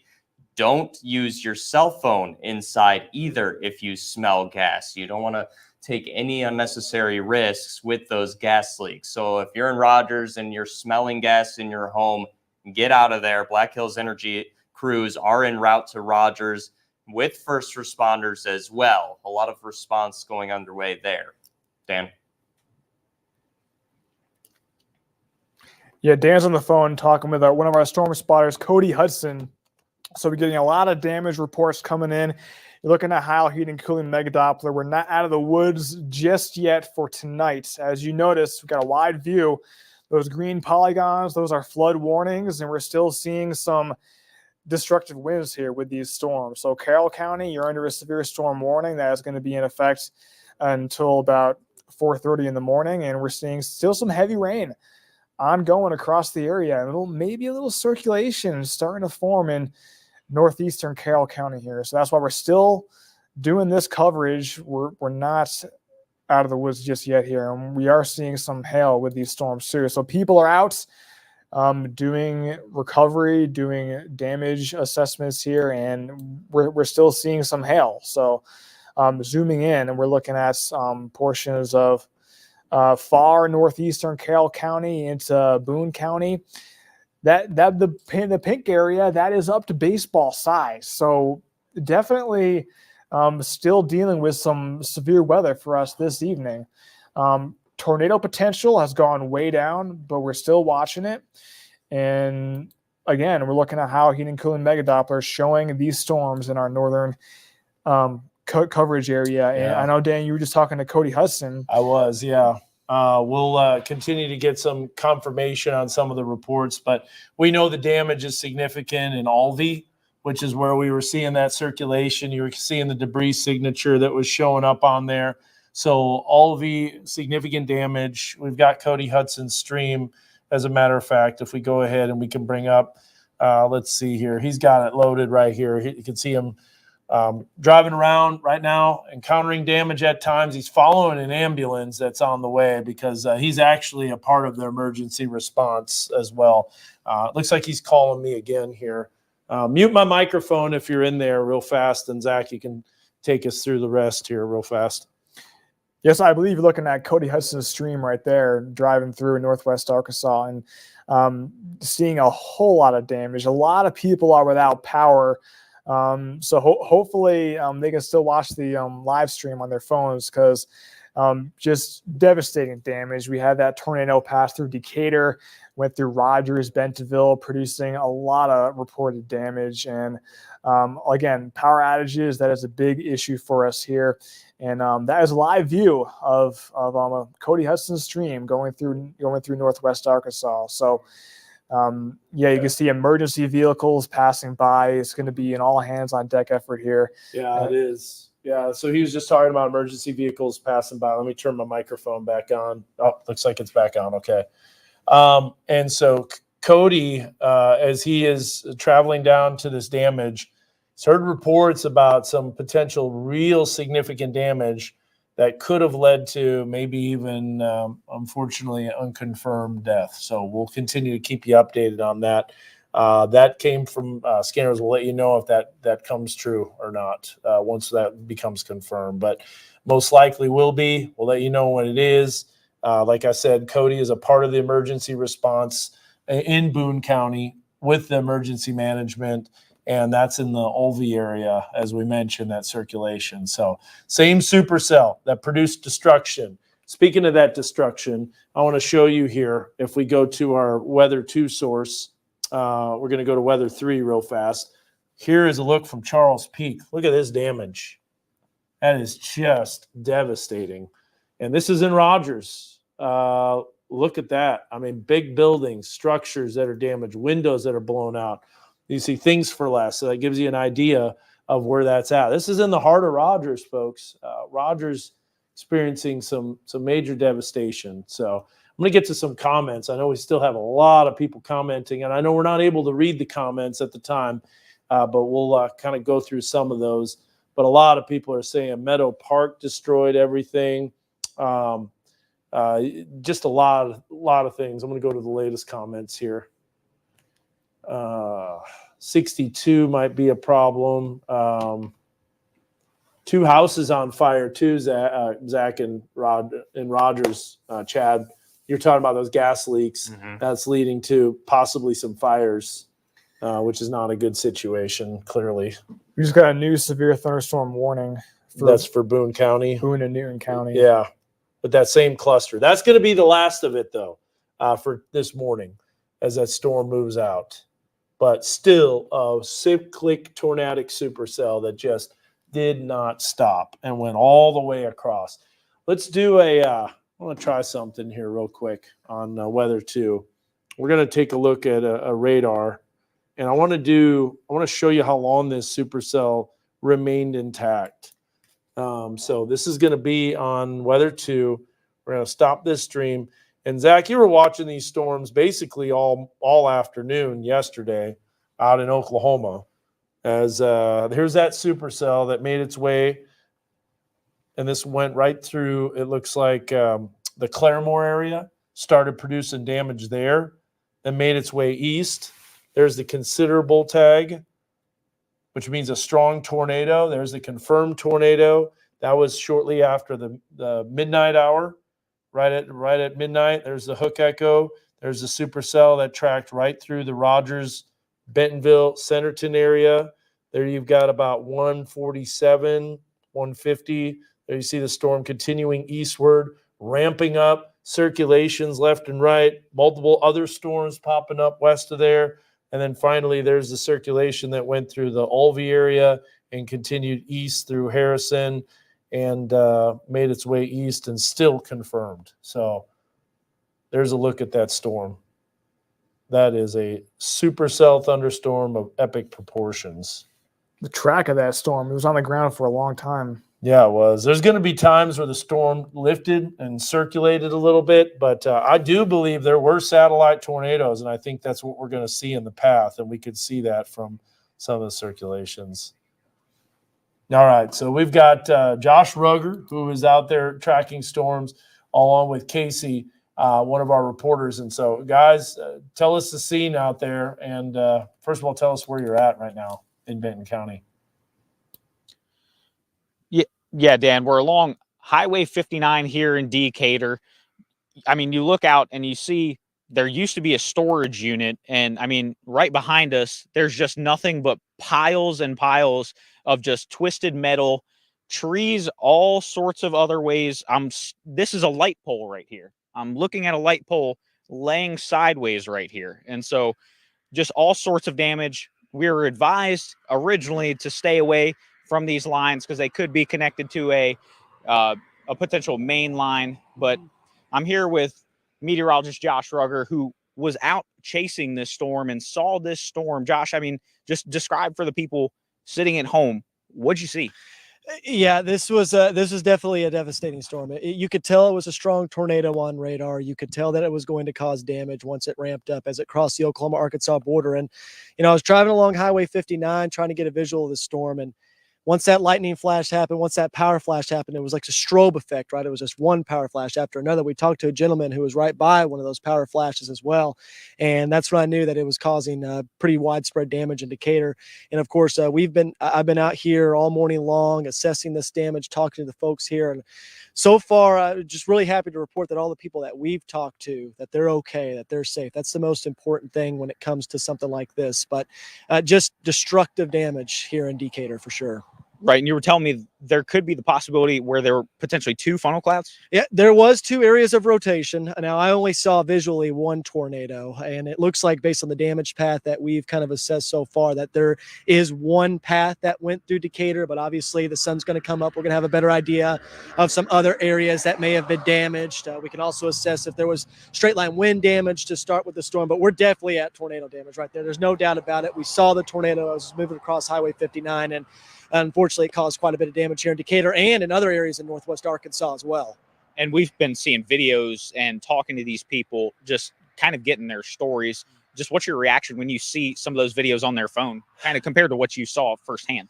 It's very sombering. It hits very close to home. Me personally, I've lived in Arkansas my whole life. I've lived in northwest Arkansas since 2013, and it's tough to hear, how some people's livelihoods have been impacted by these storms. And it just kind of goes back to the point we've been talking about all severe weather season, to stay weather aware, to stay prepared during thunderstorms. And so far, the people that we've talked to, they've taken cover, they've taken shelter, they took their proper precautions, and that's why they're still alive right now, because these storms, as they move through, we have seen some of the buildings, and we're gonna show some of that later on this morning. Some of the buildings that have been destroyed.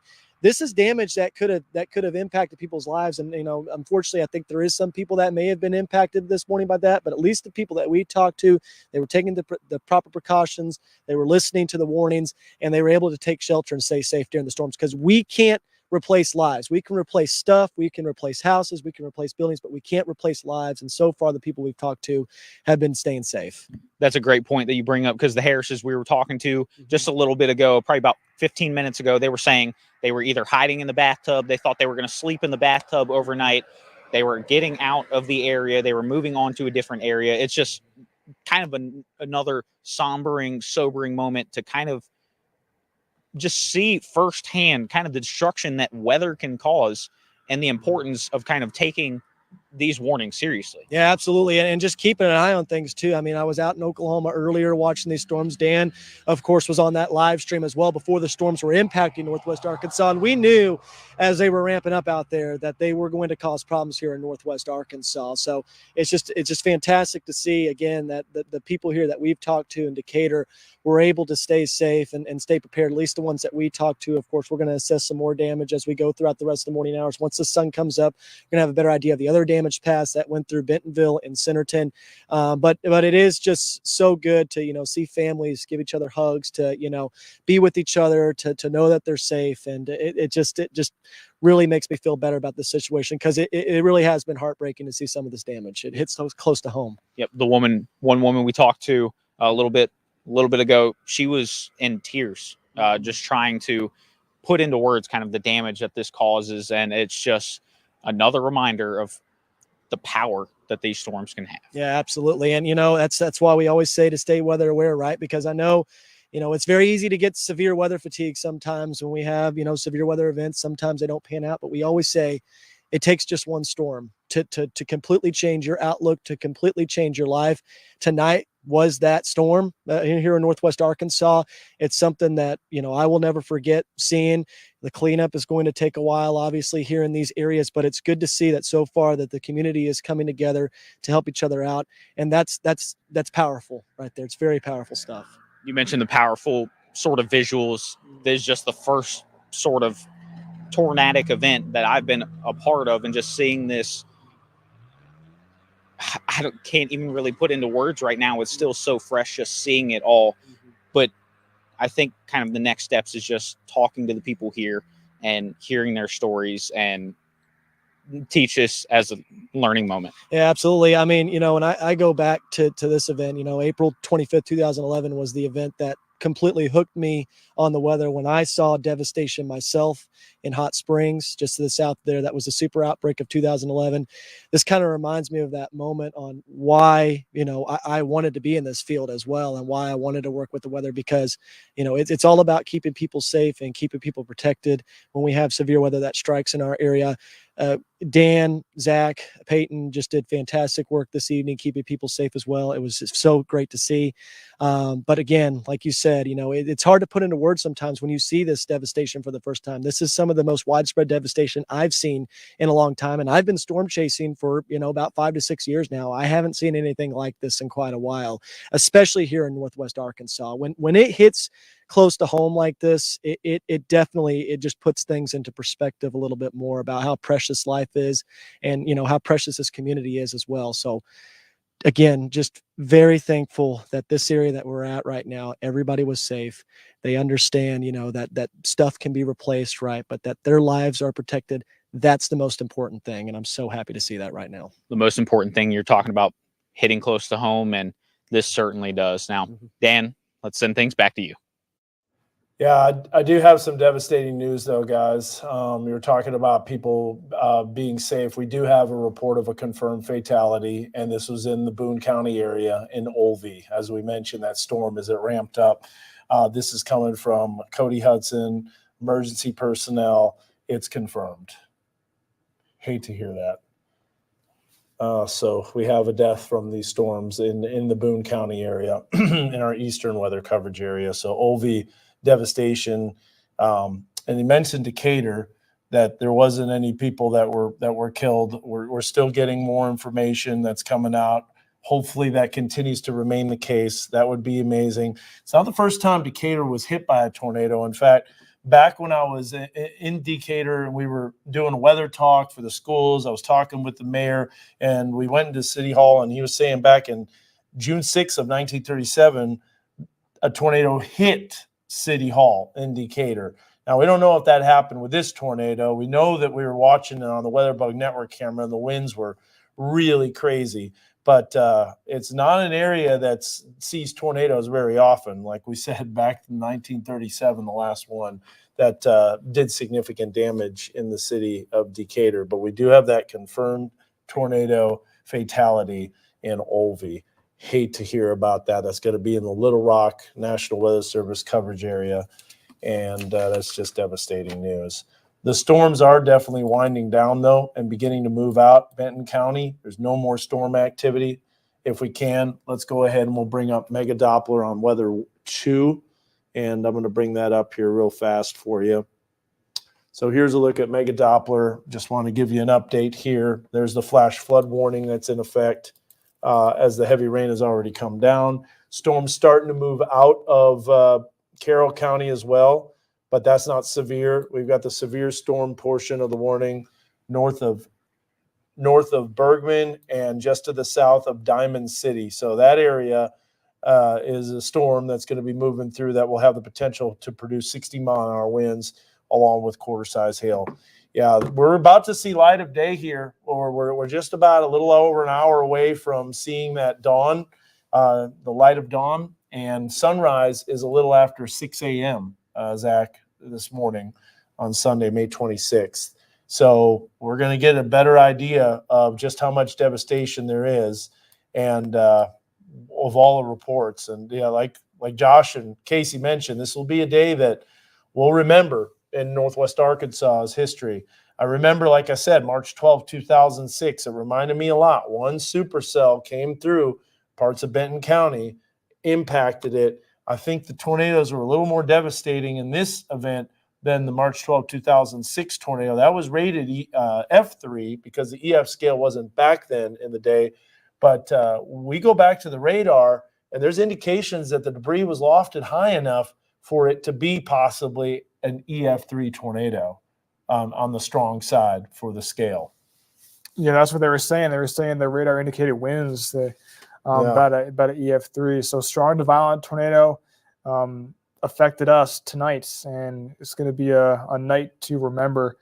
A lot of devastation, a lot of people's homes were impacted, a lot of people's property, probably people's cars, and it's just been pets. It's been a long night for us in Northwest Arkansas. Definitely. How those power outages now? We're looking at Carroll County, and you can see Carroll County starting to light up, Madison County, and I know, Chad, you're monitoring the latest power outages. Look at the percentage in Benton County. Definitely a lot of people without power. There, you can see it right there. Yes. Still about 74,000 people just in Benton County without power. And then Madison County, a little over 2,000. And then up in Carroll County, about 4,200. That number has jumped significantly over the past hour or so. You know, you guys were talking about how these storms can really change the kind of the landscape of a community. We saw the report from Casey and Josh out there, and we're getting a lot of reports in on our Facebook, our website, and on our emails. And we do know a lot of damage has been done right in the heart of Rogers, and something that's been around there for decades. Susie Q's malt shop, been there since 1960. We're seeing multiple reports that it has been severely damaged by this storm. And that's a business that's been around in a part of the community for a long time there. So a storm like this comes through, and as we see the sun rise and get a better look at what things look like, it could change the landscape of the community for quite some time. Yeah, it sure can. And you've seen the damage here. We'll show you this from Charles Peak. So Charles Peak was tracking storms. He's a resident of Northwest Arkansas, but does a lot of chasing for the Weather Channel. Look at on Weather 3, if we can bring that up. Look at the damage here. These are just some of the images that are coming out. And I know we showed these earlier, but in case you missed it, that's devastating right there. That's a major structure. You can see the I-beam that just took that down. It looked a lot like Nilfisk that happened with the March 30th, 2022 tornado that came through the Springdale area, which was rated EF3 as well. So that shows the devastation there, that this could easily be a high-end strong tornado. Perhaps we don't know the extent of the damage, but I know obviously a lot of areas were hit. We'll see if it reaches the violent threshold EF4. It's just something you don't expect to see. You know, it's possible, but a lot of the storms, they weaken when they come into Northwest Arkansas. This one did not weaken at all. Actually strengthened. Yeah, it did. it did a lot of damage in the Claremore area, and that was our first indication that this was really going to start to ramp up. So if you have photos, by the way, if you have pictures, you want to share them with us, you can go to knwa.com. You can also email them to us at pics@knwa.com. Also news@knwa.com. We got many different ways that people can send information. My Twitter handle @WeatherDan. We've been streaming this coverage on knwa.com. We've also been on our social media avenues.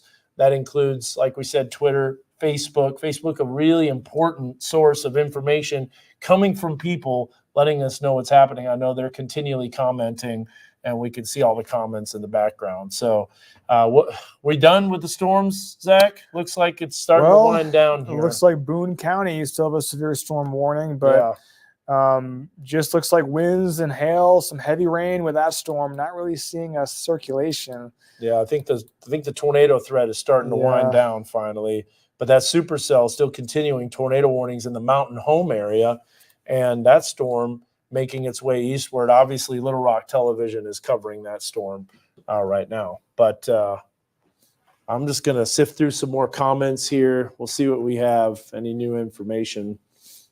Yeah, so we're still tracking the radar. Again, I do want to preference that we have some flash flood warnings ongoing too. So if we just zoom out, those green polygons, those are flash flood warnings. So when we're out cleaning up, keep in mind, turn around, don't drown, because especially this time of day, you don't know how deep that water is. So just keep that in mind. And again, right now, still have some heavy rain in portions of Boone County and Carroll County, seeing that rain too, seeing the winds. And it's been a long night for all of us here. Again, that tornado produced damage in Decatur. It went through Benton County. We've had a lot of reports of damage in portions of the Bentonville, Rogers area. And we can actually show you the shear tracks of where the storm went. So if you go back in time, it ripped through Benton County, the Rogers area. That is a strong rotation track that is being picked up just downtown Rogers. So definitely we saw some damage there. Then it did travel east into Carroll County, and then it went its way into Boone County. So we're dealing with the aftermath right now. No tornado warnings for us, but if you're just joining us, we're still doing live coverage. It's just been a long night. Again, we've had multiple reports of damage. Even a confirmed fatality was reported, and that's what we do not want to hear. I was in the Olvie area. If you bring up weather too, we can actually see this tornado track.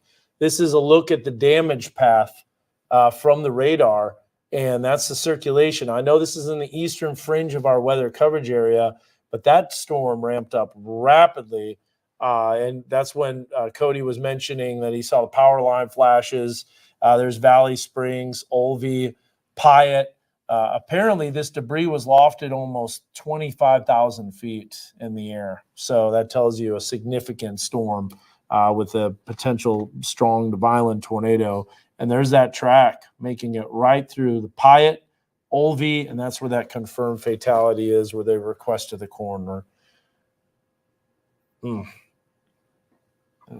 Just like an hour ago. Yeah. Yeah, go back to the reflectivity. You can see all the storm activity. Now, keep in mind, this is from the radar in Springfield. We switched multiple times. We were able to see on the Decatur WeatherBug Network camera the tornado coming through. If we can, I'll go back because we still have a little bit of time as these storms start to move out. That's an old radar image, okay? We're going to go back to the newest one. So just to let you know, the storms are clearly moving east, moving out.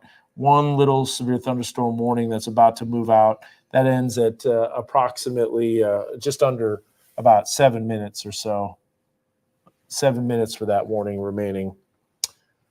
Yeah, the rotation track was pretty tremendous, though. You can definitely see that. Yeah, not every day where you see the the reds in that shear track and that debris signature just kept trekking across the forecast area. And we're still looking at the radar. A lot of people are done with these storms for the time being. Keep in mind, there is a cold front that's about to pass through. As we zoom up into Kansas, we're seeing storm development along that cold front. I don't think we're going to be seeing severe weather in northwest Arkansas this morning. Okay, we got a reporter live. So we're looking at the Mega Doppler, but right now we're going to toss it over to Casey Smith. He's got an update for us. Casey? Yeah, Zach, I'm here in Decatur, still along Highway 59, where a lot of that destruction has come through. And so this used to be where, I mean, you can see there's cement support right here, and there's nothing above this. You look out there and it's nothing. I see a fire hydrant. I see butter cookies. I see generic cleaner, and it's just all thrown together in one, as if it were just a junkyard coming through here. I see almost like a convection heater right along here. I mean, you just see sort of the general spread of what's going on here. I believe this is a computer. There's a computer right here. And so you just walk along here, and Josh, if you want to come with me this way, here's a dog coming up here.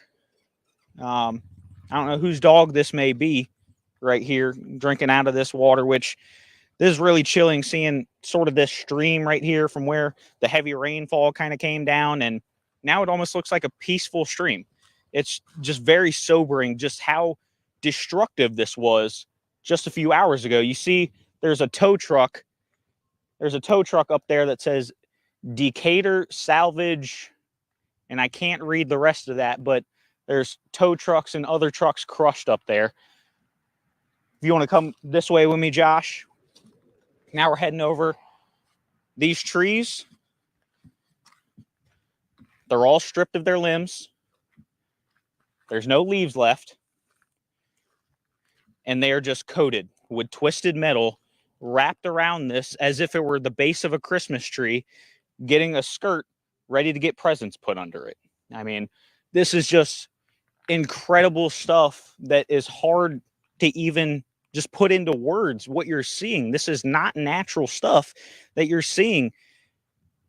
This almost looks like kind of maybe siding or facing of a building. They were telling me this is where storage used to be and other buildings. Let's keep walking over this way. This is just more destruction and damage. I mean, you can see this is where the exact spot where a branch split off. That is just the very minimal of the damage. If you want to keep walking with me this way, Josh, I mean, let's see more of what we can try and find over here. I mean, it's just so hard to decipher what everything is just because it's all thrown into one conglomerate. And so, I mean, I believe I see, what is this? This is just the lid to a made with fresh tomatoes tabla fresca farm stand original salsa. So that's just the cap to a salsa container right there. And it's mixed in with, as you can see, these leaves. This looks almost like a frame to a car that you'd see just in the undercarriage there, mixed in with a paintbrush. There's more boards. Let's see. This is I can't even see that. Looks like an old trash bag right there because I see Dickies logo and then maybe some noodles in there as well. It's just one big. Check this out. There's nothing but EverStart batteries. There's a Die-Hard battery right here. I mean, it's hard to even tell what could have been here just because of how thrown together into just one junk. Here's the base of a jack stand There's no jack nearby. Actually, never mind. It's right here, but still, just, I mean, here's a fishing rod, just the base of a fishing rod, and you might be kind of sensing a theme here. Just any sort of thing that you can kind of fathom maybe thrown together has been. And that's just the destruction that a storm like this can cause. And you can see the destruction that really came through Decatur and is now leaving these people picking up the pieces. But for now, these people are kind of left a little bit hopeless, but let's send things back to you.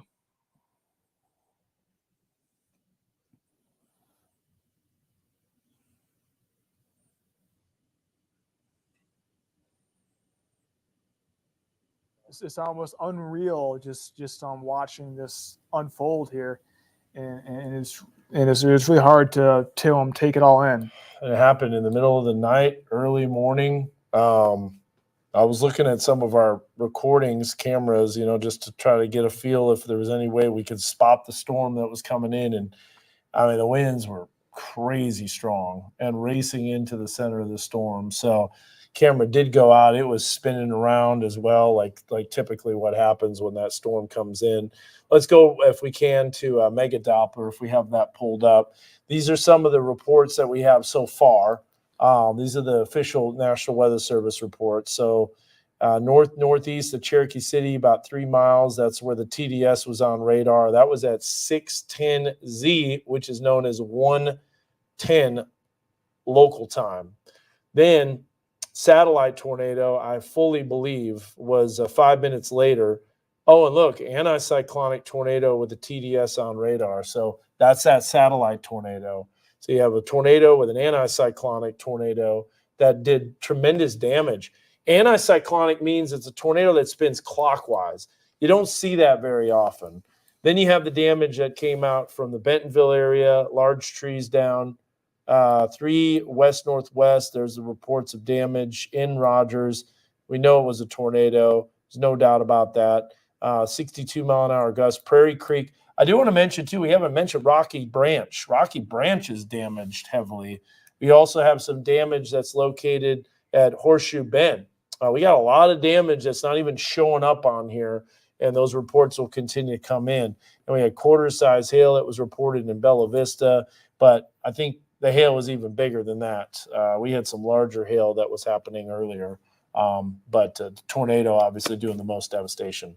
Okay, Chad, you got some more information. We're passing it along to you, Chad Muir at the anchor desk. Thanks, Dan. Yeah, we've been hearing from some of the government agencies around the area. We got an update from Rogers Police Department just a few minutes ago. As the sun comes up, they say they're starting to get a better idea for what the damage looks like in town. And as you can imagine, a lot of property damage. We've been talking about that for the last couple of hours now. A lot of downed trees, power poles as well. And Rogers dealing with a lot of gas leaks. A lot of the calls coming into their emergency lines right now are specifically for the fire department. They're a little bit overwhelmed, but they are working diligently to respond to all of the calls that they get. The good news, they have had no reports in Rogers of serious injury or fatalities at the moment, which is just unbelievable news there, considering some of the damage that we've seen, some of the images we've seen out there in Decatur. Casey is showing us people's lives completely scattered across the ground there. So out of Rogers, some good news. No serious injuries or fatalities reported at this time. There have been reports of structural damage to homes and businesses there. So we don't have an idea of how many homes and businesses that are dealing with damage yet. I mentioned a little bit ago, Susie Q's, an iconic business up there in Rogers, been around for decades. We know that area was hit pretty hard. That business itself taking a lot of damage. Now, I want to get over to what we heard from Benton County as well. Sorry, let me catch up in my notes here. Benton County was talking about some of the roads that have been closed. They're dealing with a lot of downed trees and power lines as well. And if you need to get out on the roads, which is not advised right now, they're asking for you to give emergency crews plenty of space to get out there. But you're going to encounter trees and power lines down, maybe roads flooded too. So if you need to see a list of the roads that are closed or blocked right now, you can find that on Benton County's website. Dan? All right, thanks, Chad. So I'm just looking over some information here. I'm doing some stuff behind the scenes. I want to bring up Weather 3 because this is recorded video because the storms are starting to wind down. So there's really nothing to track anymore, but we still continue to bring more and more damage reports. So we're going to do this on a different source here. We're going to do this on Weather 1 if we can. This is recorded video of the Decatur WeatherBug network camera, and we no doubt got this tornado. Let's go ahead and we'll take a look here at the video. This is recorded earlier, so we'll bring this up full on Weather 1 if we can, and I'll show you this as we put this into motion. So this is looking to the southwest from Decatur City Hall, and you're going to see the power flashes right there on the left-hand side of your screen. So let me go back just a little bit in time again, and we're going to edit this, and we're going to go through this again. But you're going to be noticing on the left-hand side of the screen, and this is when we were doing our live coverage, you're going to see those power flashes right there. That's the tornado that was coming through the southwest side of Decatur. This is why the only way we knew about this tornado that was touching down were two ways. The PDS, or the PTDS, which is the tornado debris signature and the probability of that. There's that lightning flash that was happening right at the location of the tornado, and then you're seeing multiple power flashes. And it was at that time we knew there was a tornado on the ground. This is why the cameras are important, because the radar doesn't tell this for sure or not, unless you have that debris signature. But if you have the debris signature, that means the tornado has already been on the ground for several minutes, because it has to loft that debris high enough for the radar beam to pick it up. But there it is right there. You can see those power flashes off in the distance. What a scary sight in the early morning hours. See the American flag really whipping in the far left-hand corner of that screen. Yeah, and then wait till you see when this tornado gets closer, you're going to see those winds pick up even more, and it gets so strong that the camera just starts spinning around in different directions. And so that's when the storm's coming in. And at this time, there's another circulation that's on the right-hand side of the screen, and that was a tornado that was potentially touching down. So that's recorded video from earlier from our WeatherBug network camera in Decatur at City Hall. And you can still see some of those power flashes off in the distance. Only a few of them, though. And then that was it. And then you see the lights go out. Then the camera starts cranking up. But that's why we had this storm surrounded. Josh Rugger was out there. Peyton Langford was out there. We also had a lot of reports coming out from social media, and we appreciate all those as well with all those people. But definitely a clearly defined tornado that you can see on the camera. No doubt about that. On the radar, Zach, we got anything to worry about right now? Doesn't look like it. Everything's kind of moving out. So let's do one quick look. Severe thunderstorm warning for eastern Boone County, and then that is just about it. It's almost over, and it's out. That's going to be the end. But you mentioned the cold front coming in. I wonder if those storms are going to make it that far south. They could. They potentially could. We'll see how that evolves. That storm that was responsible for producing all those tornadoes still has confirmed tornadoes for Little Rock coverage just to the east of Mountain Home. So that's ripping through Viola and Salem and north of Oxford, and just a devastating situation. Man, that storm just did not stop. So, all right. Well, I know we're going to be getting a live report. Let us know when we're ready to send out to Peyton Langford as he continues to gather more information. Well, what can he say? Devastating morning. I know I've said that a lot, but this is truly hits home, man. Yeah, for people who plan on going out and maybe doing some recovery work, just be careful. Do you have any tips, Dan, for people who plan on going out, maybe helping out neighbors and families and friends? I'm sure there's going to be organization in terms of like a central location where people will gather together, where they need supplies. They'll probably put up a command center, and we'll have news, give us more information on that. I'm sure Chad will keep us updated on the command center that's out there. And we know also to just let emergency workers do their job. There's going to be a lot of people that are going to be driving around looking at the damage. Just don't get in their way. They're going to be clearing out debris as we get to light of day. I don't think there's going to be any more power lines that are going to be live anymore But still, you want to stay away from them. And you can see that funnel as well on the weather camera. All right, we got Peyton Langford that's located looks like in the Rogers area, probably still. So Peyton Langford, see the damage behind you. Just give us the scene here. And are we starting to see that light of day to give us a better idea of what the damage is?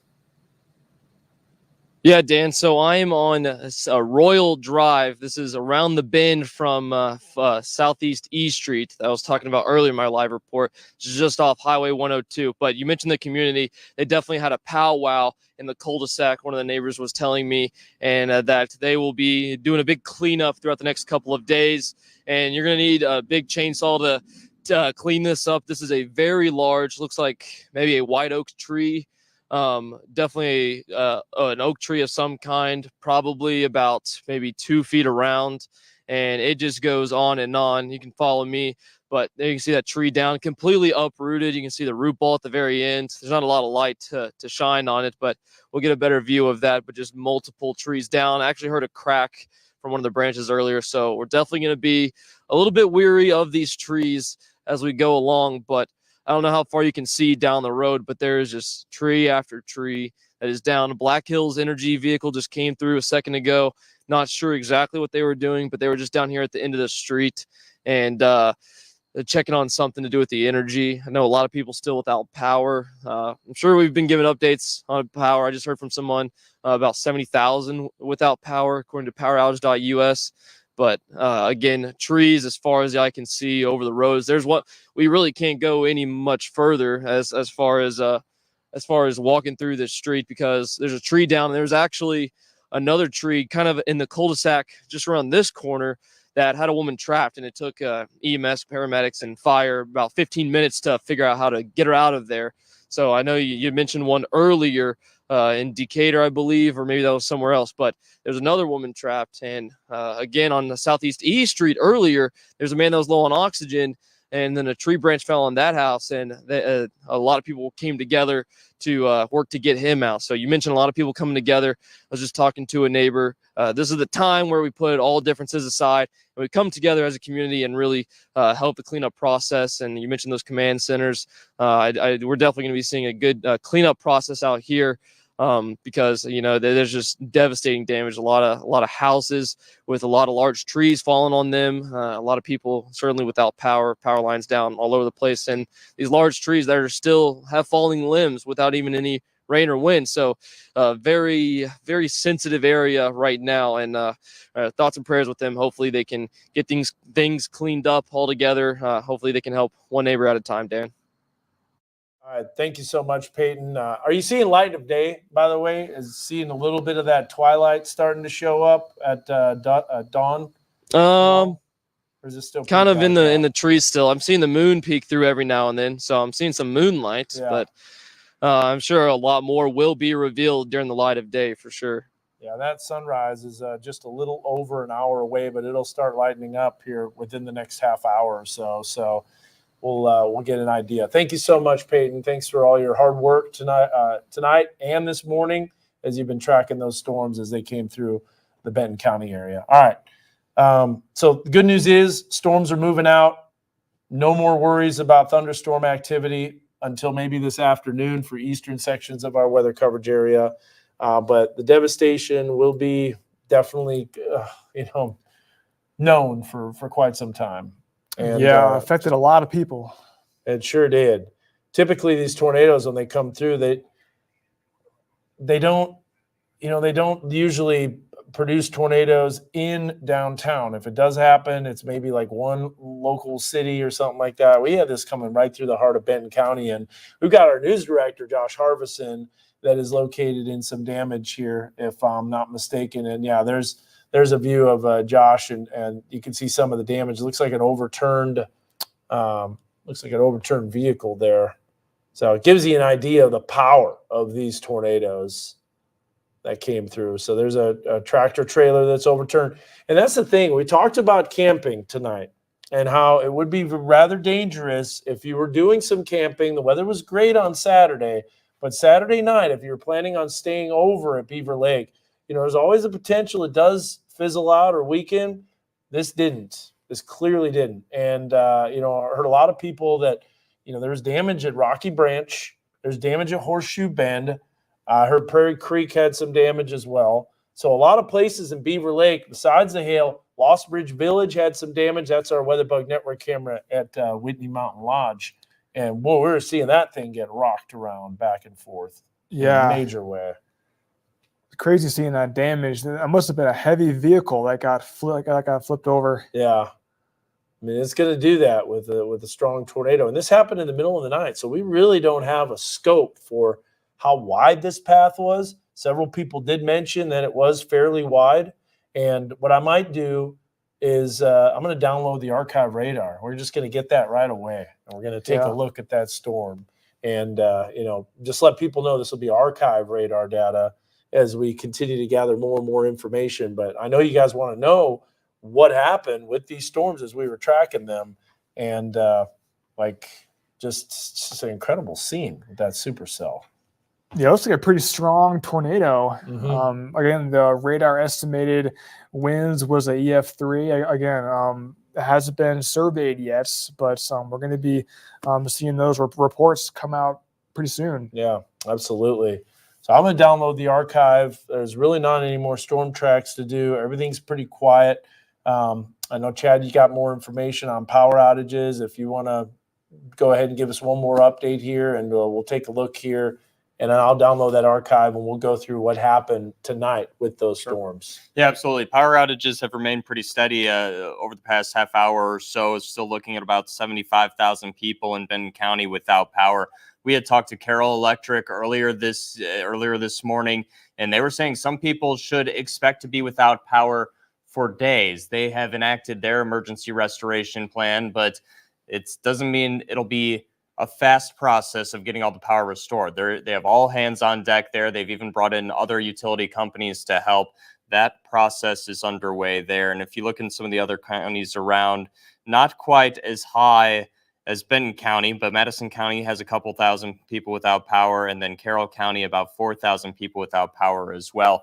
We have an update from Centerton Police that I want to share as well. Centerton alone, police telling us about 70 to 80% of the city is without power there. So widespread power outages in Centerton. A lot of road closures too. If you have to get out and drive this morning, if you're trying to survey your own properties, just be aware you could run into a lot of problems on the road. Kimmel Road near Greenhouse Road, impassable. South Main, Holloway Road, impassable. There are also a lot of electrical hazards out there in Centerton. Low-hanging power line on Centerpoint Drive. The power line is down on Arnold as well, and a power line down on Sun Meadow. So these are the type of things that you could run into. One of those power lines also causing a small fire out there. So be sure that if you are out, be careful on the roads, whether there's flooding, trees, or power lines, gas leaks in Rogers, you name it, but also give plenty of space to the emergency crews out there still responding, the utility workers out there responding as well. That's just an update from Centerton. Another update we had in Benton County, in terms of the roads we're talking about, there was a landslide in Benton County at Lancashire Boulevard in Bella Vista. That's closed the road there. So there are a lot of things that are causing problems, a lot of damage as well. People have to get out and start the cleanup process. We understand that. But if you don't need to, just understand it's not going to be easy traveling this morning. Zach? Hey, Chad. Yeah, thanks for that update. I do want to mention that we are looking at this afternoon, evening hours, we could potentially see some more storms. So take weather one behind me. We are under a slight risk for severe weather. While Dan's getting the archive data ready, I'm just going to show you what we are looking at potentially for later on this afternoon and evening. We could see some more developments. Notice how we have a little 2 out of 5 risk of severe storms. If we could take weather one, can show you what we're looking at. And I think that's, yeah, there it is right there. So again, level 2 out of 5, slight risk of severe weather. We have a cold front that's going to be making its way through later on this afternoon and evening. So a lot of people are going to be out there doing cleanup efforts. I do think that we could see a few isolated cells later on this afternoon. So we're definitely So we're definitely looking at that. But a lot of people are probably wondering what's going on with the radar right now. So we're looking at the radar imagery, and storm activity is definitely winding down. Boone County is still seeing a little bit of rain, but the severe weather threat has definitely moved east of us on this early Sunday morning. It's 5:03 a.m. We are doing coverage on the air, and Chief Meteorologist Dan Scoff is on the phone with storm spotter Cody Hudson. So we're going to wait to see what he has to say with that. But as of right now, again, if you live in Benton County, if you live in Washington County, the risk for severe weather is gone for the time being.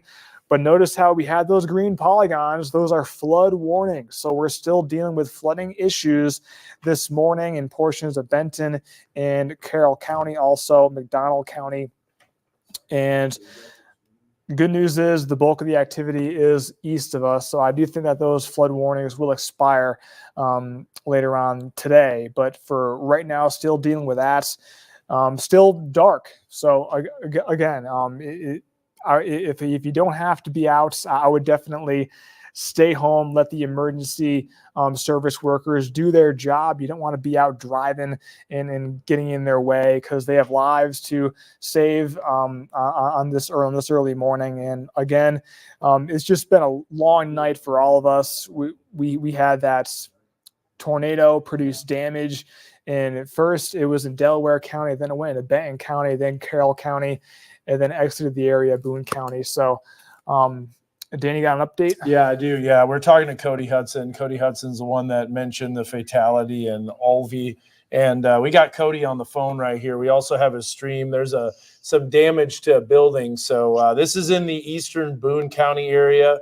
Go ahead and tell us, first of all, Cody, what you've heard, what's the scene like out there, and where you're at right now. I'm currently sitting in Belfont, just south of Harrison off 65 here by the state police and the sheriff's office. Got numerous trees down, power lines down, significant damage to some of these structures. I relocated to the building right behind me. You can see there's a dumpster that was pushed up into the building there. Pretty much Olvie, Belfont, over back towards like the Crooked Creek area is getting reports of structural damage. And of course, that one fatality, I don't have any information on any kind of injuries. Multiple response from several different local fire departments and law enforcement right now. But they're still cutting trees and clearing some of these side roads out.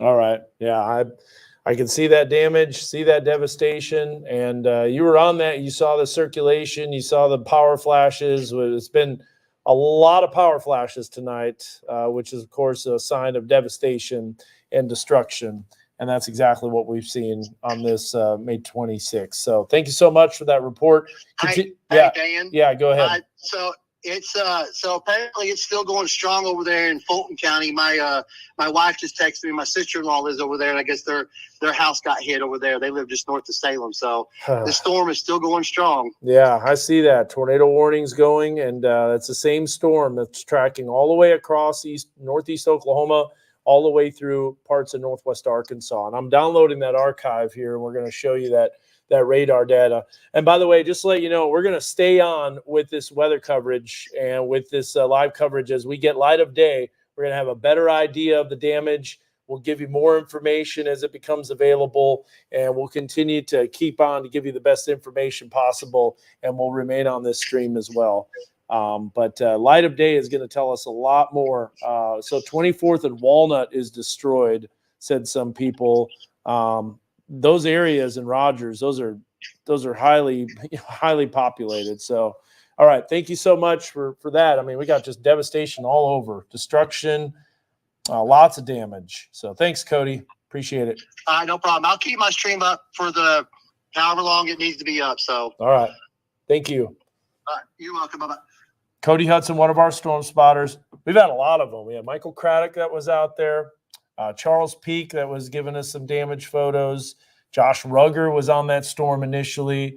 And that is a case where an isolated supercell all by itself, and it gives you an idea of what the storm could do, but also the importance of tracking those storms, being on them, seeing the circulations ramp up, the amount of lightning that's out there, all those things. And here we are in the middle of the night where you can't really see much either. But yeah, look at all that damage on Cody Stream. So go back to Mega Doppler. All that activity starting to wind down. Still getting that archive loaded up. But thankfully, the warnings are starting to drop off in a major way. But like you mentioned, flash flooding is definitely a concern. Even though the rain has stopped, some of those creeks and streams, I mean, these storms dump copious amounts of rainfall in a short amount of time.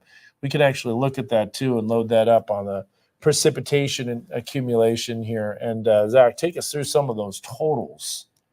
That's a tremendous amount of rain. Yeah, see all that? We're looking at Benton County, Carroll County. That is a whole lot of rain. So we can kind of see how much rain was seen if we kind of highlight over that. So let's just see take the average of Benton and Carroll County. So we've had a lot of reports of hail. We can see we had 4 hail reports, thunderstorm wind damage, a lot of reports of tornadoes, and a whole lot of rain. So that's orange color. That is approaching 4 inches of rain, and that fell in a very short time frame. So that's why we have these flash flood warnings. And it wasn't just in Benton County. Carroll County saw a lot of rain. The Eureka Springs area is under that flash flood warning, in the Yoakum area. And even into Boone County saw a lot of rain. So again, if we zoom out, our far northern counties really got hit by this severe weather events, and portions of McDonald, Berry County, that's around 2.5 inches of rain. And all this fell within a couple hours. So that's why we're dealing with the flash flooding warnings. And even in Delaware County, we saw a lot of rain. Areas to our northwest, Joplin, Miami, saw a lot of rain too. So those are the rainfall totals. And you see all those icons, the tornado icons. We had a lot of reports of wind damage, a lot of hail reports too. We even saw some destructive hail. So it sure has been just a long night for us. But if you're just hopping on TV watching, the severe storm threat looks to be east of us for the time being. Now, during the afternoon, that could be a different story. But those are the polygons. So if you live in Benton County, Carroll County, and in McDonald County, still under a flash flood warning, but no more rain. Those will expire hopefully pretty soon. And a little pop-up shower in portions of Madison County, but that is not severe. East of us, different story. The Little Rock coverage area is definitely covering those storms. Still, that storm that devastated portions of Benton County, still a tornado warning. It is far west of us, but that storm was so strong. We saw it fire up in Oklahoma. We were on it as it passed through Delaware County, then it went through Benton County, then eventually Carroll and Boone County. So it's just been a long track supercell tornado with that. And again, severe storm potential is going way down for us right now. So it does look pretty quiet. Dan is loading up that radar imagery. It's almost done. Then we're going to take you through the track of this storm as we saw it earlier during the overnight. It was really a storm that we're going to remember for a long time because it did produce a lot of damage, affected a lot of people. We had reports of people's homes being destroyed, and just watching those live shots, it was just heartbreaking to see. And it looks like we've got that archived radar data up and ready. So it takes a little while to download that. Some of these radar files now are 23 mega every single volume scan. So the data comes out and it's just more and more information. So we're going to bring this up. Now, remember, this is archived radar data. So you're seeing the time on there. It's not really 512, but okay, so we're gonna get some information here real quick. Let's just go right to the Rogers area when this storm started to ramp it up. Okay, so we've got our news director. We'll get a report from him real quick. I just want to take you through this storm and show you what it looked like as it was coming through the Rogers area. So if we bring up this, we'll do a 2-panel. We'll bring up the circulation just to give you an idea of that storm. And so there you see the circulation really starting to ramp up in the Bentonville area. We set that storm motion from warning. We do all this, and you can see that rotation increasing as it went through Decatur and went through the Rogers area. Now, this radar stops right before it goes into Rogers. We're going to take it through Decatur. But let's go to Josh Harvison, our news director. He's located in the Rogers area. And Josh, you got a report for us right now. Yeah, Dan, thanks for everything you guys have done all night. And of course, this is going to be several days worth of coverage. I have to tell you where I'm at first, and you can see all the damage behind me. And I'm shooting this phone, so I apologize. But I'm on 24th Street and Walnut, which is where we heard of a lot of the damage reports. And I'm just going to turn the camera. Some of the damage that we see here, so you can get an idea of what we are looking at. So I'm going to turn the camera around. Now, hopefully you guys can see what I'm seeing, but this is the Furniture for Less building, and the entire top side of the building just looks like it's been pushed to this direction. You can see a bunch of metal all over the place. You see, I saw a caster right here, which is obviously something small, but the further you go down Walnut Street, you see an image. You guys showed an image of an RV that was overturned. That is here between here and the Planet Fitness that is just down the road. There's an Andy's Frozen Custard just down the road. I have the AT&T store here.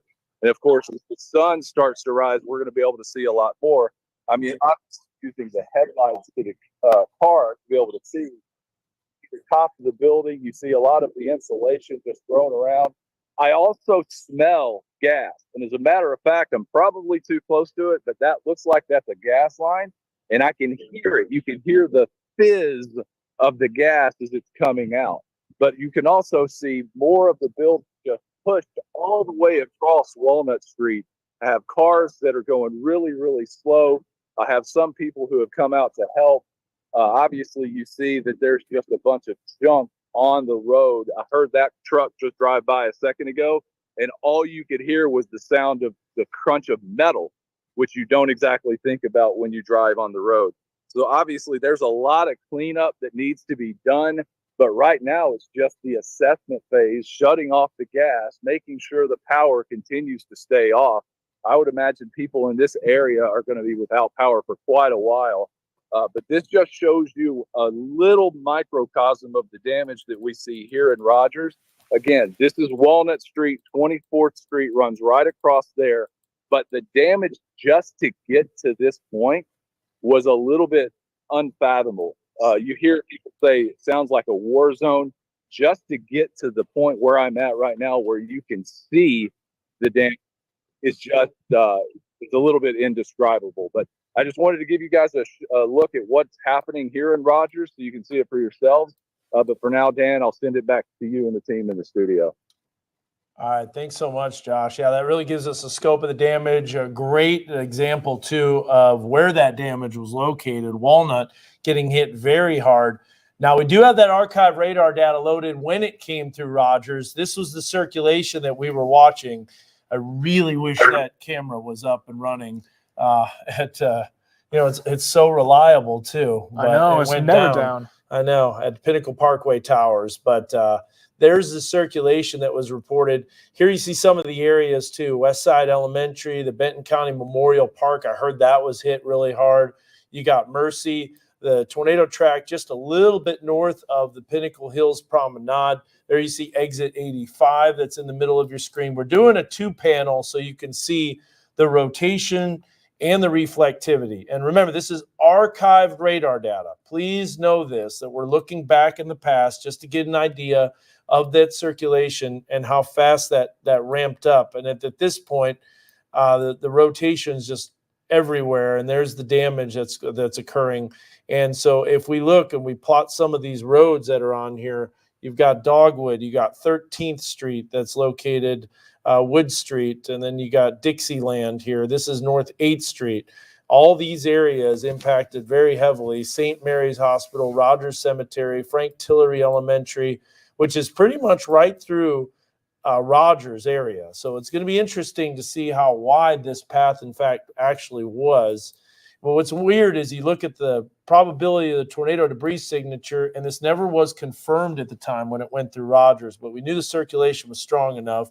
We knew there was a lot of multiple power flashes. We heard the reports coming out from people, and then the radar doing some funky things. Then it kind of turned southeast, and you can see as it makes its way towards Veterans Park, we had reports of damage there as well. So if we look at when we go back to our rotation indication, we're just going to bring this up on a one panel. We're going to look at the rotation, and then we're going to look at it over time. And you can definitely see where that circulation ramped up just to the west of Decatur. And then there was another circulation that was kind of hidden, which was a anticyclonic circulation. There was a tornado south of Decatur. Then you had the circulation southwest of Centerton. There's another tornado that ramped up. North of Centerton, probably some damage. Had a report from one of my friends, said her mom's house. So Sandra Robbins, one of our friends, Sandra Robbins says her mother's house had the roof ripped off of her home. So, and then as it makes its way through Bentonville, that rotation really ramps up on the north side of Rogers. There you see Greer-Lingle Middle School, some of the areas that were impacted. And so that gives you an idea. Remember Olive Street? There's Olive Street right there. And that's where we heard about a lot of the damage. Well, there's damage a lot of places, but Olive Street was definitely one that was brought up multiple times. And then you got North 6th Street here. These are all areas. And then there's that strongest circulation. And I can tell you this, Zach, you don't see pinks very often for that rotation indication. And then that's the maximum right there when it came through. That shows you a potentially violent tornado. Yeah, I think that's one of the strongest points, and it was going right through downtown Rogers. Yeah. So that is what you do not want to see, the pinks. And then you got circulations dropping south towards Montanay. We heard of damage there.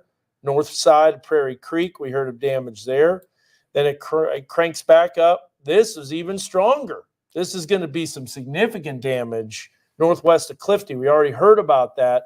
That Highway 127 is heavily damaged. Maurice Stubblefield told me about that as we had live reports. State Highway 23 had trees blocking it, so they might have been cleaned up by now. But there's that circulation, and then more of the radar data would have it going farther east. But that gives you an idea of what happened. It gives a great example of where the worst of it was and where those strongest circulations were. So, Chad, radar doesn't lie, and Mega Doppler does an amazing job tracking those storms. Howell Heating Cooling Mega Doppler coming in clutch once again during this severe weather event. Always interesting to look at it through that perspective there. And I do want to give one little note here. We saw Josh Harvison out there showing us some of the damage in Rogers. Well, we heard an update now from Benton County. They're going to hold a news conference at 7 a.m. this morning at their administrative building. So at that point in time, we're going to have a lot more information, hopefully, just about the extent of the damage in Benton County, the cleanup process, and where things go from here. We do know, obviously, we just saw Rogers. They've been dealing with a lot of gas leaks, a lot of buildings damaged there. We've seen a lot of roads closed. 74,000 people in Benton County still without power at this point. So coming up at 7 a.m., the sun will be up. We'll have a better look at the damage, but also the emergency crews will have a little bit more information for us, and the county will have some important information on how we can progress from here. Zach? Thanks for that update, Chad. Yeah, hopefully when the sun comes up, the damage, hopefully there's some areas that have been spared, but definitely the path of that tornado was pretty wide. Yeah, it was. If you would say so, Dan. I'm going to show you this. This is something that we've added just because of this type of situation. We're going to go back to Mega Doppler. We're going to remove the points of interest, and we're going to put subdivisions on there. A lot of people are asking about specific subdivisions. We can tell you Oakview likely hit. You got Country Club Estates that had some damage, Cypress Acres. These are some of the areas that are on here. Beverly Oaks. So when people are asking about specific individual suburbs, we literally painstakingly went through this and put in all of these suburbs just for this fact that if this ever happened. And then you've got, looking off to the west, Greenfield Place. You've got St. Mary's, Bland Valley Estates, most likely had some damage. I know we heard of damage in the Apple Ridge area. Benton County Fairgrounds, a little south of there. That's the old Benton County Fairgrounds, just to let you know. Obviously, the new ones now by Vaughn and close to XNA. But that gives you an idea of some of the subdivisions that were impacted. We can zoom way in and let you know. There again, there's Bishop Court Estates and Oak View. Now, some of these subdivisions might have changed since we've updated this, but that lets you know kind of what we're experiencing. And then Timber Trail, Highland Park, these are all areas that, Breckenridge. And I've seen the reports coming out on social media of these subdivisions that were damaged. So it gives you the idea of the accuracy of Mega Doppler. I know we're moving around the radar a lot, but we got to zoom way in order to show those subdivisions. But the points of interest also give you an idea too of exactly where that worst of it is. Now, unlike the October 21st, 2019 tornado, which went a little farther south, this one was a little bit farther north, unfortunately going right through the heart of Rogers, which would also that October 21st tornado did a lot of damage on the south side of Rogers and close to the Rogers Aquatic Center, Veterans Park, some of the areas that were impacted. New Hope Road had that damage. And then you had areas to the east of that, close to, the Heritage High School, Rogers Heritage. I know some of the roads that were impacted, like 8th Street and Ulrich was another one. So it gives you an idea of some of those areas that were impacted. But we're looking at the past radar because there's absolutely nothing right now that's happening on the radar. So this is all old radar information, old archive, but really wanted to take a look at that. So that gives you an idea of what we experienced. And of course, we're going to sift through some of those WeatherBug Network cameras. Wow. Some of the chat, I'll tell you, the lightning flashes were intense. You could tell this storm was wicked. And it was a very scary night for a lot of people and into the early morning hours. And I just hope we go unscathed with no more fatalities. But if you haven't heard, we do have a confirmed fatality that was in the Boone County area from a storm, and that went through just to the east of Harrison in the Olvie area. So I don't have the archive radar data loaded up that far, but that was a confirmed fatality. And we saw that earlier as we were doing our track through Pyatt and Olvie and Valley Springs and east of Highway 60. Looks like 65. All right, I want to go to live radar. We did enough of the archive. Let's go back to the live radar and see if there's anything else that's menacing. You mentioned the severe weather risk tomorrow, or should I say today now? Yeah. Is that going to clip Benton County and Washington County? I think it's kind of a little east of there. Well, it's been a while since I've looked at the latest model runs, but earlier during the day, I was kind of looking at later on during the afternoon, evening hours. If you look up to our northwest and portions of Kansas, there are some storms forming.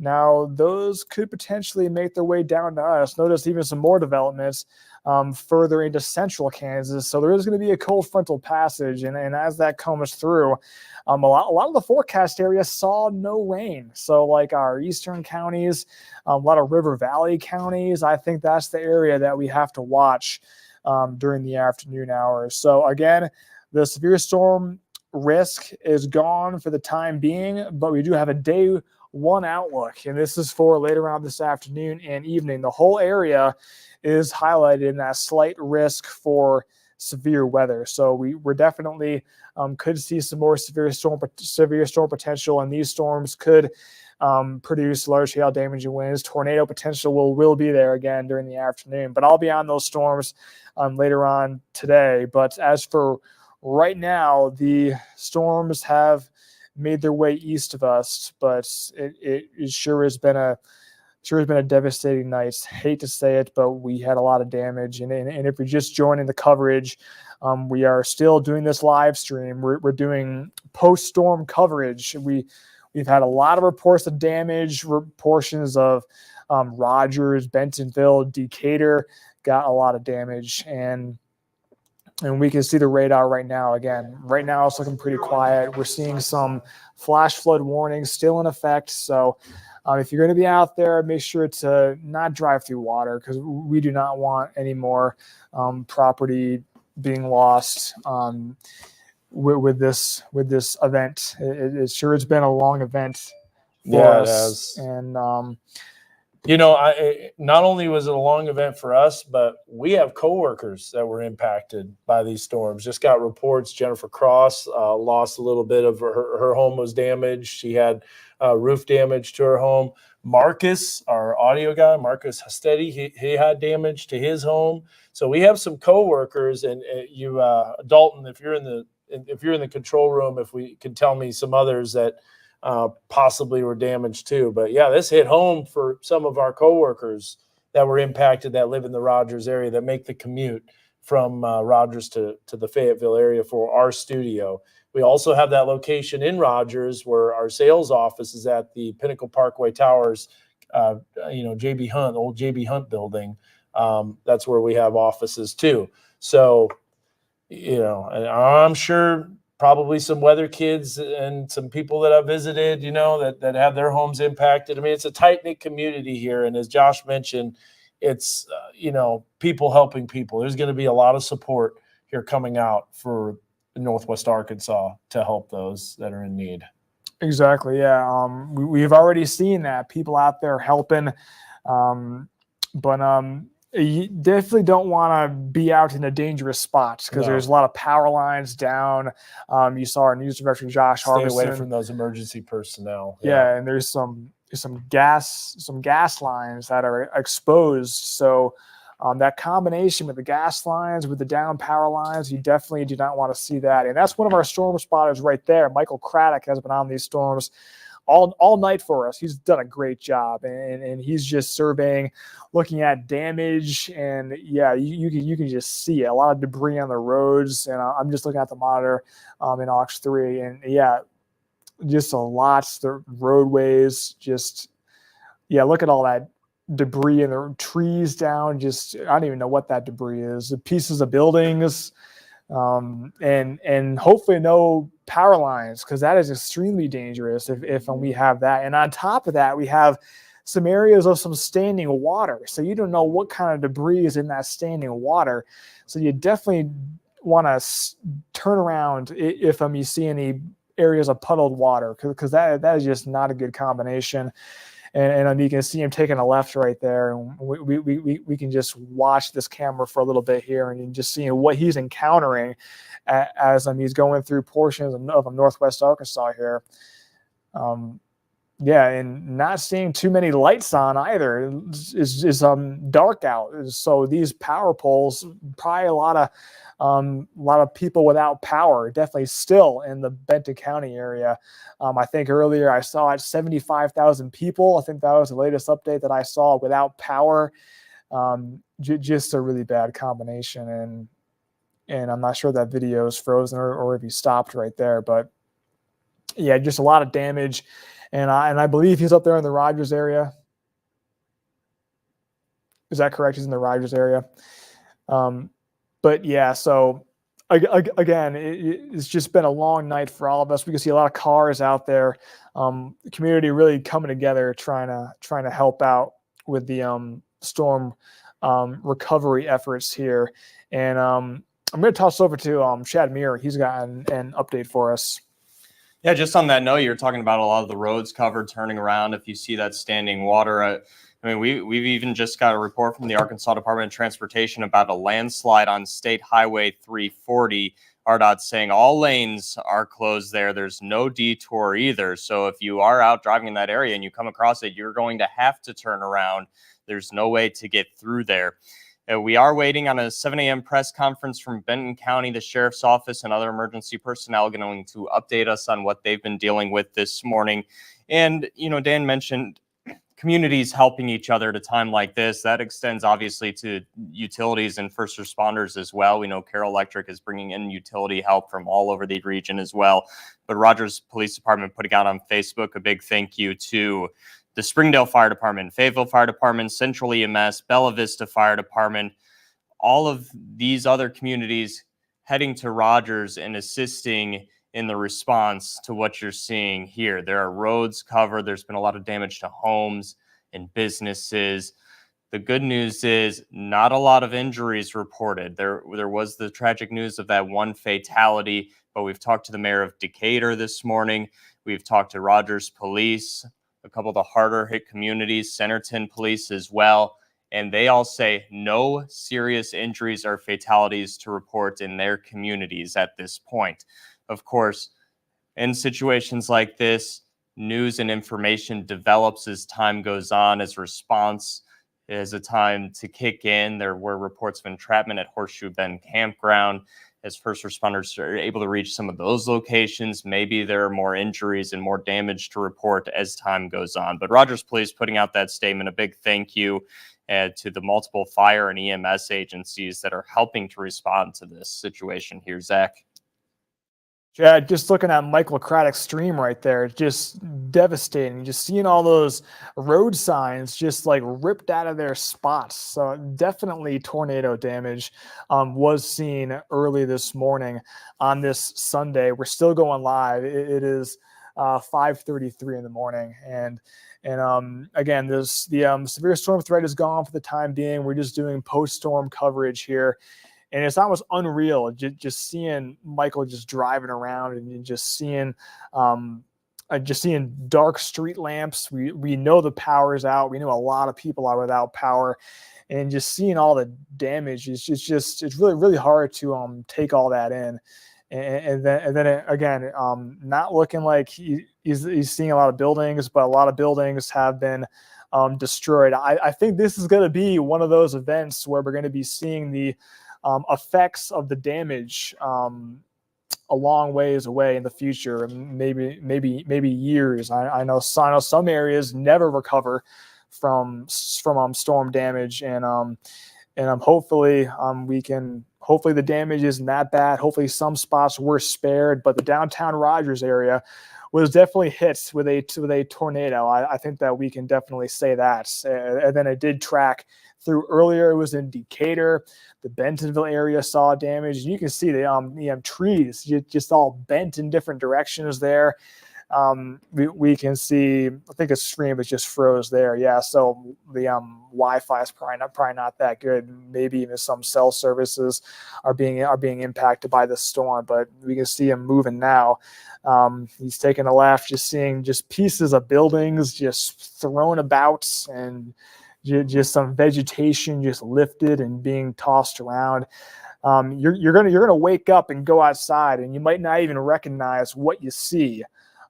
You might think you're in a different area, but it's just devastating seeing this, and just seeing it's going to take a while to recover from this. So if you're without power now, it might be a bit until that gets turned back on. But hopefully they can get on it. We've had a lot of reports of just power lines on top of power lines, just a mess being seen. And you can see Michael Craddock's stream right there. Look at all those street lamps. Just this is just infrastructure that has been destroyed.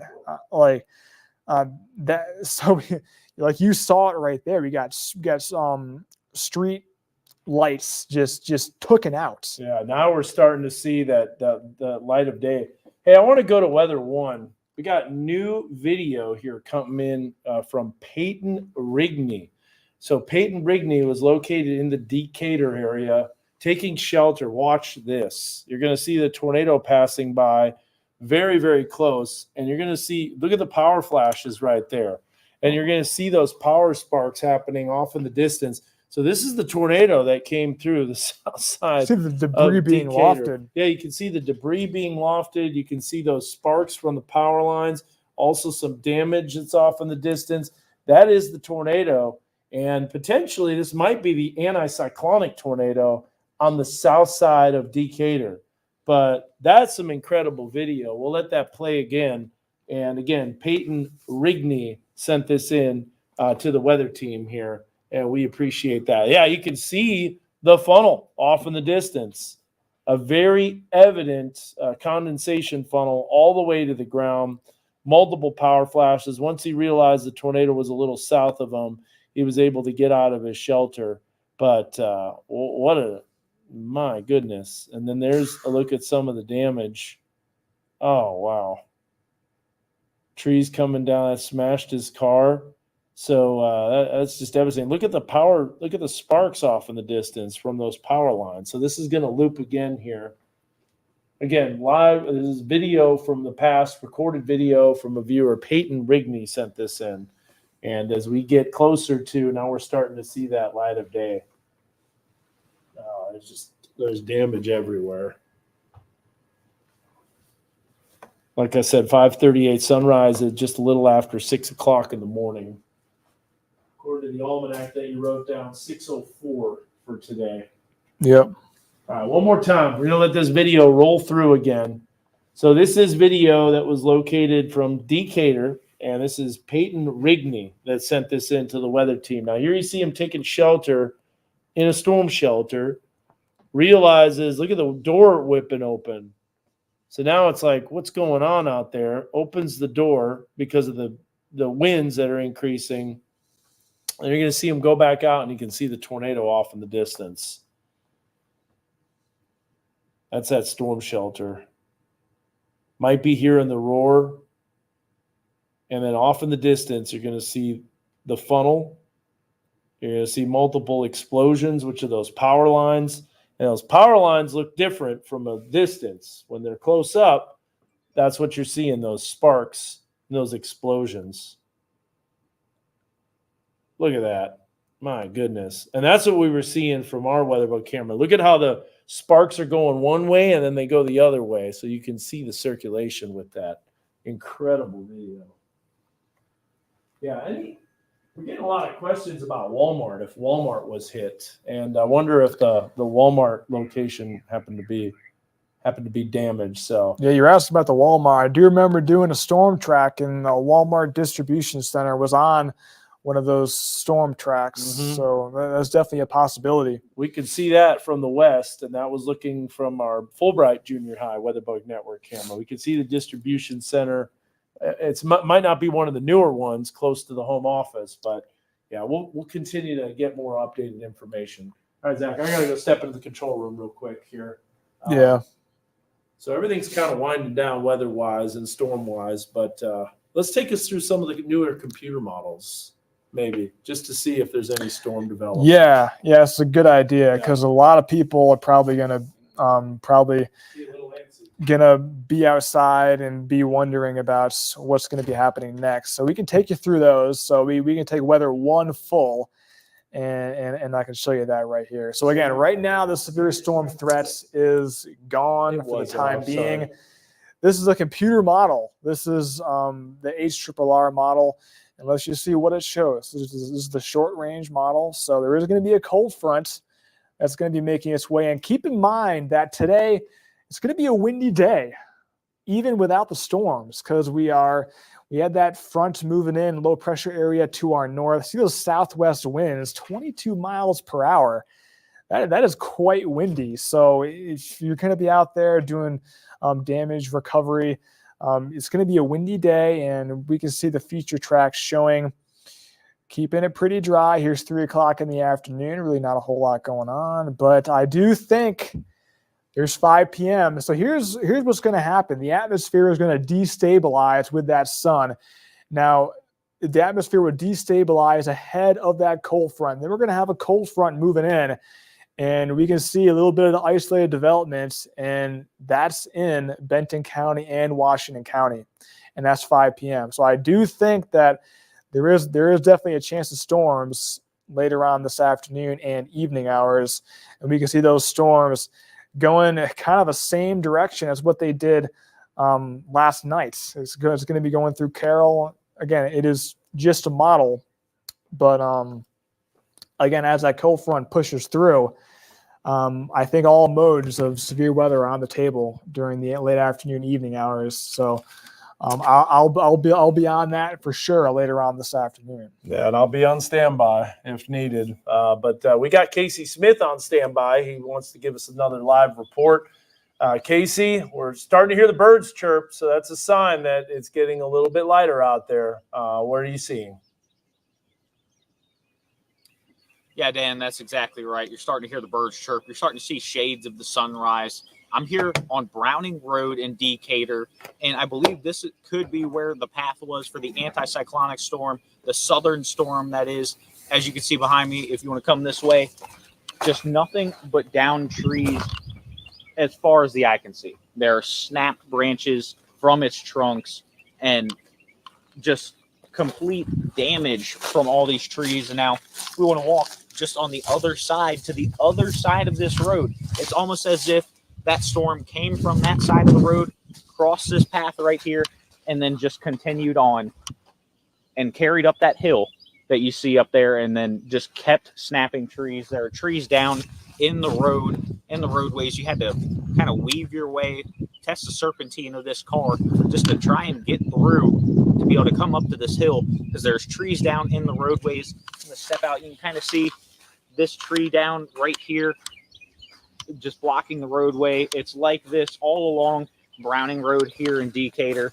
There's a snapped limb just among what feels like hundreds, thousands of others here on Browning Road in Decatur. And it just feels like the common theme is just a lot of tree damage and a lot of, I guess, a nuisance trying to drive on the roads. That was certainly the case at the last location I was at in Decatur, having to, on Highway 59, when you're driving into that location where there's the destruction and the damage of those buildings, you're having to be careful on the roadways. That's a real big thing to keep in mind. Be careful with these roadways, with the water that may be on the roadways, and if there's trees blocking the roadways. So a lot of destruction here in Decatur. Dan, let's send things back to you. All right, I appreciate that, Casey. Appreciate that report. I've got the archive loaded up because I know a lot of you might be wondering about that anticyclonic tornado, including myself. You could see the circulation starting to ramp up.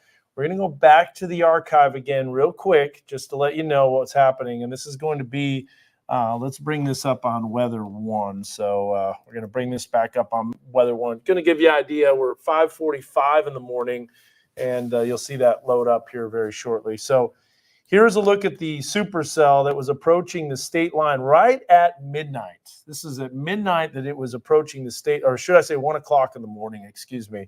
1 o'clock in the morning, here's the storm moving in, and you're going to notice, first of all, the circulation really starting to increase in intensity.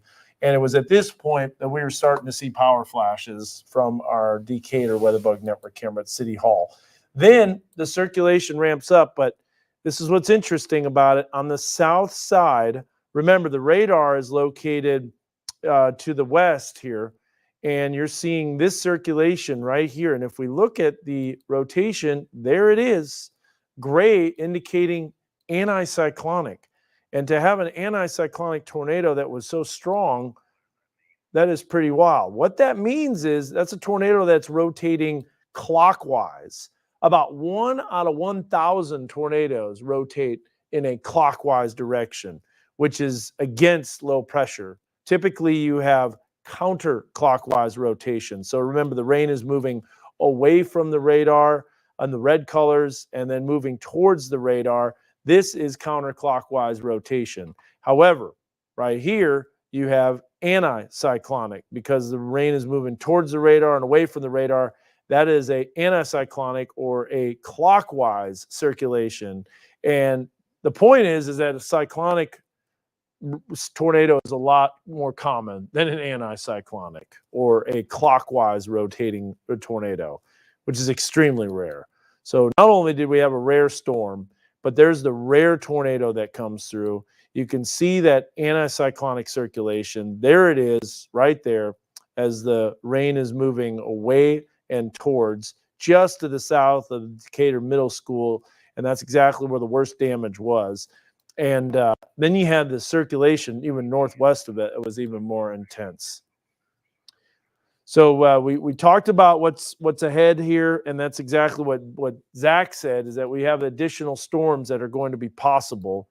And this is, again, archive radar data, but we want to go to the newest risk. So we'll look at the latest day 1 convective outlook from the Storm Prediction Center. This will give you an idea. We're still under that threat for severe weather. That's why we kept that 20% in there. But Zach, you might have bumped it up with the latest forecast on Sunday for today. Yeah, I think that the coverage will be a bit more isolated. But you know, these models sometimes they underdo things, and you just saw that latest run had a few storms popping up in the Northwest Arkansas area. I think the most significant threat will be to the northeast of us, but you can see we're still on the tail edge. And this is not for the storms that came in now, because this is after 7 o'clock in the morning. So the chance of seeing another storm come through in the same area and do damage is very, very, very low. It's possible, but it's extremely low. But that's a look at the latest severe weather risk. And if we look at what's happening with the energy, let's see if there's more energy moving in. That's that, oh no, it's southwest flow. And boy, that is really the case, what happened today. So let this load up. You can see that nose of the energy moving in. And Zach, you were mentioning this. We had to watch this system. It was negative tilt. It was swinging in, even regardless what the models were showing, which was very little storm activity at all in Northwest Arkansas in the morning. They might have started picking up on it. And I think the Texas Tech WRF actually did a pretty good job on these storms. Yeah. So it's like one of the times that this is why you got to look at multiple different sources. But what we have ahead is a cold front that's still going to be moving in. Let's take a look here at the wide view on the satellite and radar. And again, we have a press conference that's going to be coming out at 7 o'clock in the morning. We're going to get more information from that, and we'll hear from Chad here in just a little bit on the latest. But there is that frontal boundary that's beginning to drop south as we loop it and animate it. And so there's a chance that maybe some more storms might be rumbling in. You can see that frontal boundary pushing south, and that's what's going to spark off additional storm activity, especially when the atmosphere destabilizes. And it looks like it's going to start off pretty sunny, as those clouds aren't really a factor. So we're still sifting through all of the information that came out. And if you're just hopping on this morning and you're wondering what exactly took place, we had a devastating supercell that went right through the heart of Benton County, hit Decatur, hit Colcord. There was damage in Colcord already. West of that, Claremore got hit really hard too. If you have friends or family that are in northeast Oklahoma, that's where the storm originally started. And that tornado just, wasn't the same tornado, but it was the same tornado-warned cell, that supercell that continued to track east through Delaware County, through Benton County, through Carroll County, through Boone County. We had a fatality, unfortunately, in the Alney area, and that was just to the southeast of Harrison, and that's when that storm took off and ramped up. But we had it covered in multiple angles. We had our storm spotters out there, we had our meteorologists out there. You and I were launching the live stream well before those storms started to roll in the Northwest Arkansas area. And so we'll just watch it again today, see what happens. Hopefully no additional development, but it does look like that front is starting to work its way south. So that front's going to be here a little bit sooner than I thought. Yeah, I know, exactly. That's what I was thinking, maybe in a few hours. But I think the atmosphere has been worked over, definitely in Benton County, but we can see it's going to be sunny, and farther east, the atmosphere is definitely going to destabilize. It was sunny today, and that's what they always say about those tornado days. It started off so nice, and then it was beautiful. It was a sunny day, and then everything just breaks loose, if you will. So, Chad, you got another update for us. You can give us some more information. I know you've been hard at work gathering information, getting the latest, and so give us a report. Yeah, sure thing, Dan. First, I do want to mention, we've been watching power outages. Benton County at one point up to 75,000 customers without power. That number has now started to drop, even just slightly. It's down to about 70,000, between 70 and 71,000. And it's just a small amount compared to the total outages. But it does tell us that, it's trending in the right direction now. As these storms start to move through, we see those numbers go up and up and up, but they have not gone over that 75,000 mark, and they've now started to go back down. As we know, Carroll Electric and other utilities are in the area responding and working hard to get power back to people. although they've already warned it could be multiple days before some people see their power back on. If you are just waking up and getting caught up with us, I do want to point out on our website, knwa.com, we have articles up on there as well as photos people have sent in of some of the damage and where that damage can be found. We've seen a lot of buildings, businesses, homes have been damaged, trees on top of vehicles flipped over. But really, we're seeing a ton of trees down and a ton of power lines down as well. And that's causing some major traffic problems as people start to get out on the roads. If you're planning on maybe heading out to church here in a little bit, be aware you could run into some issues, and different counties and cities are starting to put out a list of closures. The Rogers Police Department putting out on Facebook that their officers are out putting up traffic barrels right now, blocking streets. If you come across one of those barrels, do not drive around it. It is there because the road is closed because of power lines or trees blocking the roads. It could be a very dangerous situation if you try to drive around those barrels. We had our news director, Josh Harvison, giving us a live report maybe about half an hour ago in Rogers. Walnut, where he was, that street being closed down as well. So be sure you stay up to date on that information. You can follow along on our website, our coverage here on TV, and on our stream as well. On Facebook, we have an official thread where people have been reporting pictures and information to us about what they've been seeing in their neighborhood. So be sure and stay tuned and check in with all these different avenues so you're as prepared as possible as the sun comes up and you wake up to go about your day. Zach. Hey, Chad. Yeah, thanks for that updates. Yeah, lot of devastation ongoing here. We're seeing a lot of pictures. I'm looking at the NWS chat, looking at the email. Just want to say thank you to all the viewers for sending in the pictures. It really helps us out a lot, just getting all those pictures in so we can kind of pinpoint where exactly the damage was, so we can send the crews there.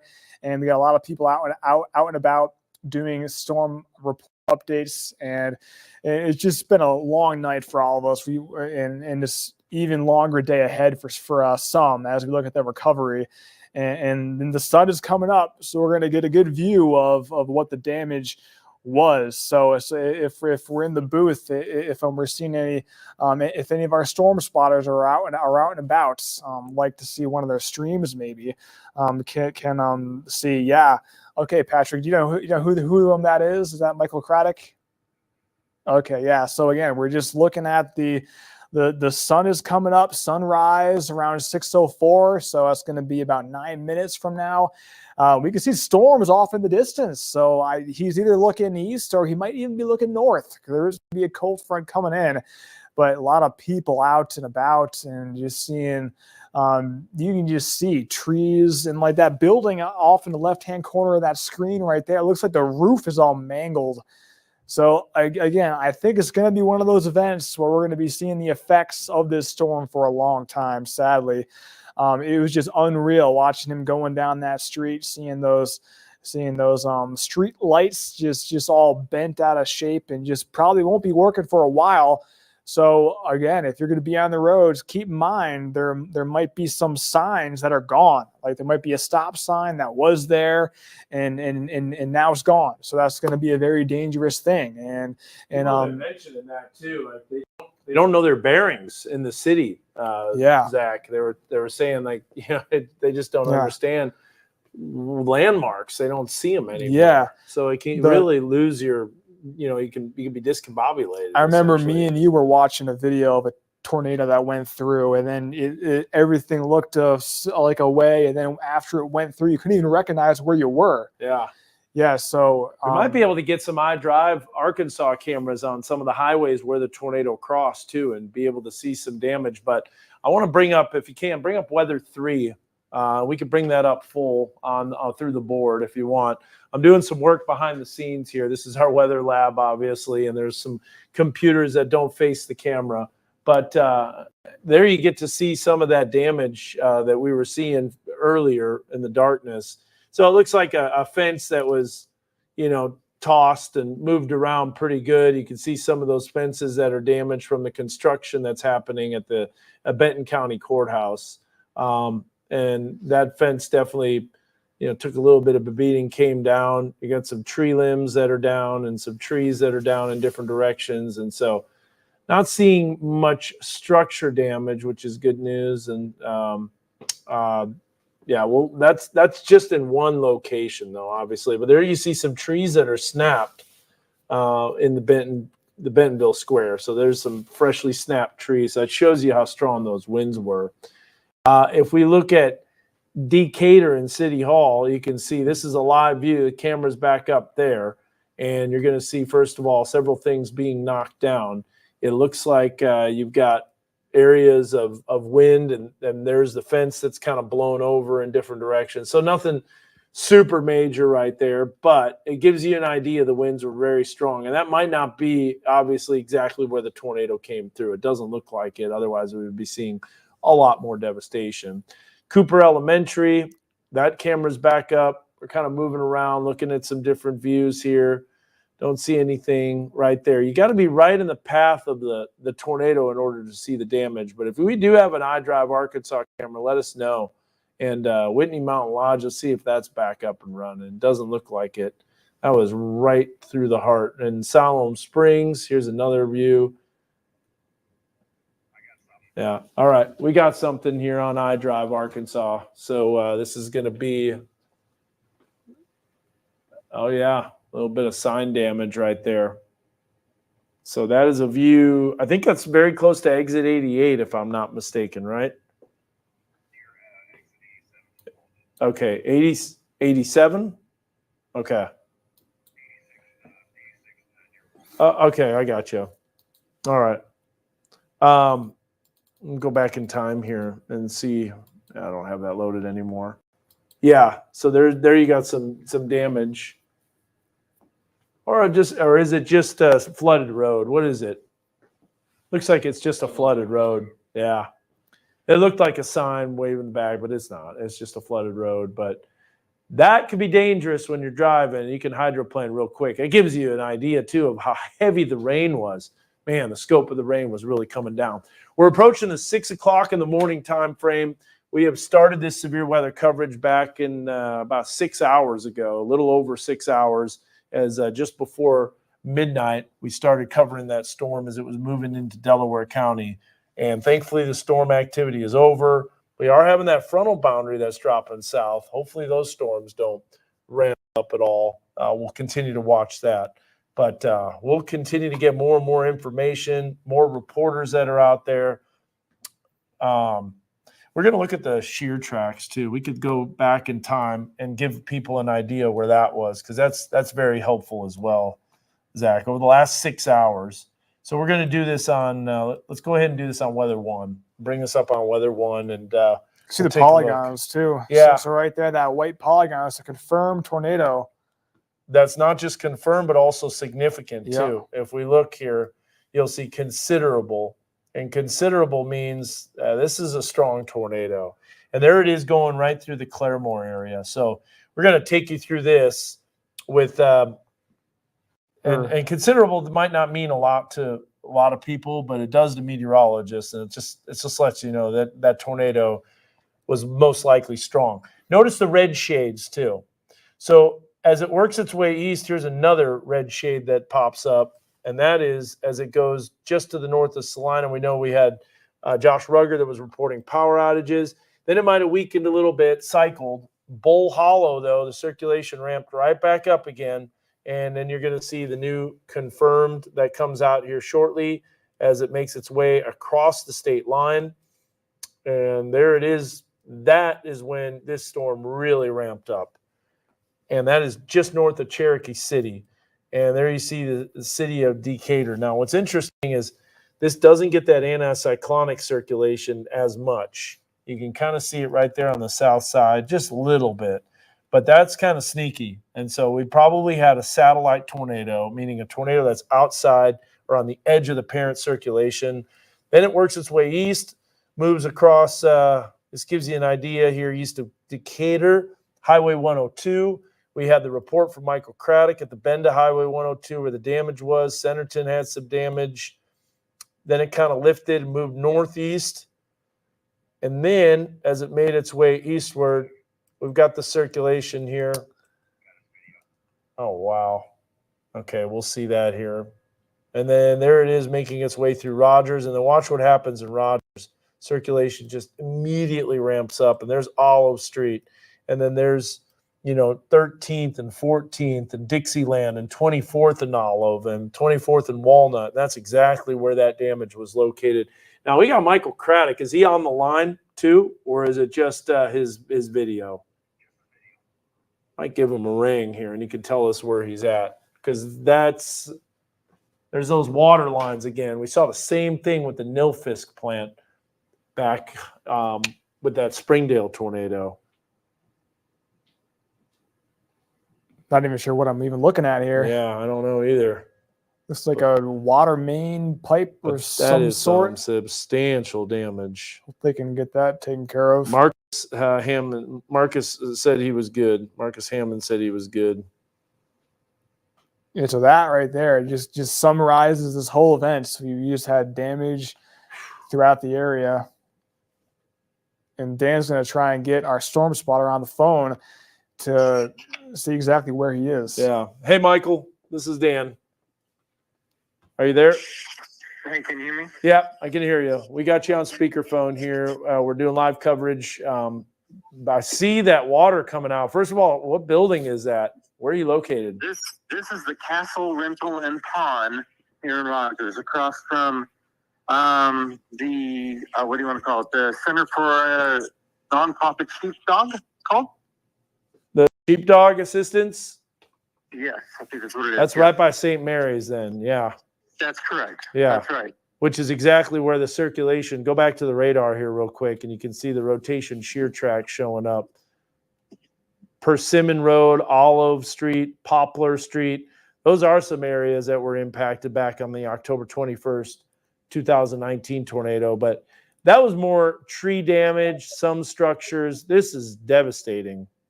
This is some really bad damage. Describe what you're seeing there and what kind of building was that? Okay, this is a metal structure building right here with concrete block actually all the way around. And as you can see there by the screen, the concrete block in the front of this building is totally collapsed, as well as the side. The roof, is mostly gone off of it. I would say, maybe a third of the roof is gone off this building. The whole storefront's completely blown out here. And then there's actually a truck off to the side that you can't see that is rolled over as well. Okay. Are you seeing any homes in the area that have significant damage as well? I have not seen any homes with significant damage other than the one I saw earlier there west of Centerton. That's the only one really I noticed. Now, have you scoped out a lot of the areas, or have you been kind of confined a little bit? I have been trying to go around and drive through neighborhoods and stuff, but trees are blocking most neighborhoods, and most power lines are down in the area as well. Yeah. So the roads are pretty well blocked. People are trying to get through, and everything's just kind of blocked off. All right, So it's difficult. I appreciate it. We could take that super off here. We've got Michael Craddock's live video here. Well, never mind. We'll keep that on there here.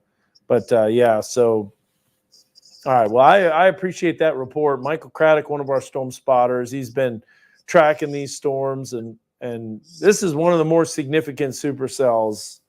I've been here 18 years, and this reminds me a lot of that March 12, 2006 tornado. Multiple tornadoes, that supercell that came through. This is what we fear in this area. So, would you say the damage is some of the worst you've seen, Michael? Are you there? We might have lost him here. Yep, I think we might have lost him. So, but I mean, definitely the worst I've seen, Chad, in a long time. This is substantial damage, and looks like to me that building with that type of damage is at least EF2. So I think EF2 is definitely the case. And I know that the survey hasn't gone out, and I know that, we know the tornado has been confirmed because, number one, we saw the circulation on the radar. We had reports of it. There was reports of the tornado crossing highway, Interstate 49, very close to exit 86 and exit 88. And so we know the circulation was there. We know it was a tornado. We just don't know the exact rating of it, but this will take probably a couple of days to sift through the data. And the Weather Service has their own damage close to Tulsa, Claremore. They're going to be dealing with that. And so that's going to take a little while to go through. All righty. Well, we're getting close to 7 o'clock. And Chad, what exactly are we going to hear at 7 o'clock with that press conference? I'll let you pull up your notes here, and you can let us know what people are going to kind of get an idea of at 7 o'clock when they have that press conference. And we're gonna bring that to you live here this morning on this Sunday, May 26th. Absolutely. That'll be a press conference at Benton County's administrative building. What we know about it at this point is at 7 a.m. we're going to be able to hear from the Benton County Sheriff's Office and the Benton County Division of Public Safety. They will both be there on hand to answer our questions as well as share what is going on around the county. Some of these images we're seeing as the sun comes up is just tragic, really. Buildings, homes, and businesses that have been in this community for years, decades even, destroyed. And as you drive around, if you navigate town by using landmarks, things will look different. The landscape out there looks very different. At 7 a.m., we will get that update from first responders. We're not sure exactly what we're going to hear. And at this point, from our contact with emergency personnel, a lot of them are still learning exactly what has happened overnight, because as the sun comes up, they're learning more and more. The Rogers Police Department has been taking a flood of calls all night long. They've been having to prioritize the highest emergencies first to non-emergencies. If people are calling in with just a power outage but are relatively safe, those calls are being responded to a little bit later on. Good news is, in the past half hour, Rogers Police reporting that calls have finally started to slow down, but they are still getting a lot of reports in of structural damage. They've recently mentioned the Walnut area in 24th Street. They don't know the extent of the damage out there yet, but have heard there are a lot of buildings damaged there. And they're working to put out a list of roads that are closed too. They don't have the final list yet, but we're just told, quote, it's a lot. So bear with the emergency crews here. In about 50 minutes, we're going to get an update from some of them as well and can hopefully pass on even more helpful information for you too. Patrick, did you say it was Peyton that we have on the phone? Okay, we're going to head live to Bentonville now. Meteorologist Peyton Langford out there surveying the damage for us. Peyton, what are you seeing? Yeah, Chad, definitely a lot of downed trees. This is where you first captured me earlier in the morning on, this is Southeast E Street. Yeah, Southeast E Street in Bentonville. You can see behind me plenty of trees down. Now that we have daylight, you can see a lot more of the trees down, a lot of power lines down, but a lot of trees here. And you can just turn a full 360 degrees and you will see a lot of damage. You can see a lot of power lines down and even more trees. I mentioned earlier, that big healthy pine tree that was just snapped right in half. There you can see it off in the distance by this gold Lincoln there. So this is a very intense storm. And now that we're seeing the sun come up, we're going to see a lot more damage be revealed. I know a lot of people are having a lot of flooding problems throughout their houses. There was a tree on Royal Drive just around the corner from here, and it had a 6-foot tall root ball, and that ripped through a power line. So that led to some minor flooding along the street. But you got to be careful out here, especially for the power lines as they try to get these hooked back up. These could become live at some point, and as well as, a lot of the water. You don't want to have run into any flooding. So you got to be careful. The power lines, the flooding, and of course, a lot of the debris that's on the ground. But we're seeing a lot more, Chat, as the sun comes up. And I'm sure you can just drive down any of the streets. We went to go fill up our news vehicle on gas, and just everywhere we looked was more damage. So there's a ton to survey and a ton of damage just to look at. So it's pretty impactful, and sorry to hear that a lot of people are being impacted by this, but hopefully things get cleaned up fairly quickly. Thanks, Peyton. Of course, we saw a picture you shared with us too at the gas station. Where was that gas station? It looked like one of the pumps had even been kind of ripped apart. Yeah, it was the come and go on Moberly. So if you're exiting like Southeast 14th Street, turning left on the west side of 49, it's kind of that immediate right turn on Moberly where a lot of the dealerships are and a lot of apartment complexes. A lot of those small trees lining the dealerships were down, and they were all facing the southeast. So I don't know if this was just a wide tornado and this was one side of the couplet or if it was straight line wind damage, but yeah, I don't know. It definitely ripped one of the panels off of the pumps, it seemed like. But yeah, that light pole and a lot of those small trees along Moberly Lane in Bentonville were knocked down. Thanks for the update, Peyton. Zach and Dan, I want to talk a little bit about all the rain. Obviously, we see all this damage, the trees, the power lines, that we know there were the confirmed tornadoes too. But we're seeing reports on social media, obviously, if people have roof damage or if they've lost their roof, and then they get dumped on with all this rain. So there's a lot of water damage out there. We know a lot of roads are closed and a lot of flooding risk as well. How much rain have we seen from the system? Hey, Chad, yeah, great point right there. Because if a structure gets damaged and then we get rain, it's definitely vulnerable for flooding.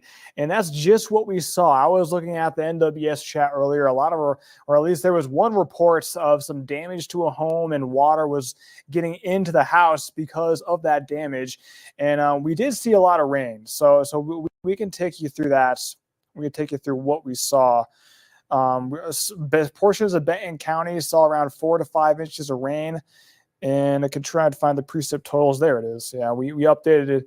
We updated the pallets. So here we go. So the oranges, that is up to maybe 4 inches of rain. So we're looking at Benton County, and again, this is the path of that tornado. Just north of that circulation was where we had that heavy rain. And this was a slow-moving storm. At some points, it was moving 20 miles per hour. So that's pretty slow. And we could see Gravette saw a lot of rain. Pea Ridge, the dark orange color, that is potentially up to 4 inches of rain. Rogers area, Eureka Springs.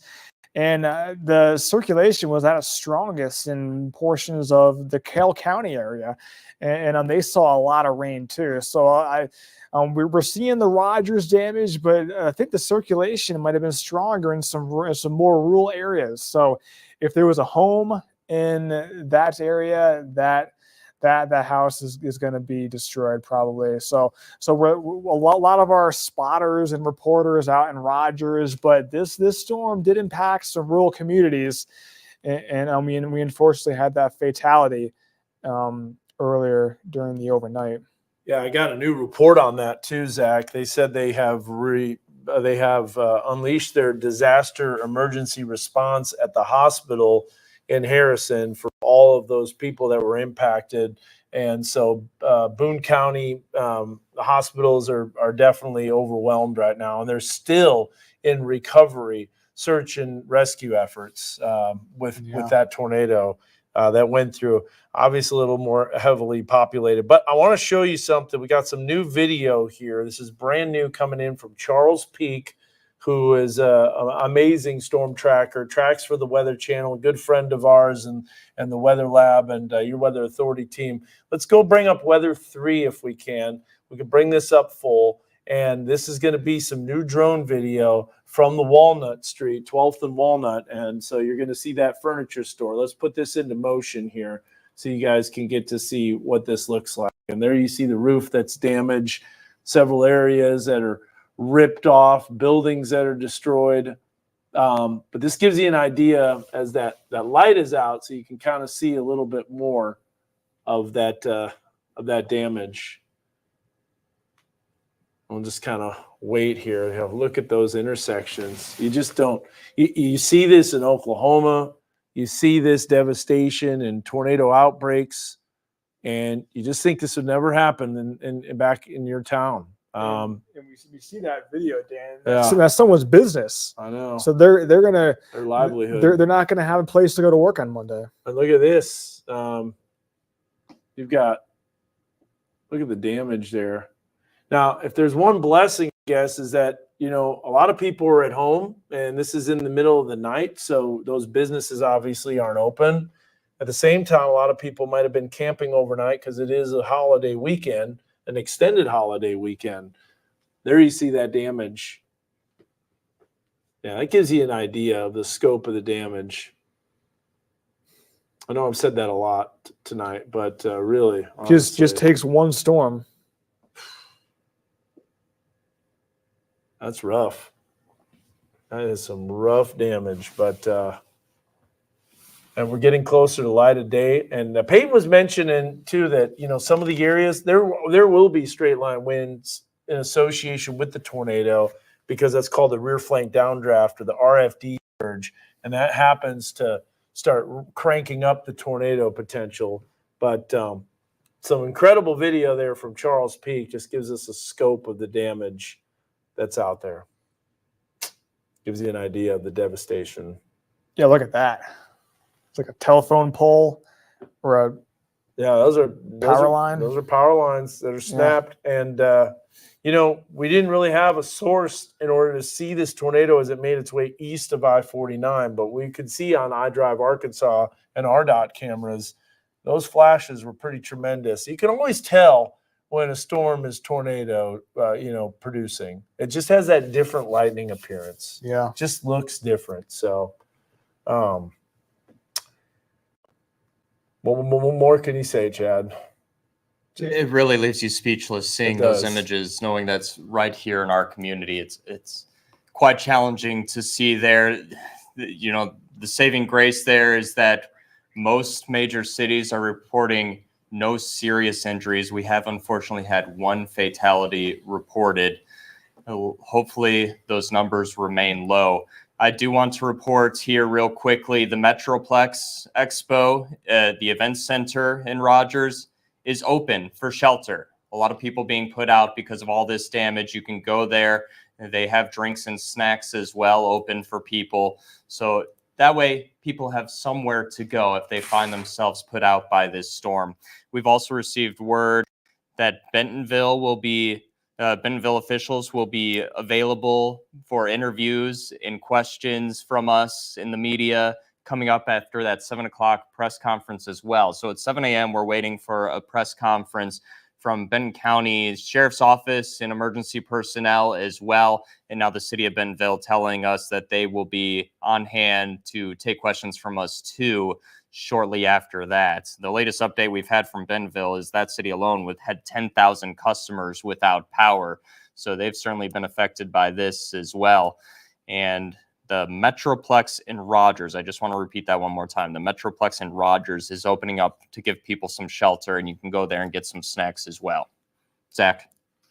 Yeah, Chad. Yeah, so a lot going on. Still want to show you some flash flood warnings. So we can take weather one and can show you that. So again, we saw the iDrive camera where there was some standing water on that highway. So if it's on the highway, probably some rural areas, some city streets, you might be dealing with some of that too. And you definitely don't want to drive through that water because there could be power lines down. We're looking at Carroll County right there, portions of Benton County. This is a flash flood warning through 6:45 a.m. So we got that flash flood warning, another flash flood warning for portions of McDonald and Newton County. So we're dealing with some flooding along with the storm recovery here. And I think you said Josh has a video. Okay. Yeah, we can show that.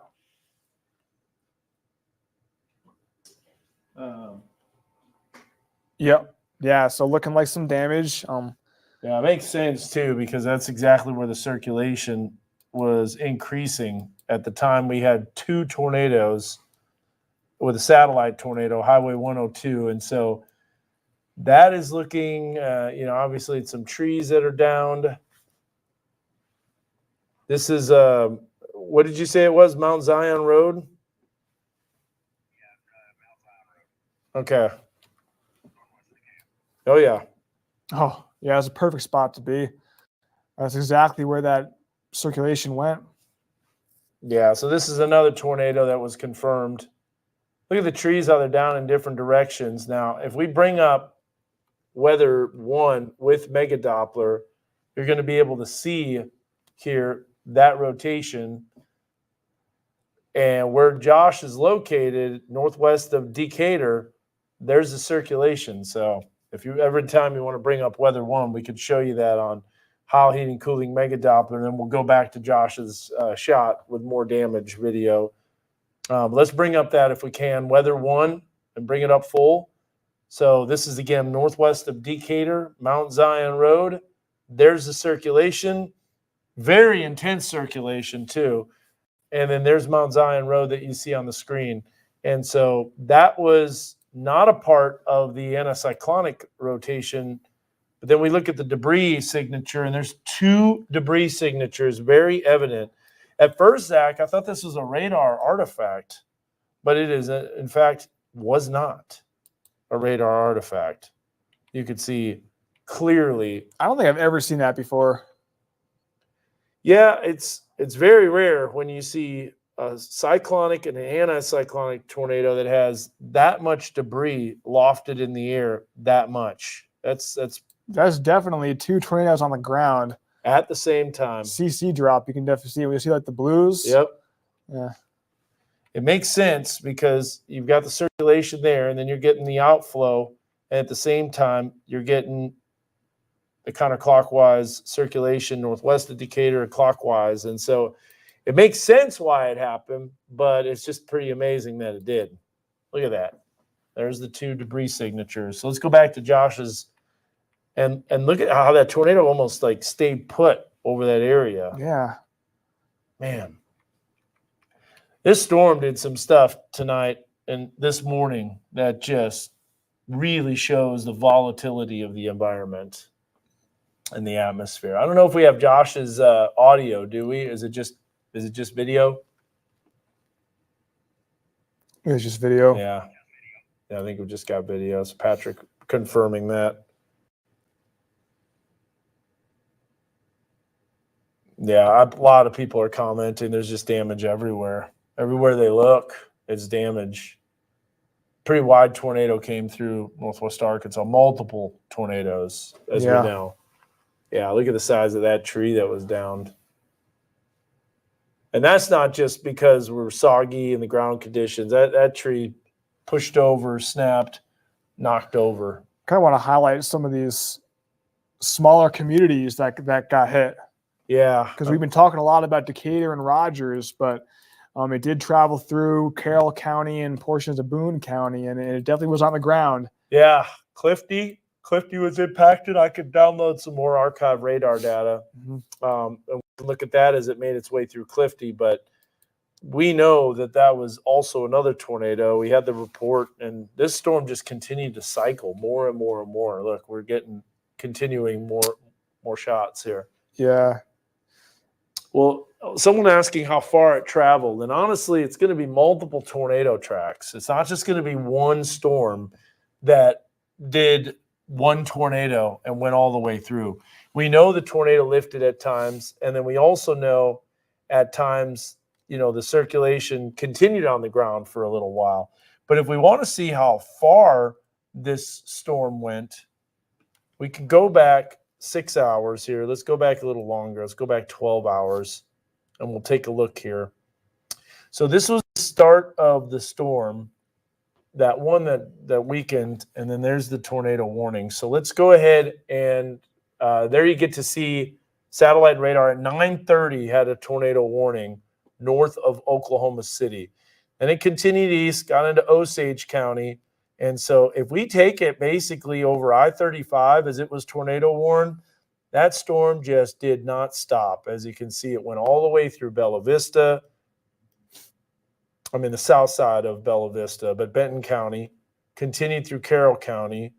And then I think it might still have tornado warnings with it. It does. It does. So let's do a track on that. Let's see how far that supercell went. All the way from I-35 over 330 miles. That's how far that storm was. The atmosphere was just primed. It was. It absolutely we had all was. that sun. We saw the instability. It was in place. There was a little cap earlier, but storm broke the cap and just kept going. Just kept going. So, yeah. There was portions of when the storm lifted, but then it definitely touch back down. Yeah, I think this is what we're going to see. We're going to see a tornado, obviously, Concord. We're going to see a tornado that was west of Delaware County. We're going to see another tornado that touched down eastern Delaware County into western Benton County near Decatur, that anticyclonic circulation that produced a tornado on the south side of Decatur, another circulation that went through the west side of Centerton, that lifted, and then a new tornado touched down right along like basically I-49 and then continued east and went through Rogers. And we had other circulations, another one that popped up west of Clifty that continued eastward and possibly made it into southern and southeastern Carroll County, and then another tornado that touched down on the south side of Boone County, southeast of Harrison. So Cody Hudson says he's going to get his drone up and he's going to take a look at that. But Look at Michael Craddock's stream there. Okay, we'll bring that up. He's looking at some damage. All right, we'll bring that up full here. We'll take that here in just a second. Yeah, if we can take that, he's driving around. I'm not even sure what that building is, but it looks like it's seeing some serious damage. So he's in a spot where there's definitely a lot of damage. We can see those trees kind of looking mangled. Power lines, those power lines look to be up, but again, we've had lots of power lines down. I see those might be a little bit low. Okay, those look a little bit low. Debris definitely on the roads with that. Seeing people driving around. There's a police officer right there with the lights on, going somewhere. People waking up this morning and they're going to go outside. They might not recognize what they see. And they might not be waking up. They might have been up the whole night. Yeah. A lot of people have. Now, Washington County, maybe not so much. Not a whole lot happened in Washington County. A few rumbles of thunder, but I think people were definitely up and calling. So we still have quite a few people on this stream, by the way. But this really is some pretty incredible, devastating damage. For sure. We're hearing something. Yeah. Is that Michael Craddock talking? Oh. Anybody on the phone? Okay. Didn't hear anybody. Downtown Bentonville, a lot of damage coming in, getting so many pictures. So that's what he was saying there. Found some significant damage from northern tornado now near Decatur. So we knew that was cranking up for sure. Look at those traffic lights just like all bent in different directions. I know. You don't see that normally. That's on Michael Craddock's stream. Let's go ahead and bring up Weather 2 if we can. Got Weather 2 along with Michael Craddock's. Yeah, go ahead and take that super down real quick because we got a super. There's Storm Spotter live video. Look at the sun that's rising. Kind of ominous, huh? Yeah, I can see some storms off in the distance. You can. Well, that's looking east, so you would be the storms that are east of us, and then there's storms that are coming in for the northwest. But those aren't really materializing much. Like you mentioned, the atmosphere is going to be kind of a little overworked. So we're getting close to a half hour away from that press conference. We're just keeping on with this coverage, even though the storms have moved out. But we're continuing to keep on with this until we get to that 7 o'clock press conference, and we'll be bringing that to you live. Chad at the news desk has been monitoring all of the latest. Give us your latest report, Chad. Thanks, Dan. We know obviously it's a busy travel weekend because of the holiday weekend, so we wanted to take a look at X&A travel, see how it's been impacted by this, and take a look at this. This is some of the X&A departures from the airport.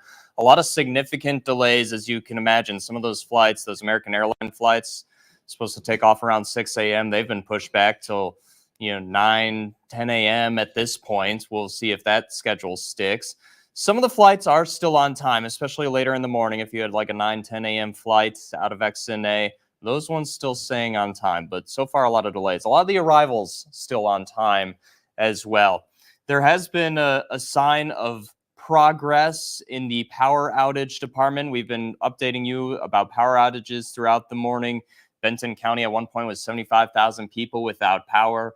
And that number has slowly been improving over the past hour. Now it's down to about 65,000 without power, which still obviously a massive number, but a lot of utilities working hard and starting to restore power to people, doing what they can there. Also on the travel note, we've been updating you on a lot of the street closures. Rogers Police working to put out a list. They tell us it's going to be a long list of roads that have been closed because of downed trees, down power lines, flooding as well. If you come across a traffic barrel driving around, do not go around that traffic barrel. That is there because the street is closed. The street could be closed because there's a power line across it. It could be closed because there's a tree across it. It could be a very dangerous situation. So if you come across a traffic barrel, turn around, try to find an alternate route. Zach? Hey, Chad, thanks for that. We're getting some reports, some storm reports in Benton County. There was a report of excessive tree damage, and a tree limb penetrated a home. So that is what we do not want to hear. And if we can look at Weather One, I think this tells the story here. Even though you might not have been in the path of that tornado, we're looking at shear tracks. So definitely there was a tornado that went through Rogers, but Bentonville, we're seeing excessive damage in the Bentonville area too. And we can see again that Decatur area, that was definitely a tornado.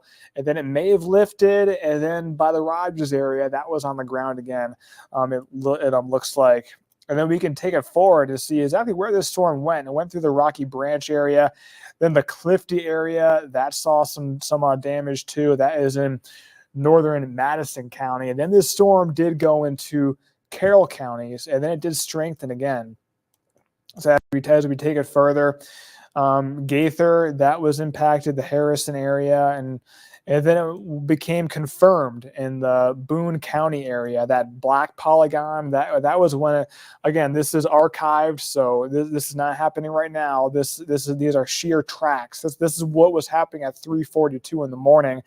That black polygon, that was when it was confirmed, and sadly that area was, I believe that was where the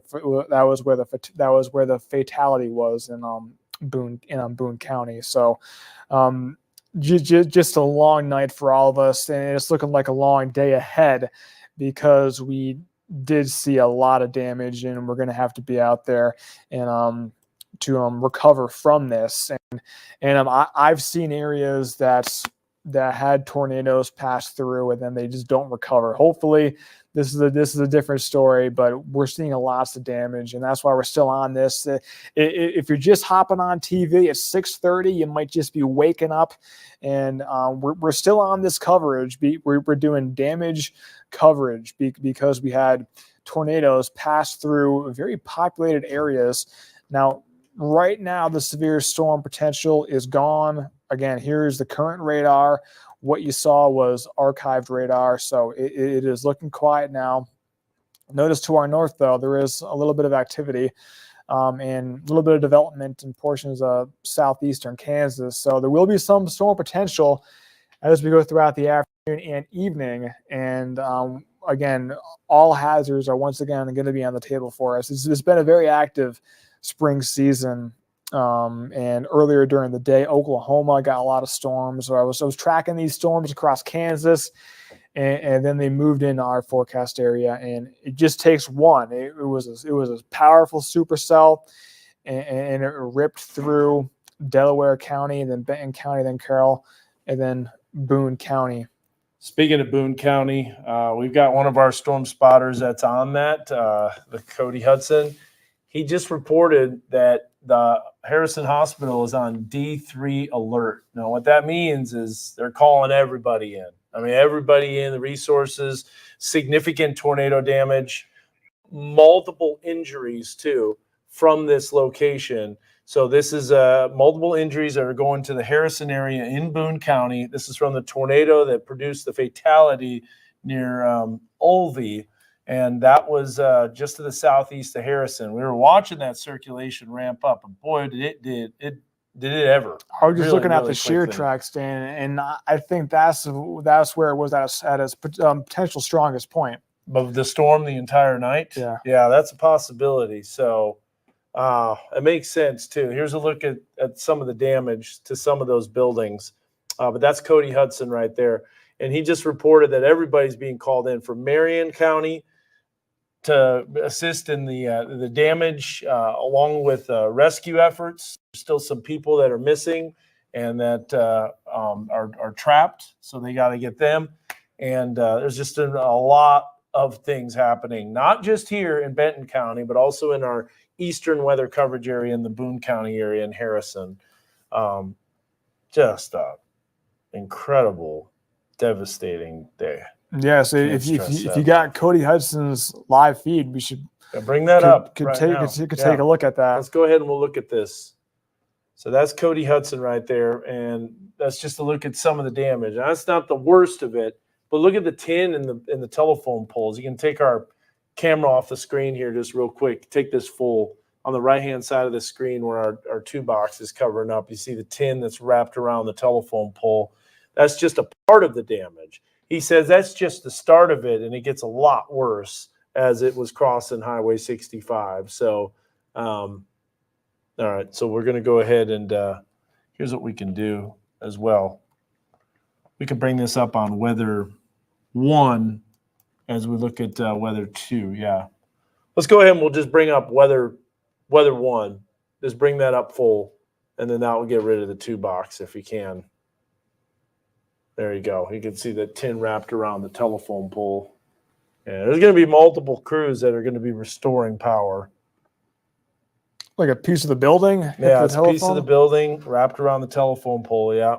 And there's going to be additional areas too. So you can see some of the teams reports that are coming out as well that we use right here at KNWA, Fox 24, KXNW. Yeah, this is Cody Hudson, right? Yes, Cody Hudson. Yeah, we're going to change that around. Sorry about that. That's not Michael Craddock's anymore. So yeah, Cody Hudson's live video. There we go. Man, yeah, a lot of people mentioning historic storm, and it sure is.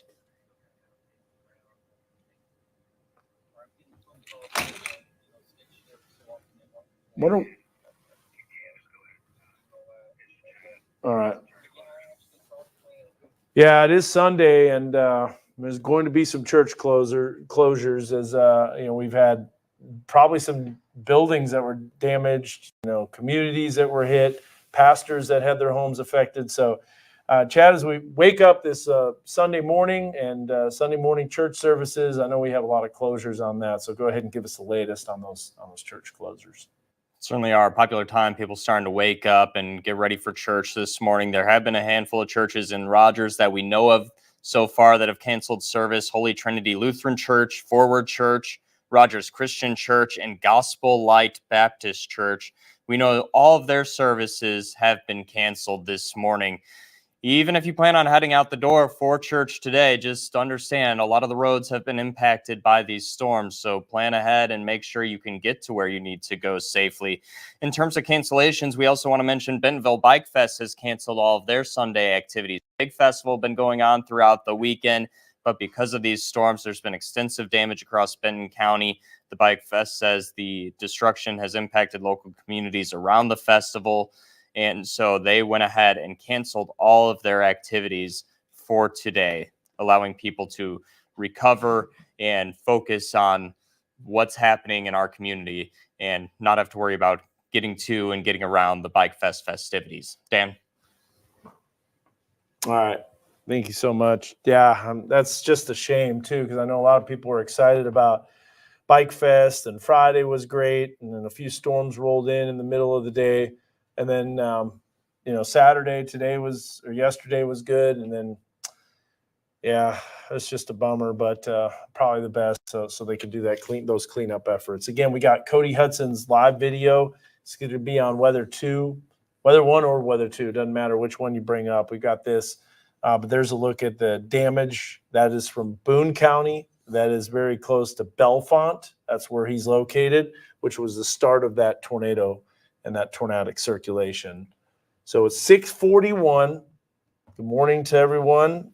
Very destructive morning with that supercell running through it. All of this happened on May 26th. None of it was May 25th because the storms were still quite a ways west. So All right, we got some new live video that's coming in from Josh Rugger. Josh Rugger is on the northwest side of Decatur, and he was going to one of the areas of circulation that produced additional tornado damage. And so we can bring that up full. We can get an idea.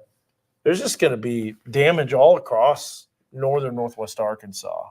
Yeah. It's going to be in a lot of spots. Everything from trees to telephone poles to buildings, warehouses, road signs, Susie Q damage, the malt shop, all those areas, historic landmarks.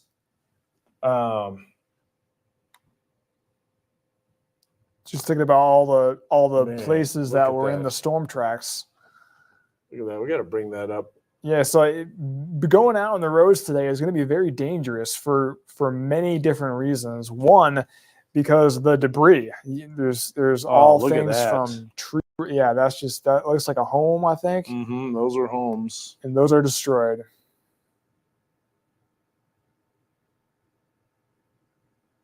Just hate seeing that. People just one day in their life is completely changed because of one storm. Now, I see some people that are kind of commenting about,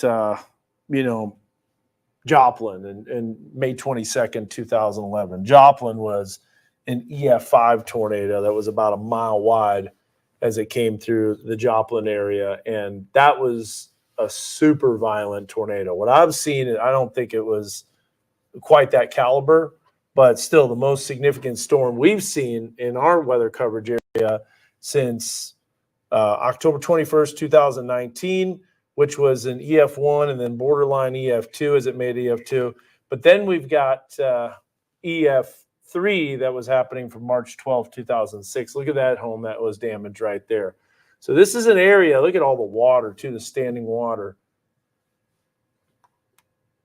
This is like almost reminiscent of a movie. And there were areas that are out there where people live, even though, like you mentioned, it's not the big cities, it's the communities, it's the smaller locations, it's the towns, it's the rural areas where people live out in the country. Those homes are devastated.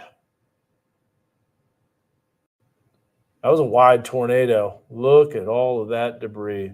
So is Josh still on that road?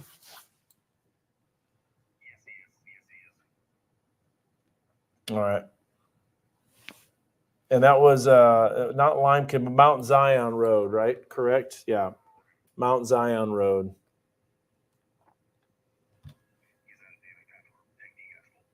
All right. Looks like that's the end of the damage path, but yeah. We looked at the archive already. We've already went through all that. And man, that was devastating. Yeah. Just looking at the weather bug cameras that we have, looking at the areas, we saw damage in the Annandale Town Square. Our Decatur City Hall camera showed damage. We saw the tornado too. You can see the power flashes. Our Rogers camera's down. If that was up, we would be showing you that. Our Pinnacle Parkway tower camera. Maybe seeing some of that damage off in the distance if we were able to zoom in. Mm-hmm. Probably would have been able to see the tornado coming in too. I think so. Yeah. So we're really close to that press conference now at 7:00, and there's no more storms to cover. So we're just covering aftermath, but we wanted to stay on. But yeah, I wouldn't say this is the caliber of the Joplin tornado, but it's still very devastating for our area. So no other way to slice it. We can't just compare and contrast. But I know people are wondering, so I just wanted to let them know about that on social media. And but this is definitely, like I said, the most devastating since the March 12th, 2006. And another tornado that might come to mind is April 21st, 1996. But that was in the Fort Smith area. That was a tornado that went right through Garrison Avenue. And that was devastating as well. So these are some dates that we'll remember, including this one, May 26, 2024.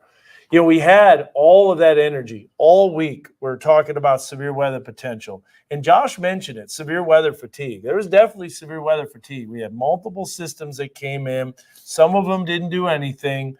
Others of them did. Models were showing storms weakening as they came in. But they also didn't show a whole lot of storms this morning. Now, what did they do this afternoon? Were they showing more activity? Or did they kind of weaken it? Yeah, well, they were showing some activity. I was looking at the HRRR model, and it was showing some activity popping up around 3 in the morning. And again, it didn't capture it perfectly. Yeah. Because the resolution is just not high enough, Yeah. and it doesn't take into account all the different variables, and some of the math is probably wrong. But yeah, we can see the aftermath right there. There's Cody Hudson's stream, and he's traveling. He's in Boone County. Just you can see that. Yeah, Highway 65 is by Bellefonte. So billboards torn down. That's right at the beginning stages of the tornado damage. As you get east of 65, it is a lot worse, and that's where people have been injured. There was one fatality that was confirmed as they had the coroner come out. That was in Olney, and there's Cody kind of driving around getting a feel for what else is happening out there. But there's a tractor trailer that's overturned. So yeah, we're going to be seeing a lot of that. Getting a lot of photos in from a lot of viewers, and I understand we have an article on the KNWA website, so you can check that out. Got a lot of different photos and pictures from all this damage. Yeah, you could tag us as well if we could take the Prod PC. So yeah, there's a look at some of the damage. Yeah. So that's going to be kind of the update. You posted a weather blog too about the severe weather information. I know you did that yesterday evening before these storms hit. So make sure you keep up with the latest. Download our Weather Authority app. If you don't have that, now is a great time to download that, because there will be more storms. There will be more severe weather. Maybe not, after today, what we could see the last bit of our severe weather potential. But just want to let you know, here's that. If we go to Weather One, we can look at scanning the QR code. This is how you can, if you're watching this on television, you scan that QR code, it'll take you to your Weather Authority app. We pushed out a notification. We woke you up this morning too. I know it was late, but this storm deserved to be woken up as it moved in. And so that's exactly what we did with that push notification, let you know that we started our live stream.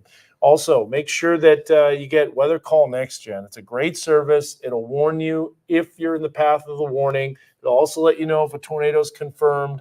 It'll call you back again. It calls landline phones. I was talking with someone not too long ago at Call of the Wild for Ozark Natural Science Center, and they did not have any type of cell phone service. They didn't have a smartphone or an app or anything like just a flip phone. And there's not many things that have that capability of calling flip phones, old school cell phones, as well as landline phones. But Weather Call Next Gen is one of those services that does that. And you can hear from some of the testimonies. If you look at Facebook, the people will be announcing that. Chad, we have any more reporters that are out there on the scene? And we've got coming up 10 minutes here. Okay, so 10 minutes, we'll be getting a live update here coming out from that press conference. And definitely anticipating a lot of damage and a lot of reports of damage, and eagerly anticipating the update there. You were talking about downloading our Weather Authority app, because I was looking at next week. It's looking quite active. We got storm chances. I got some overnight storm chances Tuesday through Thursday. We're back in northwest flow. Yeah. But then flooding potential. But then late week we're back in southwest flow, and I think Friday, Saturday could see some more severe storm potential. Never ends for us. It doesn't seem to end. Yeah. It's a very active weather pattern, and finally we took one on the chin, unfortunately. So that's what we were dreading. That's what we were fearing, and we were thinking one of these days out of this event would end up impacting us. That was definitely tonight and into the early morning hours this morning. Yeah. So a real quick look ahead for those that are wondering, Zach. on let's do the HRRR. We'll bring up Weather 1 full real quick. This might not go out quite far enough. Now remember, this isn't perfect as we've been mentioning, but it'll give you an idea of what we can expect. There's the thunderstorms moving east, and then here's a little bit of that activity as it drops south. So there's 10 o'clock in the morning, and now you're going to see that redevelopment, see that sunshine that returns, that energy lifts north, and then as we go throughout the early afternoon, here comes that frontal boundary. We know a front's coming in, so it's going to make it a lot less humid. It's going to make it not quite as warm on Memorial Day, and the winds are going to be a lot lighter too. But the winds are going to crank up tomorrow, and you're going to see that wind shift, and there's the thunderstorm development popping up, and that doesn't take long for it to develop and then make its way eastward. Now, if it doesn't have a lot of instability, then maybe it doesn't ramp up as much, but as of now, if we look at the reflectivity, we'll check that out here in just a second. Current temperatures too, bet you we're in the lower to middle 70s. We've been so humid the last several days, and boy, you can really see that frontal boundary making an impact. That's just the rain cooled air. Yeah, that's what it is. It's a boundary. It's an outflow boundary. Yeah. That's the outflow boundary, and that's that rain cooled air. Obviously, Bentonville not showing up on there. But a lot of the area didn't see any rain. Yeah, so Fayetteville didn't see a whole lot of rain. They saw a little bit popping up. Nothing super major. Then we'll go to our let's go to our satellite and radar here. I think counties like Logan County. Yeah, Scott County. Yeah, as that front passes through, that atmosphere is going to be primed for severe weather.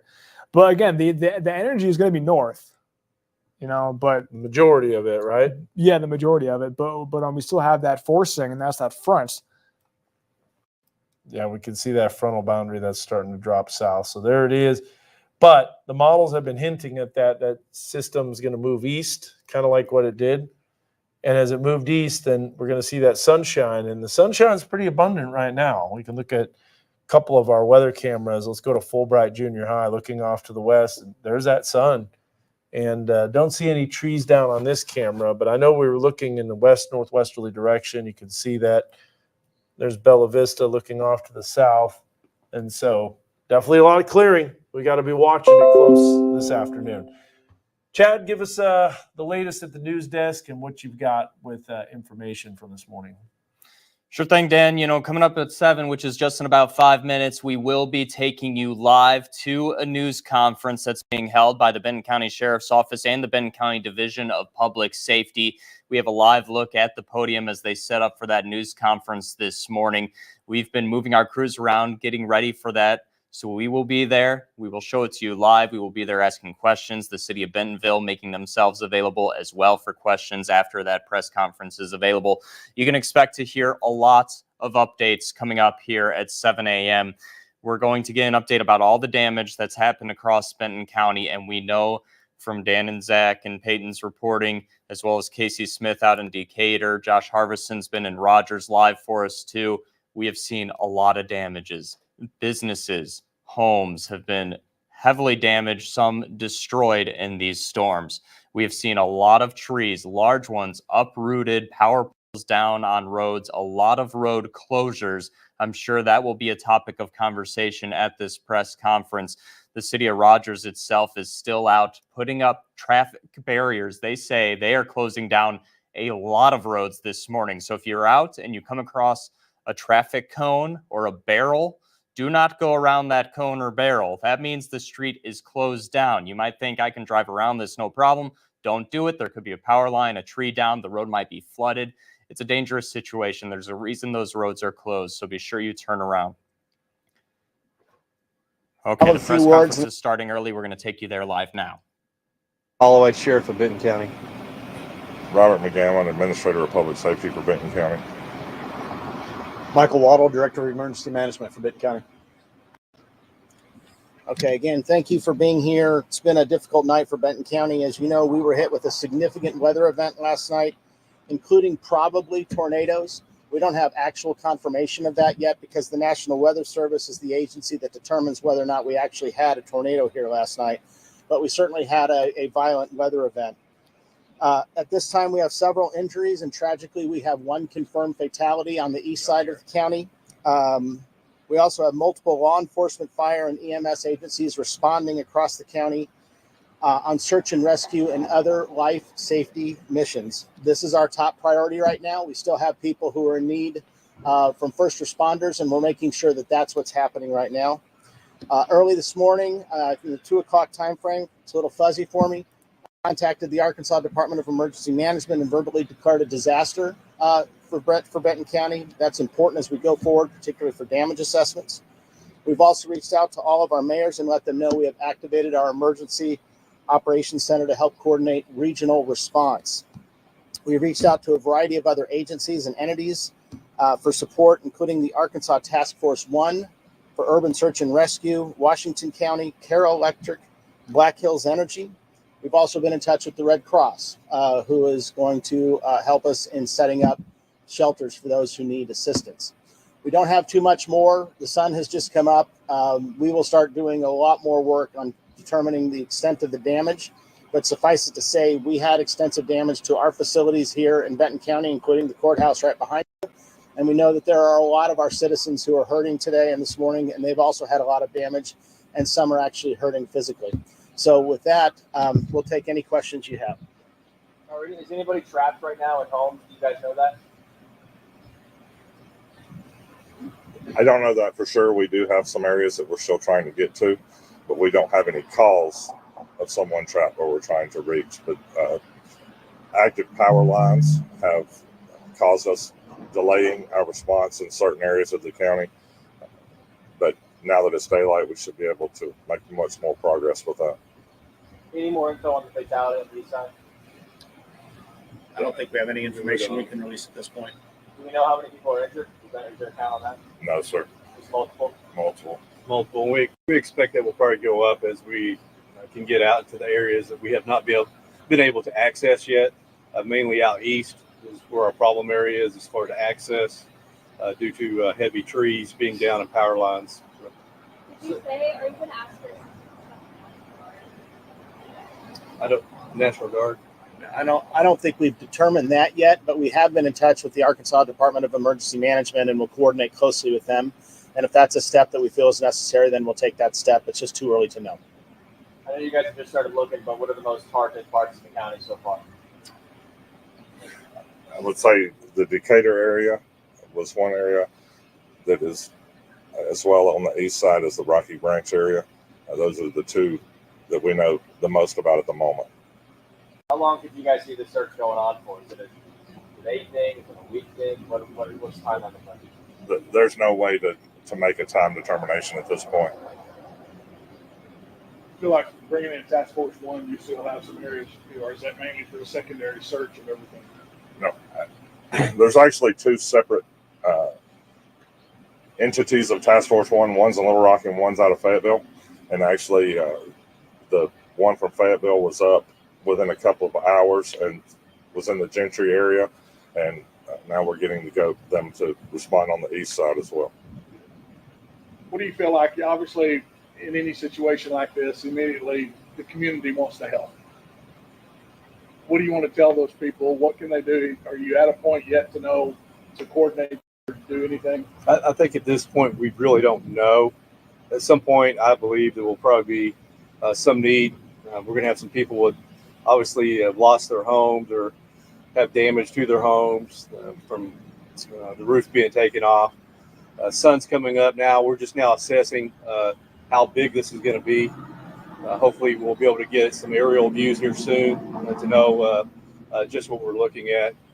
Well, for those people that want to help, though, do you have a centralized web page or any place so that they can know what they could do and how it's going to be coordinated? No, sir, we don't have anything at this point. We're still very early. We're more worried about the initial response because we haven't got to all of those areas yet. We want to cover those areas first before we proceed with anything that we might need. When we have that information, we'll certainly post that on our webpage. We'll make sure that you guys are updated on it. This is going to go from a search and rescue kind of situation to a damage assessment. And we'll work closely again with Adam. We'll make sure that we're partnered up with the Red Cross. And if necessary, if we need to take the declaration higher to a federal level, we'll be sure to do that as well, so that we can assist citizens with their damage assessments as And well. what would be that webpage address? Do you know off the top of your head? Well, when we get there, it'll be on our bentoncountyaR.gov. You'll be able to go to our county website, and you'll be able to see that right there. Do you guys remember the last time there was a death in Benton County because of severe weather? I do not have that information with me right now. But definitely something rare that we don't see every day, right? Correct. Good? We're good?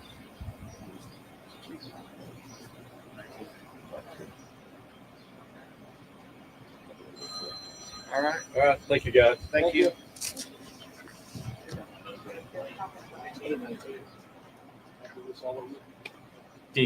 Officials there in Benton County. We know the city of Bentonville is making themselves available to our crews right now after that press conference is just wrapped up. They're still doing a lot of assessing themselves, it sounds like. A lot of questions they can't answer yet. Of course, you can't expect them to put a timeline on when certain things will be done. You know, when will power be restored? They said themselves they're still trying to assess the damage. They're still trying to get to certain areas to do a search and rescue and make sure everybody's okay. They don't have any active entrapments that they know about, but they still have to get to more areas and assess what's going on. Yeah, there's going to be multiple areas that have been impacted by tornadoes, as Josh mentioned and showed on this video, northwest of Decatur, Mount Zion Road. Those are some homes that are definitely significantly damaged.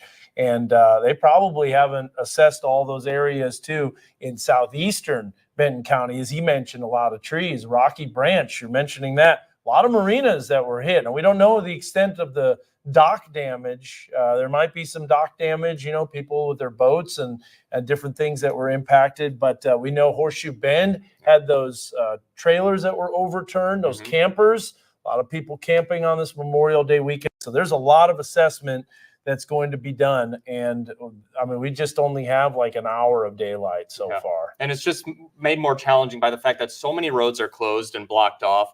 Emergency crews can't get to where they need to go. They mentioned there that they're hoping to get an aerial view, get maybe some drones up to get an idea of exactly what they need to address immediately versus what they can put off a little bit longer. One more thing I want to mention from there, they said they are working with the Red Cross to open some shelters. So if you have been put out by these storms, the Red Cross is working to open some shelters for people. We also know the Rogers Metroplex has been opening for people to go and get some snacks. That's right. Yeah.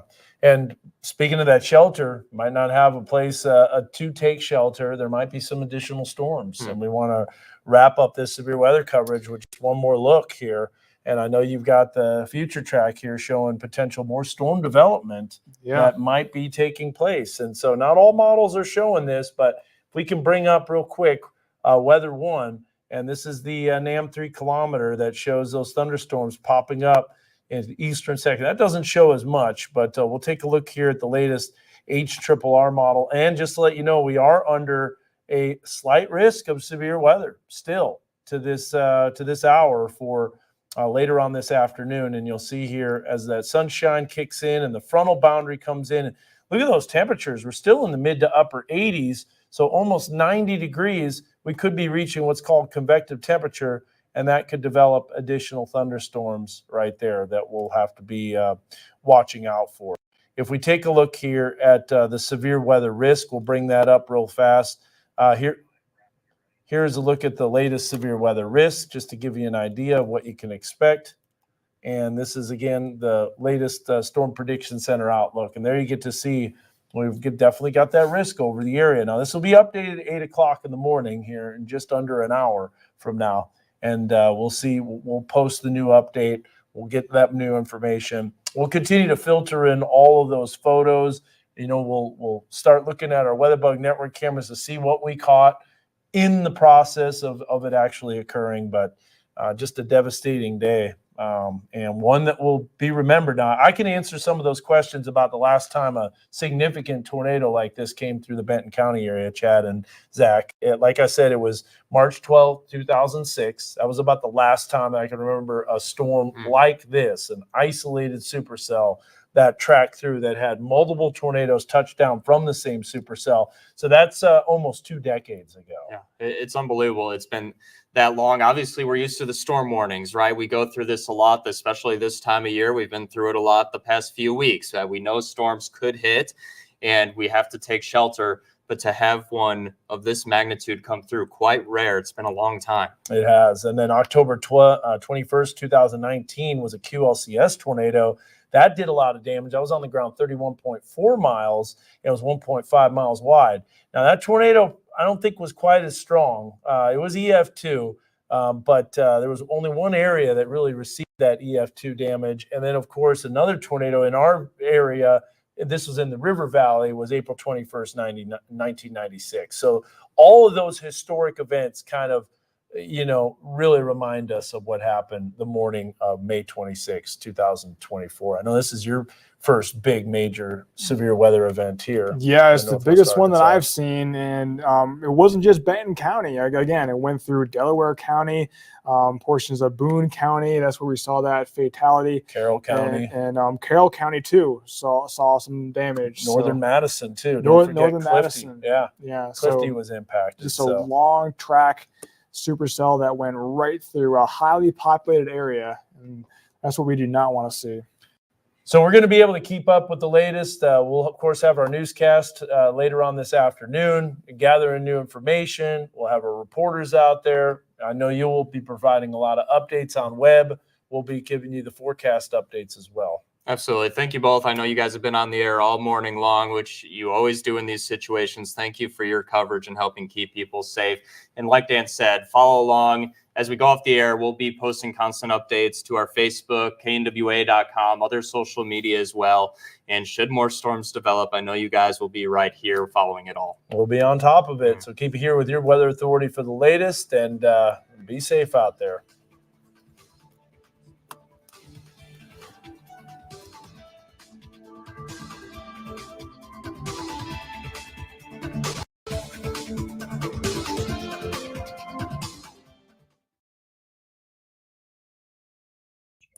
Thanks. You too. Thanks for coming. All right. Yeah, thanks. Hold on just a second, Cody. We just dropped off the air. We just stopped our coverage here. Because we've done as much as we can. We'll continue to gather information, but go ahead and say what you were going to say. So I texted you the link, so if you want to open it up on your phone, you can at least see it. But I've got it live on my YouTube channel, my drone shot. Oh, your drone shot? Okay. Yeah, I figured it out. It took me a little bit, but I've got it. So, but it's there. I texted it to you. And that's live? Yep, that's live. And where are you at? Are you at Bellefonte? Yeah, I'm at Bellefonte. I was where I was at a little ago on my LSM stream, but obviously airborne. So now that's kind of the beginning stages of that tornado, right? oh yeah, so I'm sure there's a delay, but back over there where I just heard, sure it's going to be a minute for it to update. They had reported damage over there, which that's looking back south, or that would be towards the west. Okay. They had some minor damage, but back over, right here in Bellefonte, we're pretty much where it started, and it worked its way east. Okay, I'm gonna get it up here. Get this stream up here. Okay, I got it. I've got like 9 minutes left on my drone battery, so. All right, I'll bring it up here. Stand by, guys. We'll show you this. All right. I'm gonna back my drone up a little bit to get a better. Okay. So we're gonna no audio, right, on it? Yeah, no audio. Okay. It feeds the audio off of my my controller mic, so we'll be getting feedback. Yeah. Okay. Well, let me bring this up. We'll take a look at this full. All right. So there you go. That's live. Oh yeah, boy, you can really see that those buildings. The building that was off the road damaged even more. I only have a few more minutes. Are we still live? These Yeah, we are. These are storage sheds completely destroyed. We are live. Yep. We're live because we got Cody Hudson here. He's given some information. And then I found this. I didn't know about it, but these buildings were was pretty much destroyed too. It's like a business, which is just right next door. Of course, with daylight, start to see all kinds of new stuff. What kind of drone is that? A DJI Air 2S. Air 2S. Do you have the zoom? Yeah. I didn't know an Air 2S has a zoom. Yeah. Yeah, it doesn't. I mean, it starts to degrade in video quality. The higher up you go in resolution, the less of a zoom you get. Yeah. All right. So, hey, we had some. I'm going to get some questions out of the way here. Someone's asking if it was a tornado in Rogers. Absolutely, it was a tornado. To say it was a possible tornado is ludicrous. Number one, super strong circulation. Number two, it was on the southeast tip of the supercell. Now, there might be some wind damage in the Rogers area that's not associated with the tornado, but there was no doubt a tornado that came through. There were multiple tornadoes. So we're not seeing the report of a tornado, but once they come out, they survey it, they'll realize it's a tornado. There's no doubt it was a tornado. Decatur was a tornado. You can see the pictures of it. We saw the power flashes. Bella Vista, that was a little north of the circulation, but Bentonville, that was a tornado. I think the areas southeast of Bentonville and southeast of Rogers, Beaver Lake area, Lost Bridge, all those areas will be tornadoes. So, yeah, it's definitely a tornado, Cody. Oh, yeah, absolutely. And this there's one, too much too. widespread damage for this to not have any question or doubt about it. Yeah. So to say it was possible is just mind-blowing.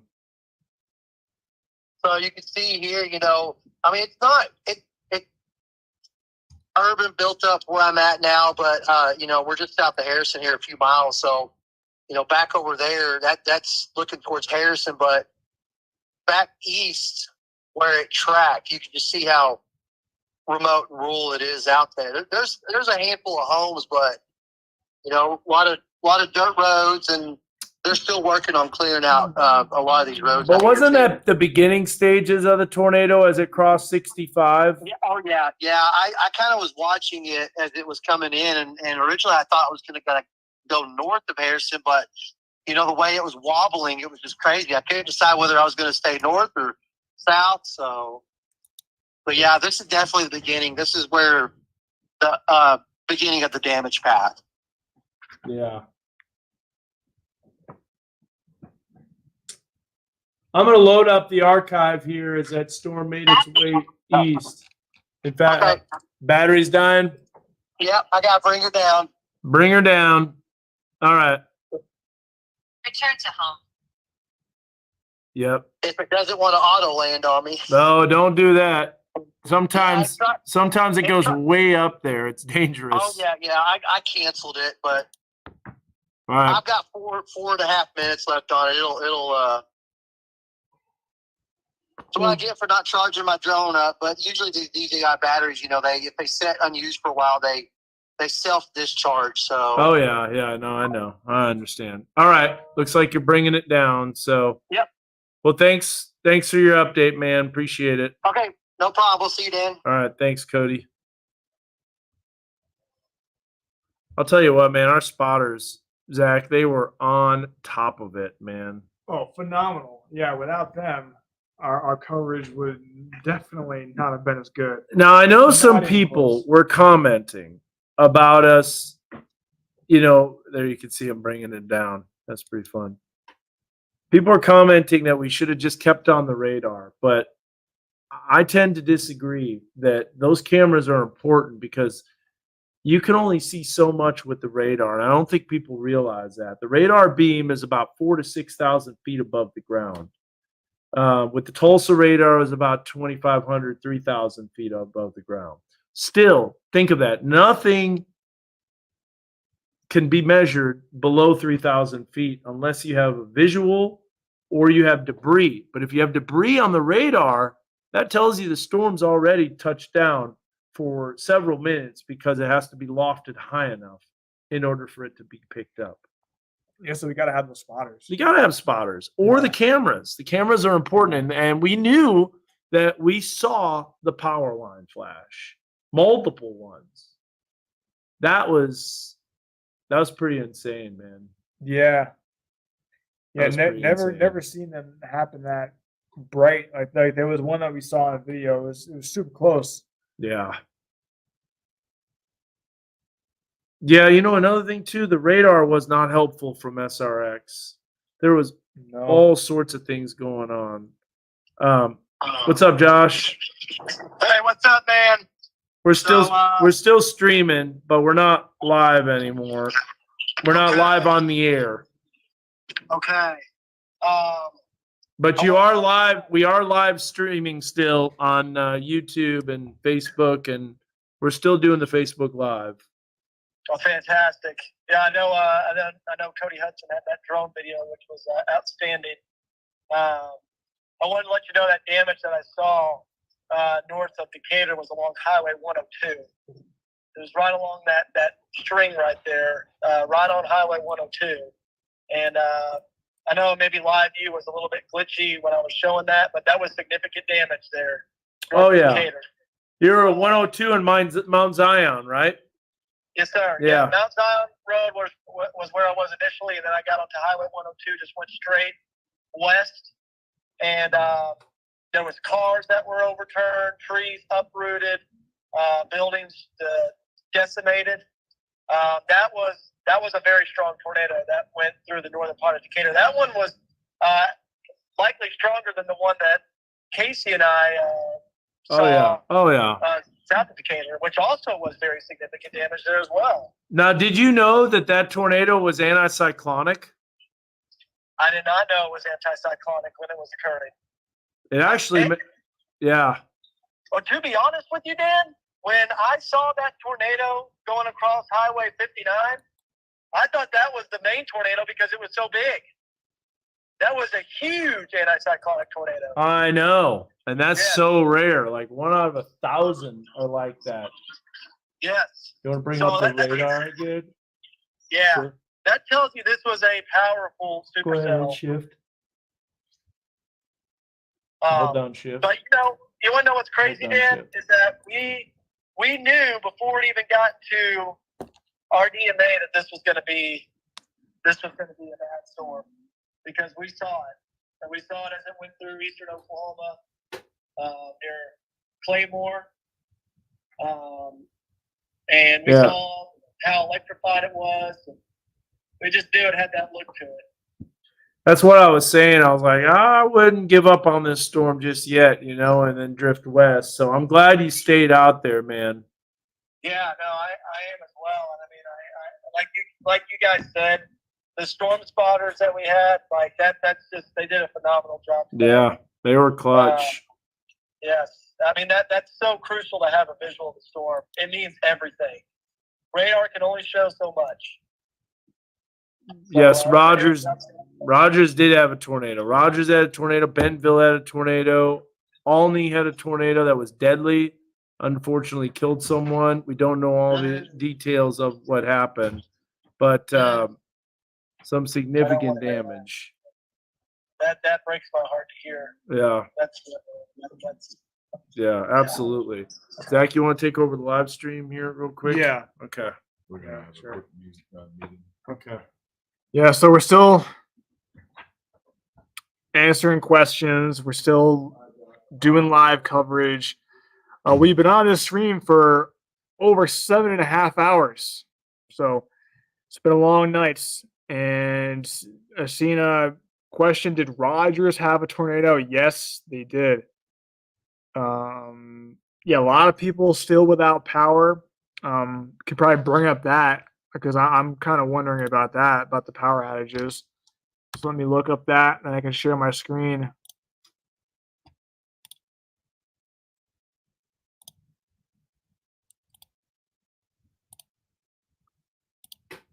So yeah, here's a power. Yeah, all right. There's a question. All right, what is an anticyclonic tornado? So that is a tornado that is spinning clockwise. Usually, tornadoes spin counterclockwise, but an anticyclonic is very rare.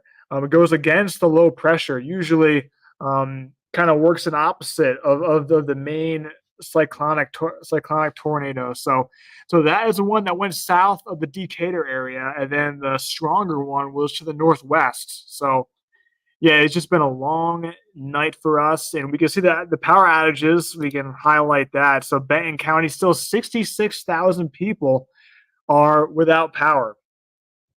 And the tornado went through Carroll County too. 4,000 people without power in Carroll County, Boone County, 2,000 people without power, and Madison County, 2,000 as well. Washington County area around 1,000. So Scott County, 265 people without power.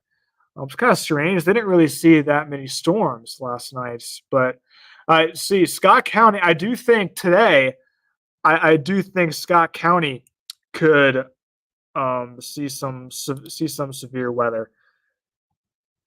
So yeah, you saw the Benton County officials talking about all the damage that was seen in Decatur, Rogers area. Bentonville had some damage too. Homes were destroyed across a good portion of Benton County. And do you have? I see your question, Robert. Do you have any information about damage in Madison City between Huntsville and Eureka Springs? Well, I tell you what, that's I don't personally, but there definitely was some circulation that went by the Eureka Springs area. So, yeah, so we're looking at storm potential back during the afternoon. Marcia, Gentry, homes got hit, no power. Yeah, hopefully the power gets restored soon. So that is a big thing. People are going to want to go out. They're going to want to see the damage. You might want to think twice about doing that, because driving around is going to be very dangerous. First of all, it's going to take you forever. There's going to be a lot of emergency vehicles out there.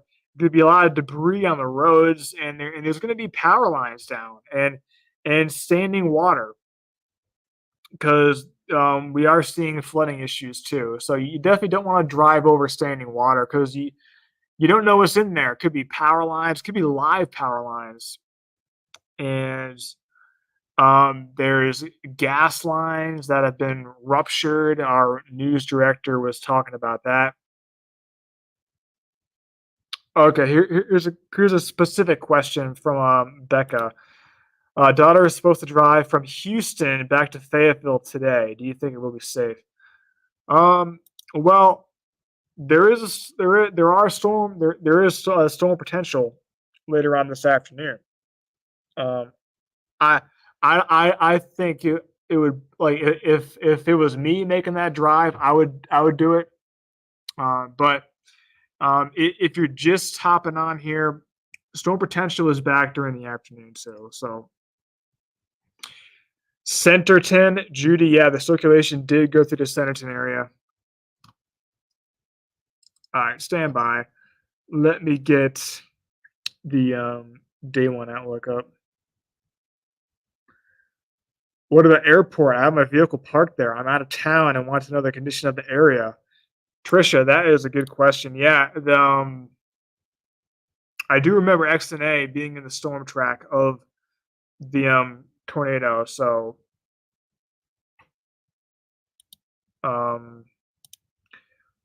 Brandon, how strong was this tornado? Well, radar estimates EF3, but to see how strong it actually was, you have to go out there and do some damage assessments, and the National Weather Service is going to be doing that. Did Josh get home safe? Josh is still out and about. Josh is okay, Roz. I see that comment right there. So a lot of people are probably wondering what the track of the storm was. People had cars parked at XNA.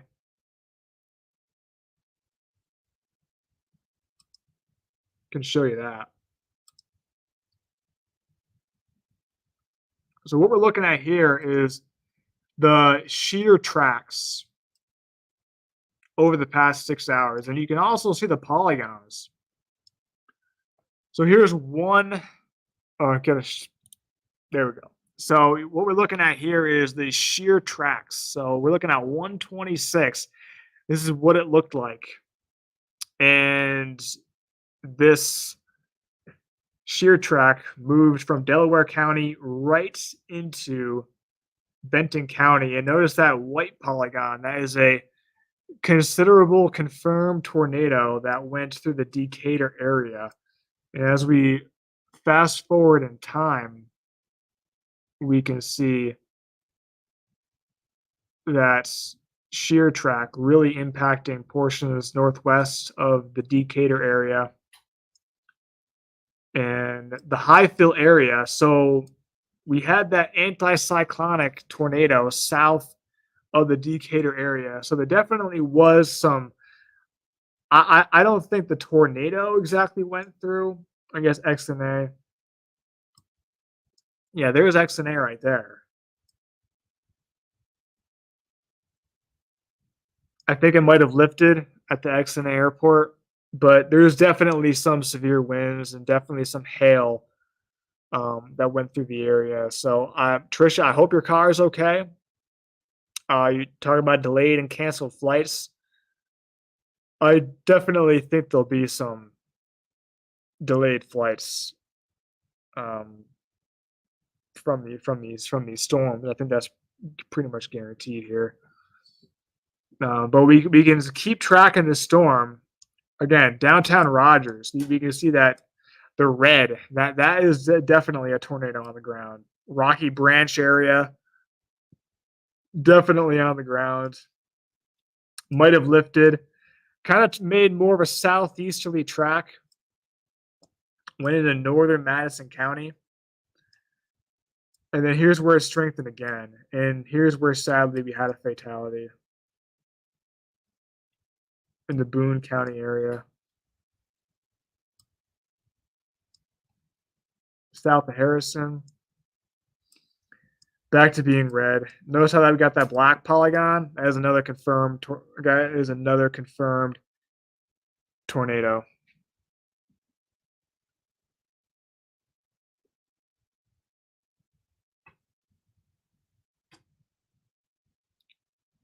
Okay, we got a comment by Ross here saying we drove by XNA this morning. Didn't see damage by it. I can speak for the car. I can't speak for the cars, but it didn't look bad. Oh, okay. Yeah. Hey, thanks for that report, Ross. Chris Allen, how big was the hail? Well, I remember seeing baseball-sized hail. So that would definitely cause damage too. But again, the storm is out of the area. If you're just hopping on, we're seeing some cooler air, definitely in Benton County where those storms went through. And there's still a lot of people on this stream. 13,000. I thought there were 1,300. Golly. Well, we appreciate each and every one of them that are sending in reports. Yeah, really can't thank you enough because this is what saves lives. These reports right here. Let's do this real quick. We're going to go back in time just to kind of give people a real quick estimate, and then we're going to shut this stream down. Oh, bring up Storm Spotter video real quick. Weather 2. Go to Weather 2 and Weather 1. Yeah. Oh, he moved. Yeah. We'll wait here. Oh, you know what? I could have brought it up myself. Got it. There we go. So there's a home that was destroyed.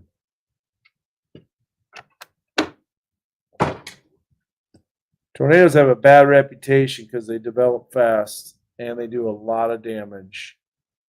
And hurricanes really don't have winds as strong as tornadoes. Tornadoes have winds that are a lot stronger. So we can look. I can show you exactly where. If you've been watching this coverage, then you know that we were given information on exactly the locations of the damage, looking at the debris signature. Okay, stop. Camera always wants to move. Water with a hurricane. So let's go back to Mega Doppler archive. All right, so here is the circulation. I just remember that, Zach. That was so intense, man. And just seeing that on that Decatur Weatherbug Network camera was crazy. So there's the circulation popping up. There's the other tornado that develops. So you'll see, first of all, rotation right here. This is where you have towards and away, meaning the wind is moving towards the radar and away from the radar. So there's your circulation. But then on the south side, which is so wild, you got a pretty strong circulation there where the tornado crossed the south side of Decatur. But then you got this circulation that's cyclonic and anticyclonic. And I picked up on that pretty fast, didn't I, Zach, seeing that? Yeah. When we were looking at that. But there's the area of damage, and then it started to weaken. Then we know another tornado popped up right here. This is another one that developed right there. So that's on the east side of 102. So you got Shady Acres Road, Hickman Road, Bethlehem,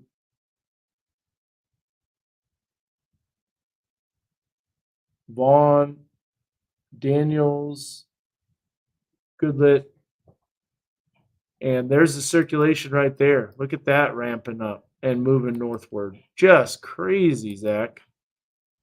And what was wild is we couldn't really, I was trying to look for it from Fulbright, and you could kind of see it off in the distance, but it was just a little too far. And then that circulation lifted northward, and then additional circulation started to develop. I think there was some damage. Look at that.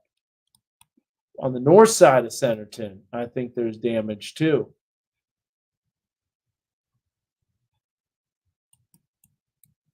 Then it goes east, then it dies out, then you get some wind damage. So this is going to be some wind damage associated with Bentonville. And then the radar started doing some funky things. It does that a lot now. There's the circulation that's ramping up. Tagged you in a video. Okay, we can bring that up here and show you. Wow. Look at that. It's in the middle of the road. What is that? It's a mobile home. Man. All right, Jeff, let me show you that.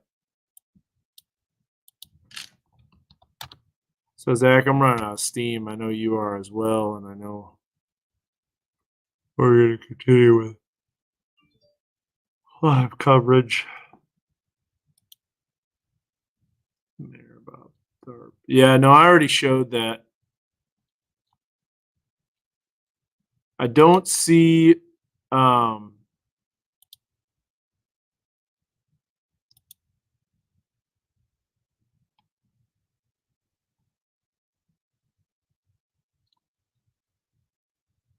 man, no way. Look at that. Wow. Bentonville Tiger Stadium took a hit. Is that a light post?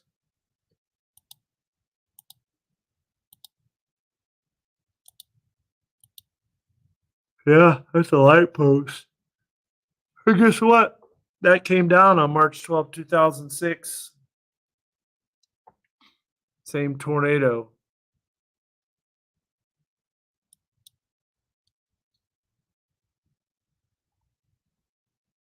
CVS on Walnut destroyed.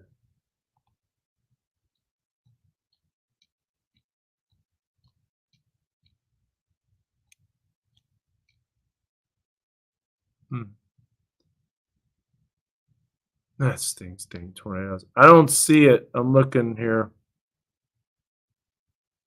I'm not seeing it, Jeff. I don't know where you tagged me. Mountain Home might have taken a hit. Tiger Stadium took a hit in 2006. We were okay over. What will Middle Tennessee get? I'm not exactly sure.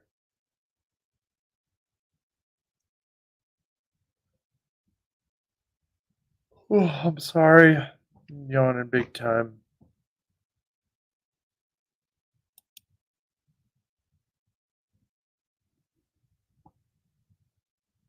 Yeah, the athletic practice facility took the biggest hit. It got ripped off, but it also did knock the poles down. So here's the circulation it was going through Rogers. And there it is. So I think this crossed very close to exit 85 and 49.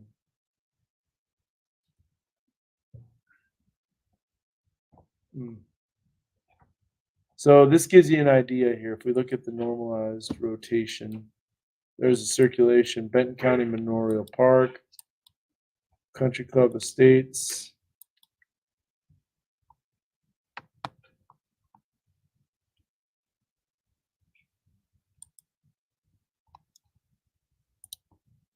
Zach, we're gonna have to call it a day, man. Yeah. Because of the chance of more storms. 8-hour stream.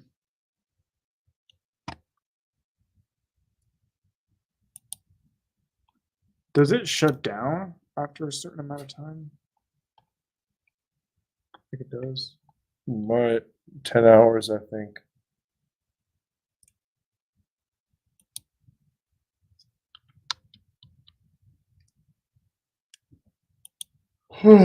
I cannot stop yawning.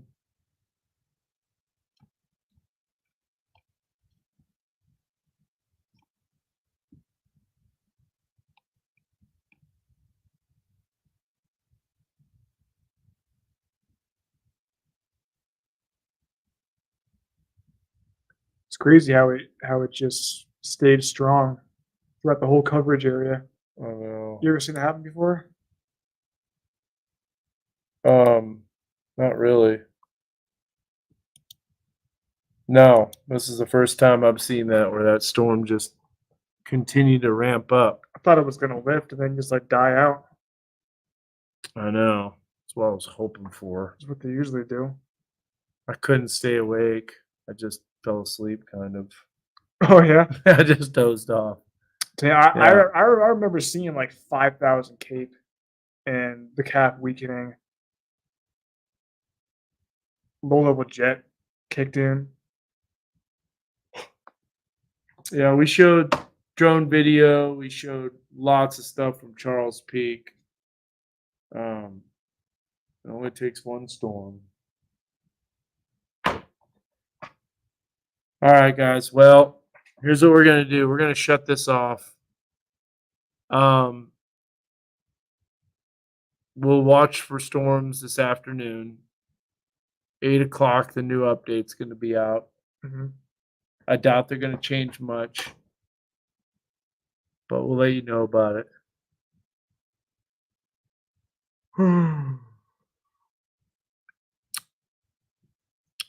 Oh, thank you. I appreciate that, Tayton.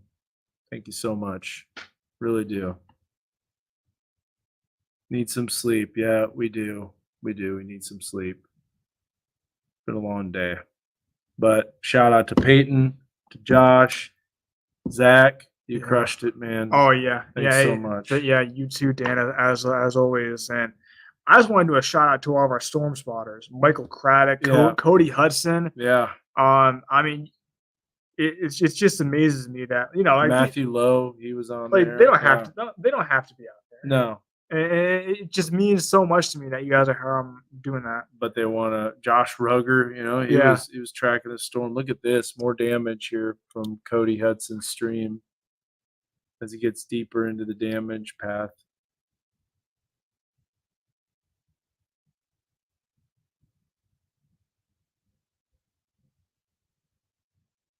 And maybe a false alarm. How many counties? 5? We got Delaware, Benton, Madison, Carroll, And Boone. and Boone. 5. Yep. 5 counties got hit.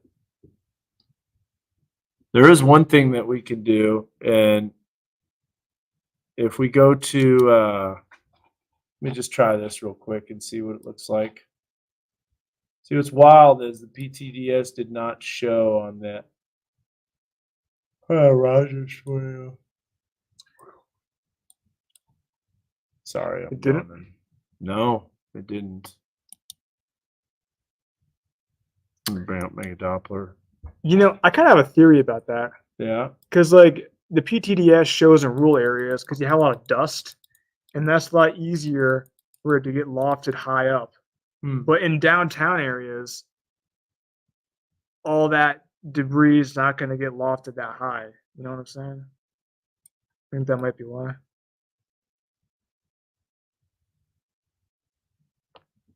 Oh, wake up. Sorry. Sorry. Looking at something here. What was I looking at? I don't know. Oh, a debris signature in Rogers. Yeah, you can't see it. The radar wasn't good enough. Hey, what's going on here? What? Oh, I think it might have dropped off. 8 hours. Yep. Yep, I think it dropped off after 8 hours. All right, guys. That's it. I think it's it. We stopped it. It dropped off. Thank you guys so much for watching. I appreciate it. We'll keep you safe throughout the next storm. Keep you here with your weather authority. Bye, guys. That was funny. Like, hey, wake up. You were dozing off. You know what? Because of what's happening with the storm, so it says that we're still on. We're just gonna do a thank you. No more lightning and thunder. We don't need that. We just Yeah. need a little thanks. I'm a joke. I'm sorry. I'm sleepy. Good night.